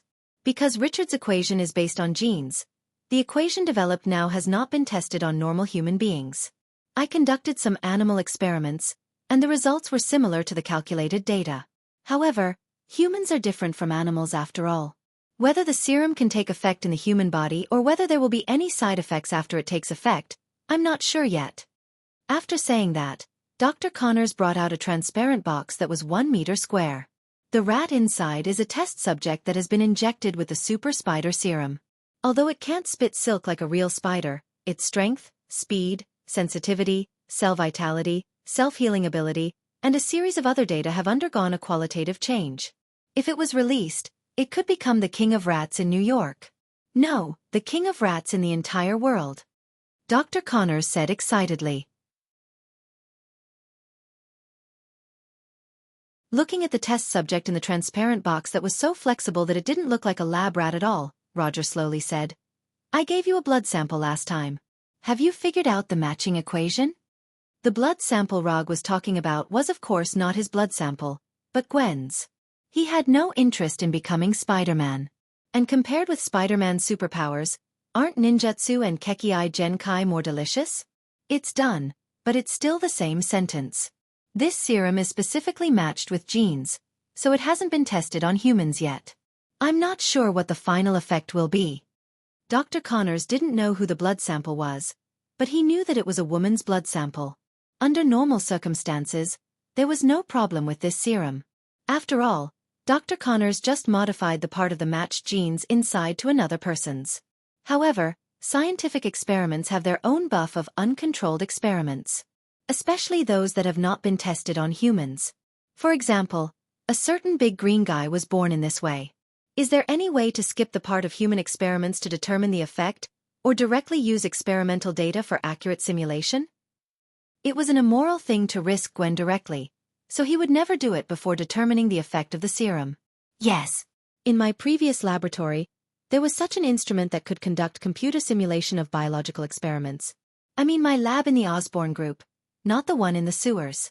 But even if I use that instrument for simulation, I need detailed data of the experimental target, the more detailed the better, and the simulation is always only an experimental data, which does not represent the results of the real human experiment.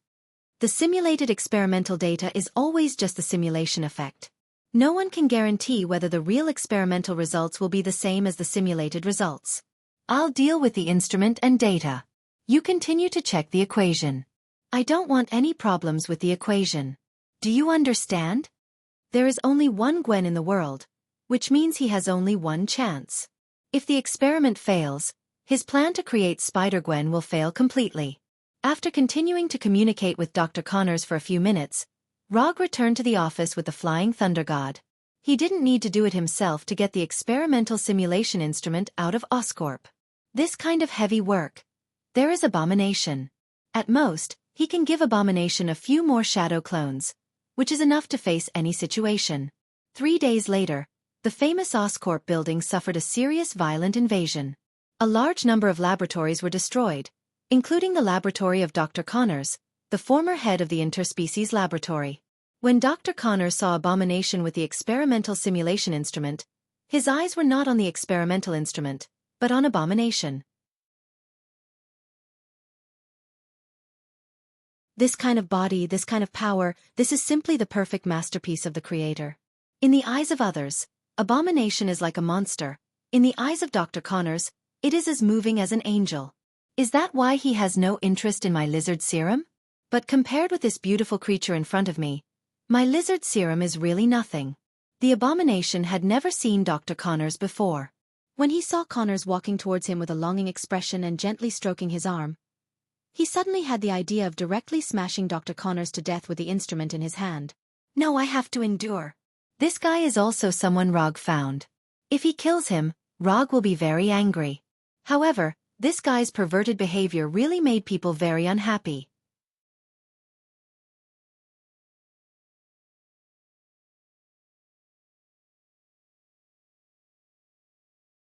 Chapter 149.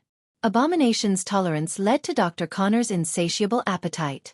After stroking Abomination's right arm, Dr. Connors was still not satisfied and set his eyes on Abomination's steel-like abs.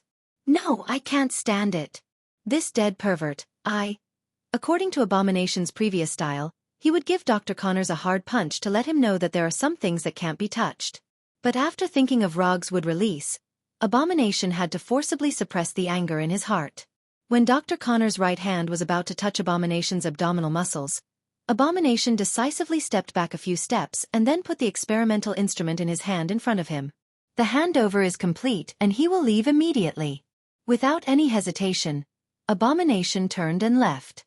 As he strode away, Abomination did not forget to shake his right hand that had been touched by Dr. Connors. Disgusting. Extremely disgusting. After watching Abomination leave, Dr. Connors stuck out his tongue and licked his lips like a lizard. Fortunately, Abomination has left at this time. If he saw this scene, even with Rog's suppression, he would not be able to help but beat Dr. Connors. At worst, he would be taught a lesson by Mu Ran afterwards. At this time, Rog didn't know what was happening in the laboratory, because now there is a guy who is S.H.I.E.L.D. on the surface but is actually Hydra coming to his office. Hydra was waiting for Rog to take the initiative to contact them, but they didn't expect that their carefully prepared business cards were thrown directly into the trash can by Rog. After waiting for a few days in vain, they had to change their plan and take the initiative to come. Now sitting in front of Rog is Brock Rum, captain of S.H.I.E.L.D.'s Quick Reaction Special Forces. Of course, compared with this identity on the surface, his other identity is a little more famous. Hydra's Crossbones. You dare to come to me directly as Hydra. It seems that you are going to end your hibernation. This is not the first time Rog has dealt with Rum. They have met a few years ago. But at that time, Rum was still an ordinary Special Forces member. At that time, Rum's Special Forces received a mission to capture Rog. The result of the mission was obvious. Rum and the others failed and lost nearly half of their men. It was also because of their failure that the Black Widow Natasha decided to take action personally. Nick Fury is already old. He can't see the future of the world, just like he can't see your true personality. Since he dared to use the identity of Hydra to find Rog, Rum Lo is naturally prepared for everything. The worst result is nothing more than him ending his lurking in S.H.I.E.L.D. ahead of time. At this point, even if he ended his concealment early, it was no longer important. What Hydra needed to prepare, they have already prepared 70 to 80% of it. As for the rest, they were just icing on the cake.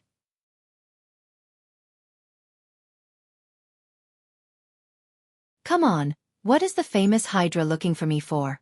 I don't think my small private military company can help Hydra. Hydra does more espionage operations. Even if it is an assassination operation, it is only targeted at some ordinary targets. This kind of task can be easily done by Hydra himself. There is no need to find him. No, you look down on yourself too much. Don't say that you are the masked man. Just some of the things in your hands are already valuable. For example, the Abomination Bronsky, the Undead Punisher, and the Iron Man armor with its own energy. And as far as we know, Dr. Lizardman Connors, who gave Oscorp a headache some time ago, is now in your hands. Rog was not surprised that Hydra was able to investigate the Abomination and Punisher. After all, they often appear in public. But Hydra was able to investigate Dr. Lizardman and Mark III, which surprised him a little. Since rescuing Dr. Connors from Oscorp, Dr. Connors has not left the secret laboratory. As for Mark III, he has not worn it once. Even S.H.I.E.L.D.'s people didn't know that he had a set of Mark III with its own energy in his hands. Interesting. Although you said so much, if I'm not wrong, what you want should be Tawny's Iron Man armor. Among the 4 things proposed by Rum, the one that best meets Hydra's current needs is Iron Man's Iron Man armor. In particular, the Battle of New York has shown the world the power of the Iron Man armor. However, since the Ironmonger incident, Tawny's protection of the Iron Man armor has increased by several levels. In addition to Colonel Road wearing a set of Mark II and transforming it into the Iron Patriot, only Rog has a set of Mark III in his hands. But only he and Tawny know about this. What we want most now is the Iron Man armor, but we are also interested in the Abomination, Punisher, and Lizardman's biotechnology. If you are willing to give us the Iron Man armor for a few days to study, or provide these 3 biotechnology, we will give you an unimaginable return. Although Hydra has never officially contacted Rog before, this does not mean that they know nothing about Rog. Since Rog's sudden appearance in New York a few years ago, especially after he defeated S.H.I.E.L.D.'s several arrests, Hydra began to secretly investigate his information. On the surface, Rog seems to be a person who doesn't have much pursuit of money, power, and beauty. But after careful analysis by the psychologists inside Hydra, they can basically determine that Rog is just relatively well controlled. Simply put, he is not pure and simple. He is just a little bit boring. Hydra is not worried about Rog's greed and lust because they have enough strength to satisfy Rog, which is one of the reasons why Rum is so straightforward. Just name your price and Hydra will lose if they can't satisfy you. It seems that you are very confident. I can't give you the Iron Man armor. This is a matter of principle.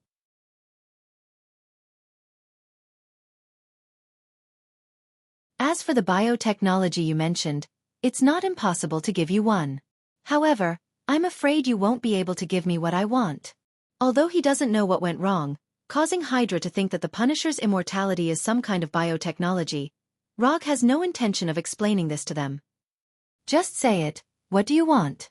Rum said with great confidence. I want the obelisk, which is the first 084 item in S.H.I.E.L.D.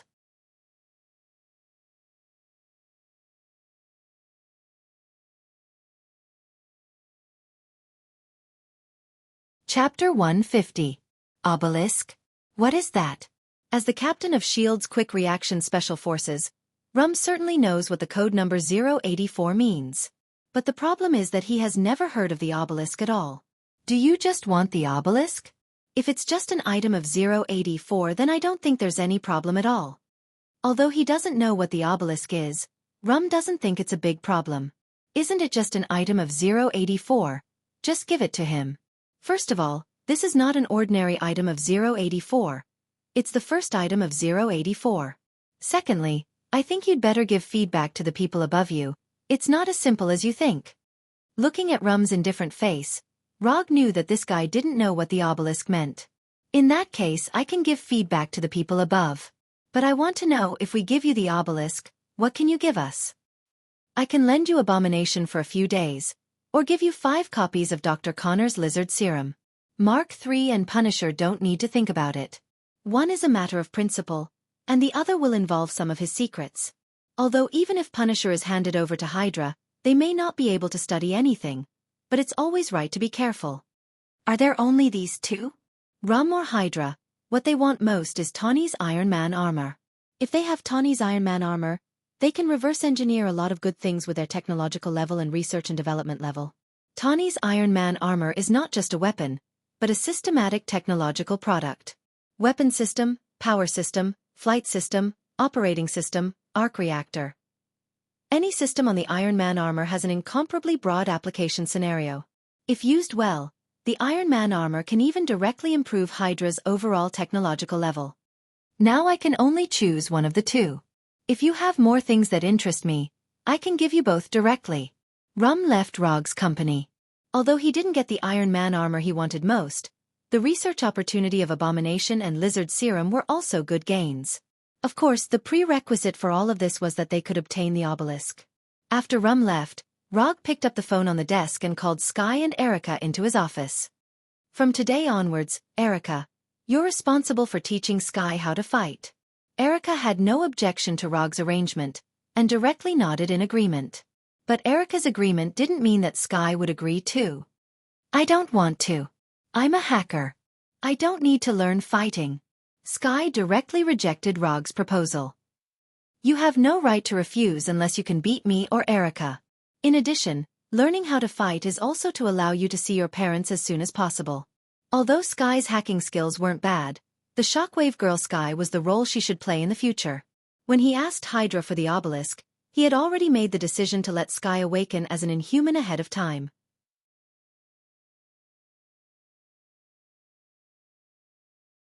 Although he was still dissatisfied, Sky agreed in the end. As long as she could find her parents, let alone learning how to fight, she could even join S.H.I.E.L.D.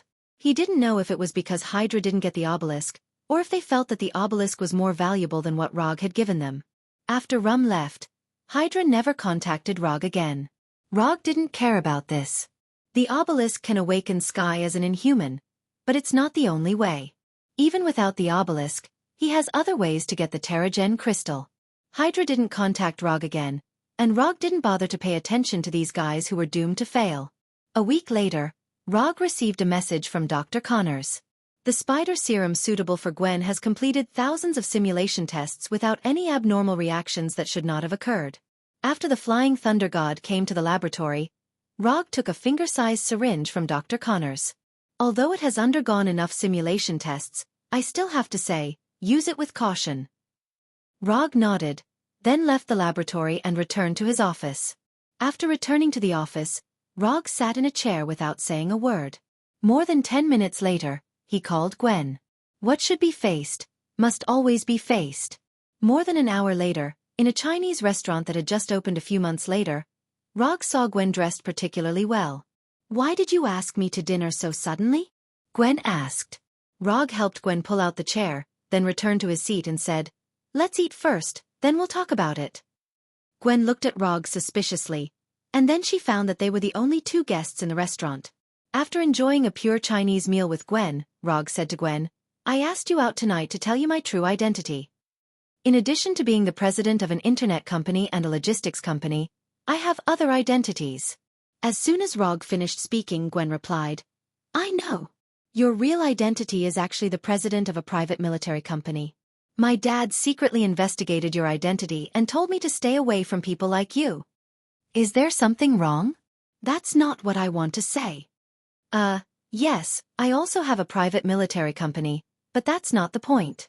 After a pause for a few seconds, Rog continued. Do you remember the Avengers I told you about before, Captain America, Iron Man, Masked Man and so on? Remember, you also asked me what I thought of these superheroes. Gwen's tone became a little excited. For girls of her age, superheroes and so on have their own charm aura. I am the masked man, Rog said directly. You, masked man? If it weren't for the serious expression on Rog's face now, Gwen would definitely think he was joking. Yes, I am the masked man. After that, Rog directly used the psychic technique to summon the 3 Tomo mask and Thunder Round fan. These things should be able to prove my identity more or less. After seeing Rog summon the mask and Thunder Round fan in a strange way, Gwen was stunned. Although there have been many people imitating the Avengers in the world since they were exposed. More than once, Gavin had seen those imitators with round fans and masks wandering around the streets. But after all, they are just imitators, not the real masked man. Rog is the real masked man.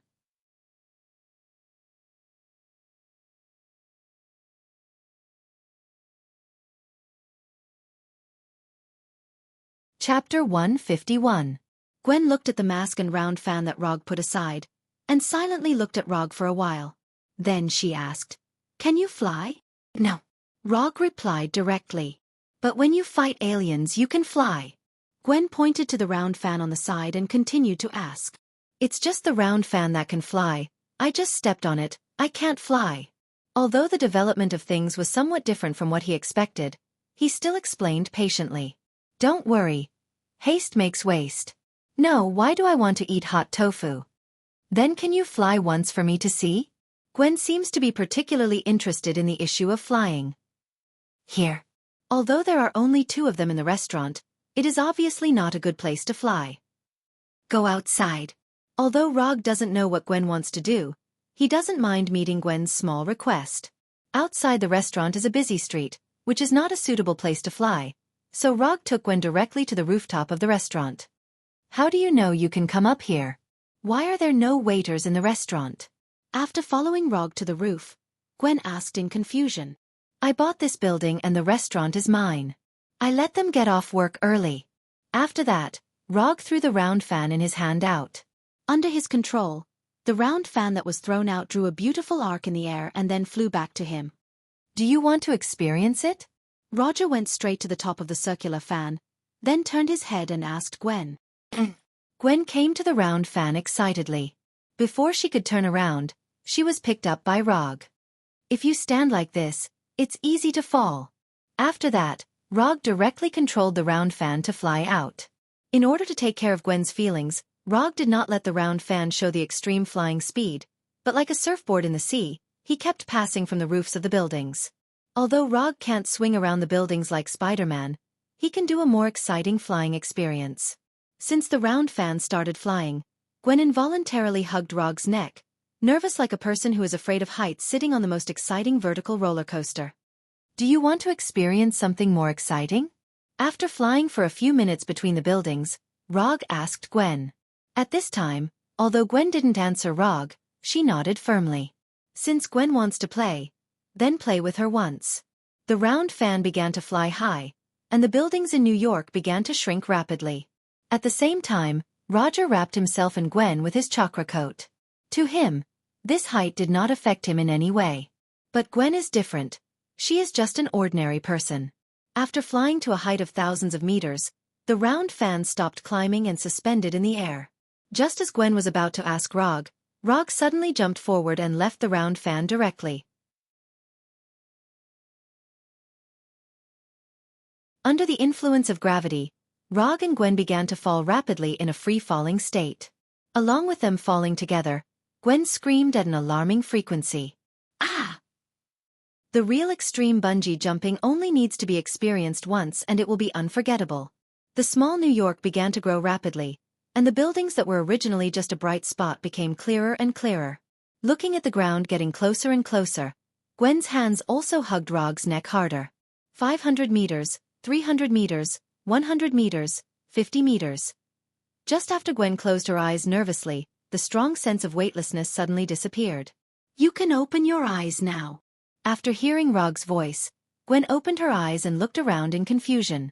When they were about to fall to the ground, Rog's flying thunder god teleported to the top of a building with a flying Thor technique, safely ending this high-altitude extreme bungee jumping trip. Do you superheroes usually play so crazily? After being put down by Rog, Gwen patted her chest with lingering fear. Bungee jumping is already a thrilling thing, let alone this kind of extreme bungee jumping with no protective measures. It's okay, what we usually do may be a little more thrilling than this. I've just experienced it, and I've played with it, so it's time to get to the point. In fact, I asked you out tonight. In addition to telling you my true identity, there's another thing. After that, Rog took out the syringe that was only the size of a finger. What's inside is a strengthening serum, and it's a strengthening serum specially configured for you. After the injection, you will have strength, speed, and agility beyond ordinary people, and you will have some super perceptive abilities that you can't imagine. Simply put, after the injection, you will also become a superhero. Rog raised the syringe in his hand and said solemnly, "After the injection, I can become a superhero?" "Yes." As soon as Rog finished speaking, Gwen raised her right hand and wanted to take the syringe in his hand. "Wait a minute. There are some things I need to tell you in advance.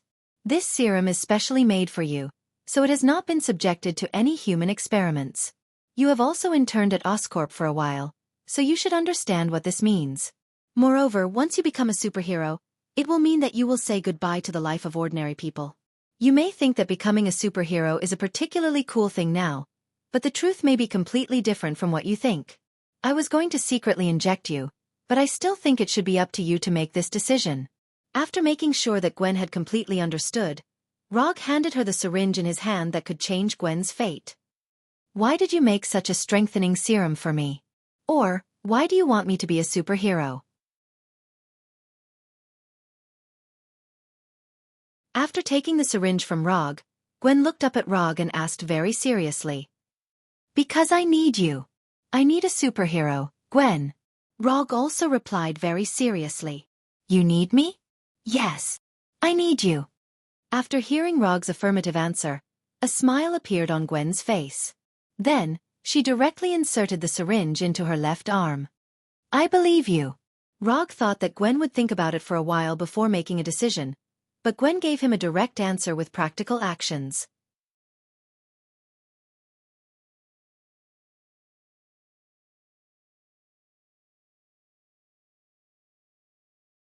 Chapter 152. You trust me so much? It has to be said that Gwen's decisiveness scared Rog a little. Were all young girls these days so bold and daring? Times have really changed. Intuition. I believe you won't harm me. And if you don't want me to know, with your ability, you can do it without me knowing.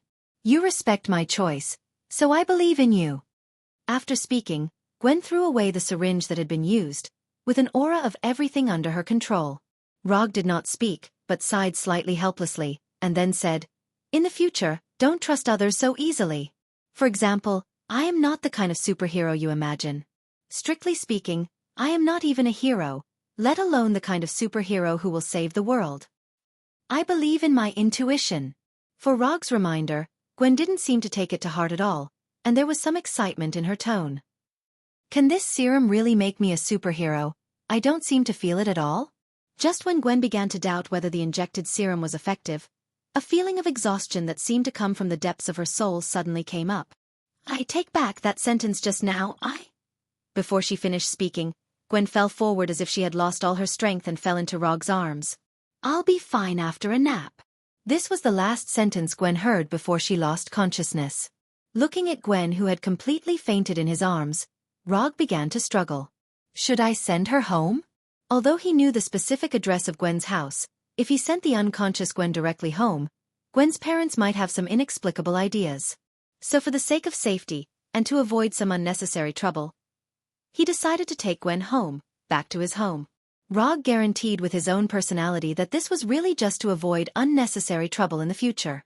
After sensing the flying Thor at home, Rog and Gwen disappeared directly from the rooftop. After bringing the unconscious Gwen back to his home, Rog carried Gwen directly to his bedroom. Then, he left Gwen alone in the master bedroom. A little white dragon in the waves who was good at galloping on horseback would not take advantage of others when they were in danger. This was a matter of principle. After confirming that Gavin was only unconscious because of the effect of the serum, Rog went to his study and began to design a battle suit for Gavin. He said that he was designing the battle suit, but in fact, he was just redrawing the battle suit that already existed in his mind. The battle suit was mainly white and black. The upper body was mostly white, while the lower body was black. The elbows and the inside of the arms were a classic red spider web design. The headgear was also mainly pure white, but the outline of the eye sockets had been changed to red stripes. In addition to the color being different from the other spider suits, this spider suit belonging to Gavin also had a hood.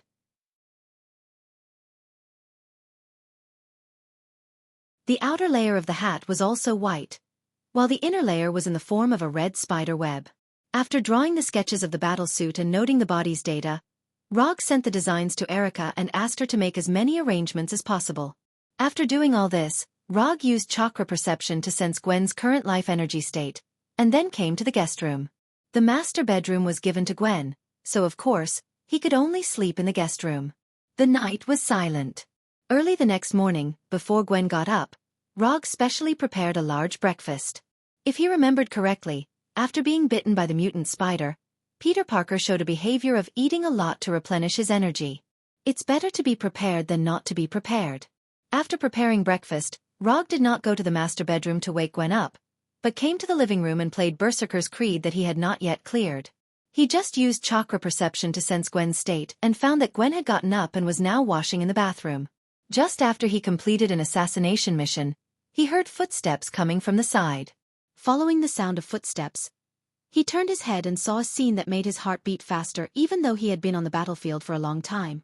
After washing up, Gwen came to the living room, but at this time, she was not wearing yesterday's clothes, but Rog's white shirt.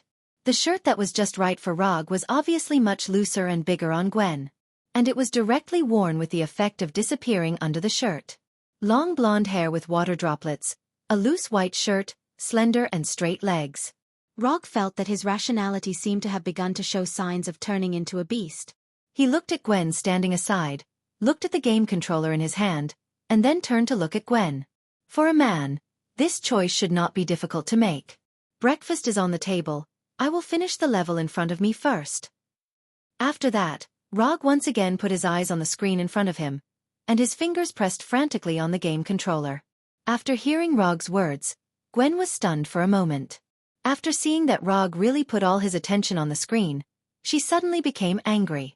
Not long after waking up, Gwen guessed that this should be Rog's home. After discovering this, she was a little happy.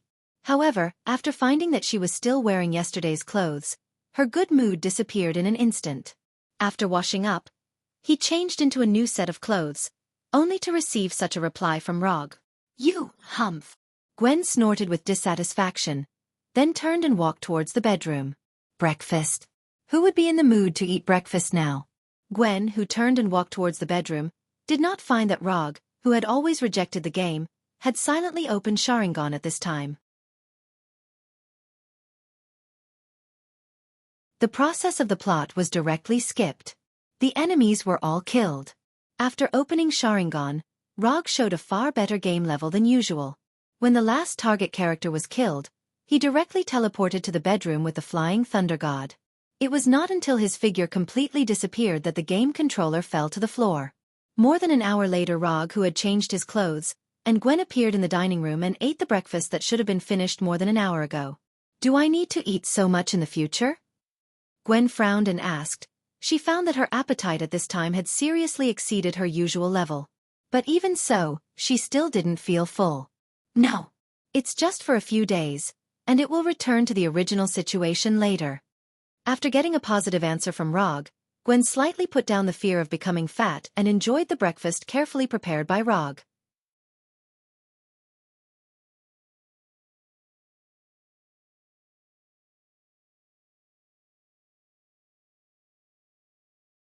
Chapter 153.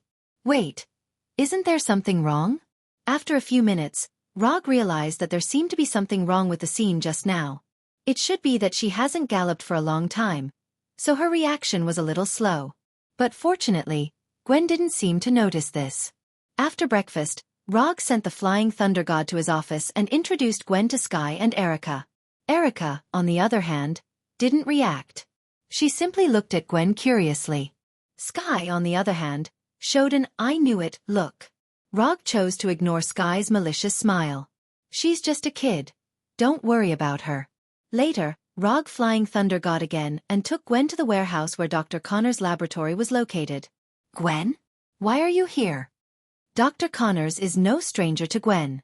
When Gwen was an intern at Oscorp, she interned in his laboratory.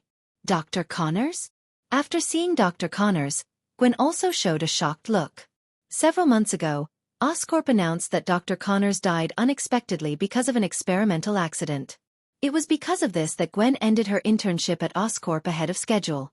That's a bit complicated to explain. I'll tell you slowly later. The serum you injected yesterday was developed by Dr. Connors. Now is not a good time to explain the grievances between Dr. Connors and Oscorp, so Rog interrupted their conversation in time and directly ended the topic that would be long once they talked about it. In addition to Dr. Connors, Frank the Punisher and Bronsky the Abomination were also in the warehouse at this time. After introducing the Punisher and the Abomination, Rog took Gwen to a building near her home. You haven't been back all night. Go back and say you're safe. I'll come back to you in the evening. After saying goodbye to Gwen, Rog once again teleported to Dr. Connor's laboratory.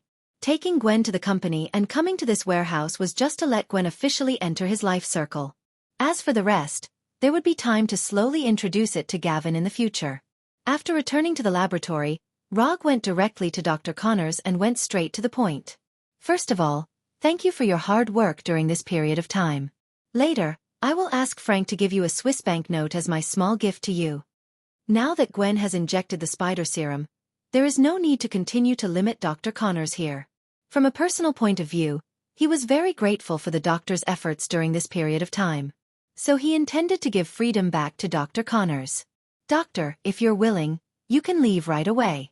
But before you leave, I will leave a curse mark on your tongue. This curse seal won't cause you any harm. It's just to ensure that you won't leak out any secrets related to me.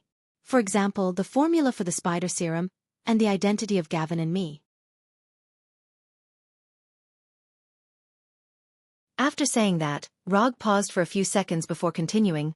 Normally, I shouldn't threaten you at this time, but you should also understand the importance of these secrets. The best way to make someone keep a secret was to send that person to meet the Grim Reaper.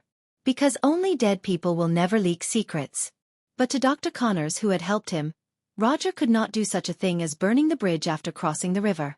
In any case, Dr. Connors helped him complete a small dream, so if it wasn't necessary, he would never do that. Since he can't kill Dr. Connors, he can only use other ways to ensure that Dr. Connors doesn't leak secrets.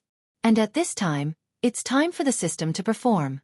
There are all kinds of fancy ninjutsu in the system, and one of them is called the Seal of Tongue Calamity Isolation Seal, which is very suitable for his current needs. The Seal of Tongue Calamity Root is a special seal used by Konoha Pot King Danzo to bind his subordinates.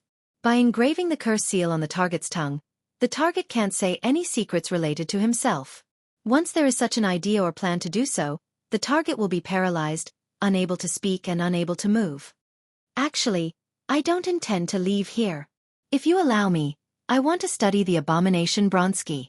I can be a member of your team, as long as you are willing to cooperate with my research on the Abomination. Rog thought that Dr. Connors would refuse, but he didn't expect that Dr. Connors would be willing to stay on his own initiative. And the reason for staying is the Abomination. If I remember correctly, they just met some time ago, right? Did something happen between them? Or is it because of the attraction of the same color? The green-skinned Abomination and the green-skinned Dr. Lizard, it seems that they really may be attracted to each other. While waiting for Rog's consent, Dr. Connors looked at the Abomination in the corner of the warehouse, and then stretched out his long tongue with obvious lizard characteristics and licked his lips. After witnessing Dr. Connors' inadvertent move, Rog thought of a mixed-gender character with the same fanatical scientific research spirit. Well, if you need, I can let the Abomination cooperate with your experiment. But the premise of the experiment is that you can't threaten the safety of the Abomination's life, nor can you cause serious psychological trauma to him. He has been stimulated before, so his psychological endurance may be a little fragile. Rog agreed to Dr. Connors' request, and the addition of Dr. Connors can also make up for the team's technical disadvantage. As for the Abomination, Rog doesn't think he will have any opinions about it. After dealing with the issue of Dr. Connors' departure, He returned to his office with a flying thunder god and thought about what to do next.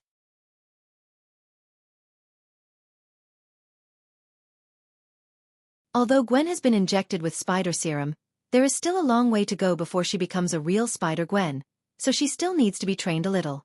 But before that, he had to prepare all the equipment that Gavin needed.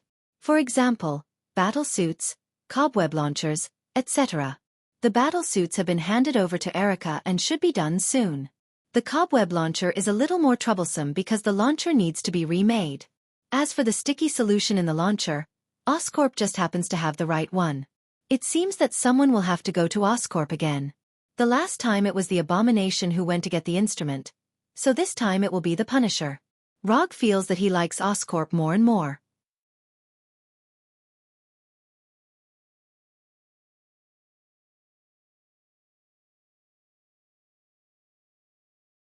Chapter 154.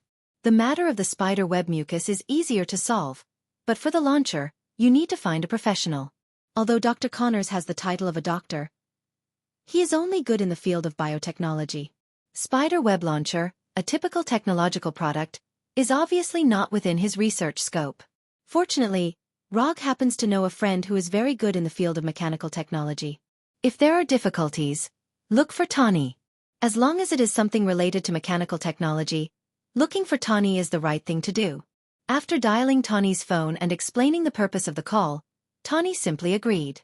For Tawny, the difficulty of creating a spider web launcher is similar to that of a toy in a middle school student's science and technology handicraft class. Although Tawny agreed to Rog's request, he also made a small request to Rog. If there is a chance, he would like to see Gwen. Tawny has known Rog for a long time, but he has never seen Rog so concerned about a girl. The nature of curiosity and gossip is not limited to girls. For Tawny's small request, Rog had no reason to refuse and agreed directly. Anyway, Tawny will see Gwen sooner or later, especially after Gwen really becomes a Spider-Woman. In the afternoon, Erica came to Rog's office with a cardboard box. Inside the cardboard box was the spider suit that Rog specifically asked for last night. This is the only benefit left in the capitalist society. As long as you are willing to spend money, efficiency is not a problem at all. Not to mention just a piece of clothing. Even if you want the main battle tank of the UA military, they will get it in the shortest time and then pack it up and send it to your home. The commissions for these days will be postponed for a week. If someone disagrees, cancel his order directly. After a few months of continuous efforts, Konoha Private Military Company has thoroughly established a foothold in this industry and has also made a lot of reputation. With the increase of fame, more and more customers have come to commission. But up until now, only Rog, the Punisher, and the Abomination had carried out the mission. The Punisher will go to Oscorp in the next few days, and the Abomination will cooperate with Dr. Connors to do some experiments. As for Rog himself, he had to complete Gavin's training as soon as possible. Therefore, for the next week, the Wooden Dummy Private Military Company would be in a situation where there would be no combatants. But even so, Rog had no plans to expand the company. What he wants is an elite organization like the Akatsuki, not the existence of a large number of people like the hidden villages. When the night came, Rog and Gavin appeared together in a Western restaurant that had just opened a few months ago, but had already become quite famous. After entering the restaurant, Gavin found that there were no guests here, just like the Chinese restaurant last night.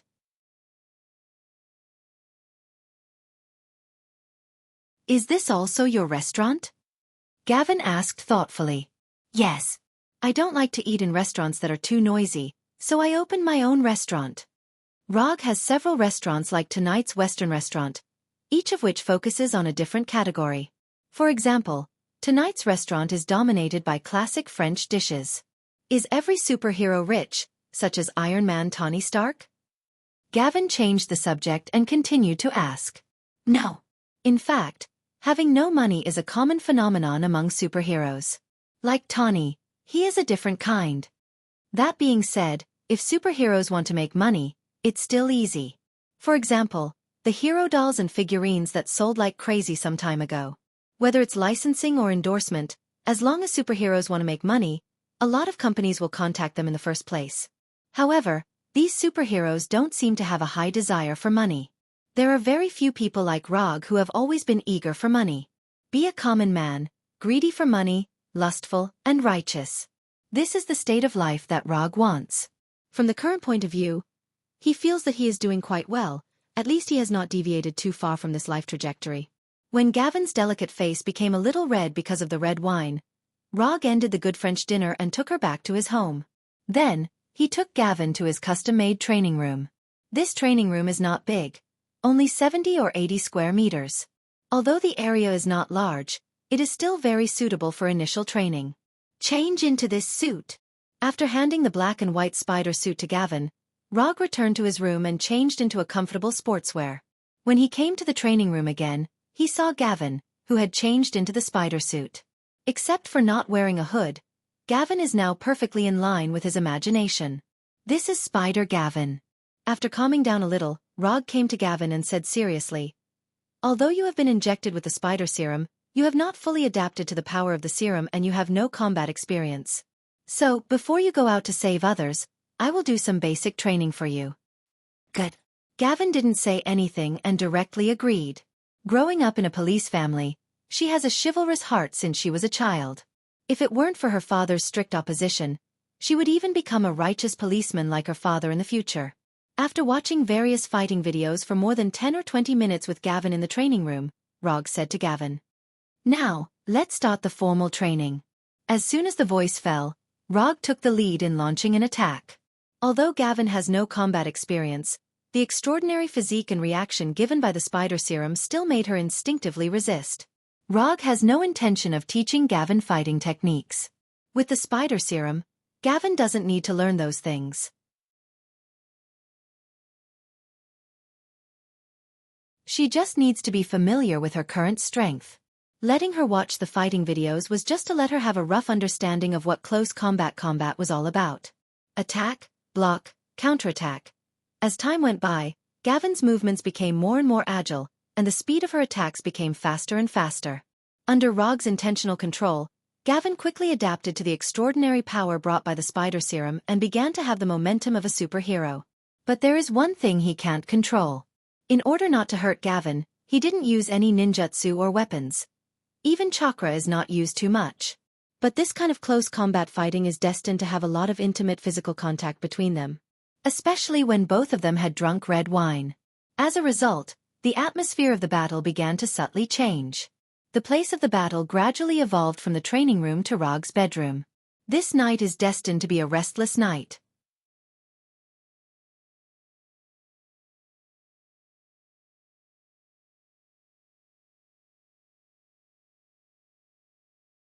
Chapter 155.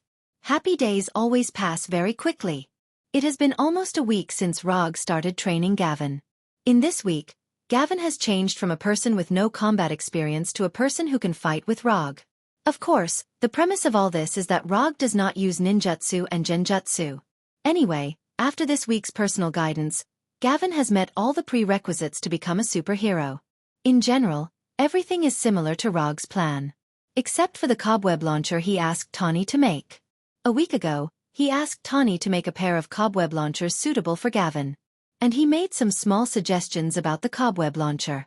Then, he received a pair of cobweb launchers that seriously exceeded his expectations. The cobweb launcher made by Tawny is bracelet-shaped as a whole, with an interface to change the cobweb mucus at any time, and a variety of cobweb launch modes are set up. Rog only wanted an ordinary, pure cobweb launcher. But Tawny obviously didn't take his suggestion to heart. So he received a cobweb launcher with a variety of cobweb launch modes built in.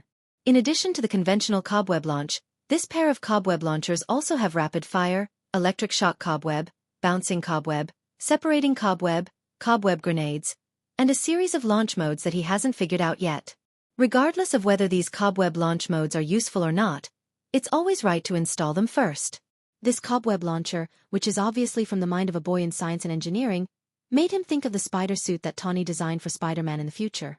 The cobweb launcher was built by Tawny, and the cobweb mucus was built by Dr. Connors. To be precise, it should be improved by Dr. Connors on the basis of the viscous solution invented by Oscorp. After testing, the cobweb solution improved by Dr. Connors has a super high tensile resistance, and its load-bearing performance is also very good. Even the existence of Abomination, which is amazing, can swing around the building through the cobweb without worrying about the cobweb breaking. There were still a few hours before night fell, but Gavin was already eager to try. If it weren't for Rog's insistence that she only set off at night, she wouldn't have been able to hold back her excitement and would have started her first righteous patrol. Gavin waited excitedly for the night to come, while Rog browsed the latest news of Oscorp in his study. He didn't know if Oscorp was in a serious state of reverse recently. A few days ago, the Punishers visited Oscorp, and 2 days ago, they experienced a serious violent invasion. And according to Oscorp's announcement, the violent invasion 2 days ago was a premeditated vicious invasion. The violent invaders also stole several combat armor prototypes that Oscorp was developing. However, Oscorp did not release the stolen prototype data. Not even the least pictures were released.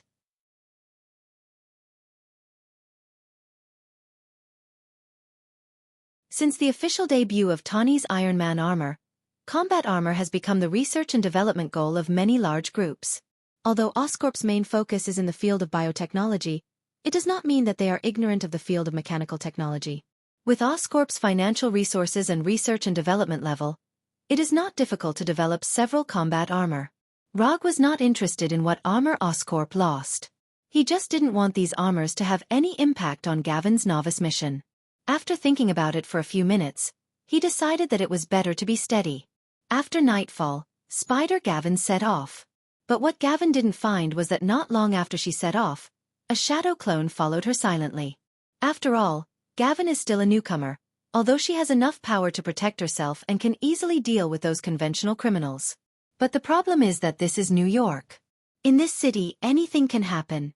When Gavin started her first superhero action, Rog also began to attack the last few levels of Berserker's Creed. Time passed little by little, and just when Rog thought that Gavin's action tonight would draw a perfect end, he suddenly received feedback that the shadow clone was lifted. It's really what you're afraid of. After sensing the Flying Thor technique on the spider web launcher, Rog directly left the living room with the Flying Thunder God and teleported to Gavin's side. As soon as the teleportation ended, he saw a scene like a battlefield, and Gavin, who was breathing rapidly. At this time, Gavin was standing on the top of a building, looking down at the street below. Following Gavin's gaze, you can see a 3 or 4 meter tall steel creature. To be precise, it's a steel rhinoceros with machine guns and missile launchers hanging on its body. At first sight of this guy, Rog recognized his identity. Rhinoceros Alexei Sisevich. I'm a rhinoceros. I said I would come back. After using the machine guns on the rhinoceros armor to penetrate 5 or 6 police cars in front of him, Alexei took the initiative to open the armor on his head and shouted excitedly at the police opposite him. Relying on the powerful firepower of the armor, Alexei forced the New York police officers to retreat. Behind Alexei, there were 7 or 8 punks who were also wearing rhinoceros headgear. These punks kept going in and out of the bank next to them, throwing bags of US dollars into the heavy trucks that had been prepared. Boom! Boom! Boom! Alexei, wearing the rhinoceros armor, blocked all the police alone, and the small missiles fired by the armor directly turned the police cars that came to support into fireballs. Ha ha ha ha, New Yorkers fear.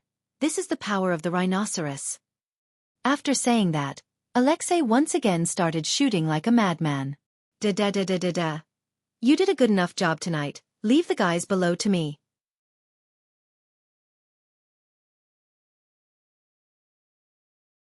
As soon as the voice fell, Rog summoned the 3-tomo mask and the Kusanagi sword.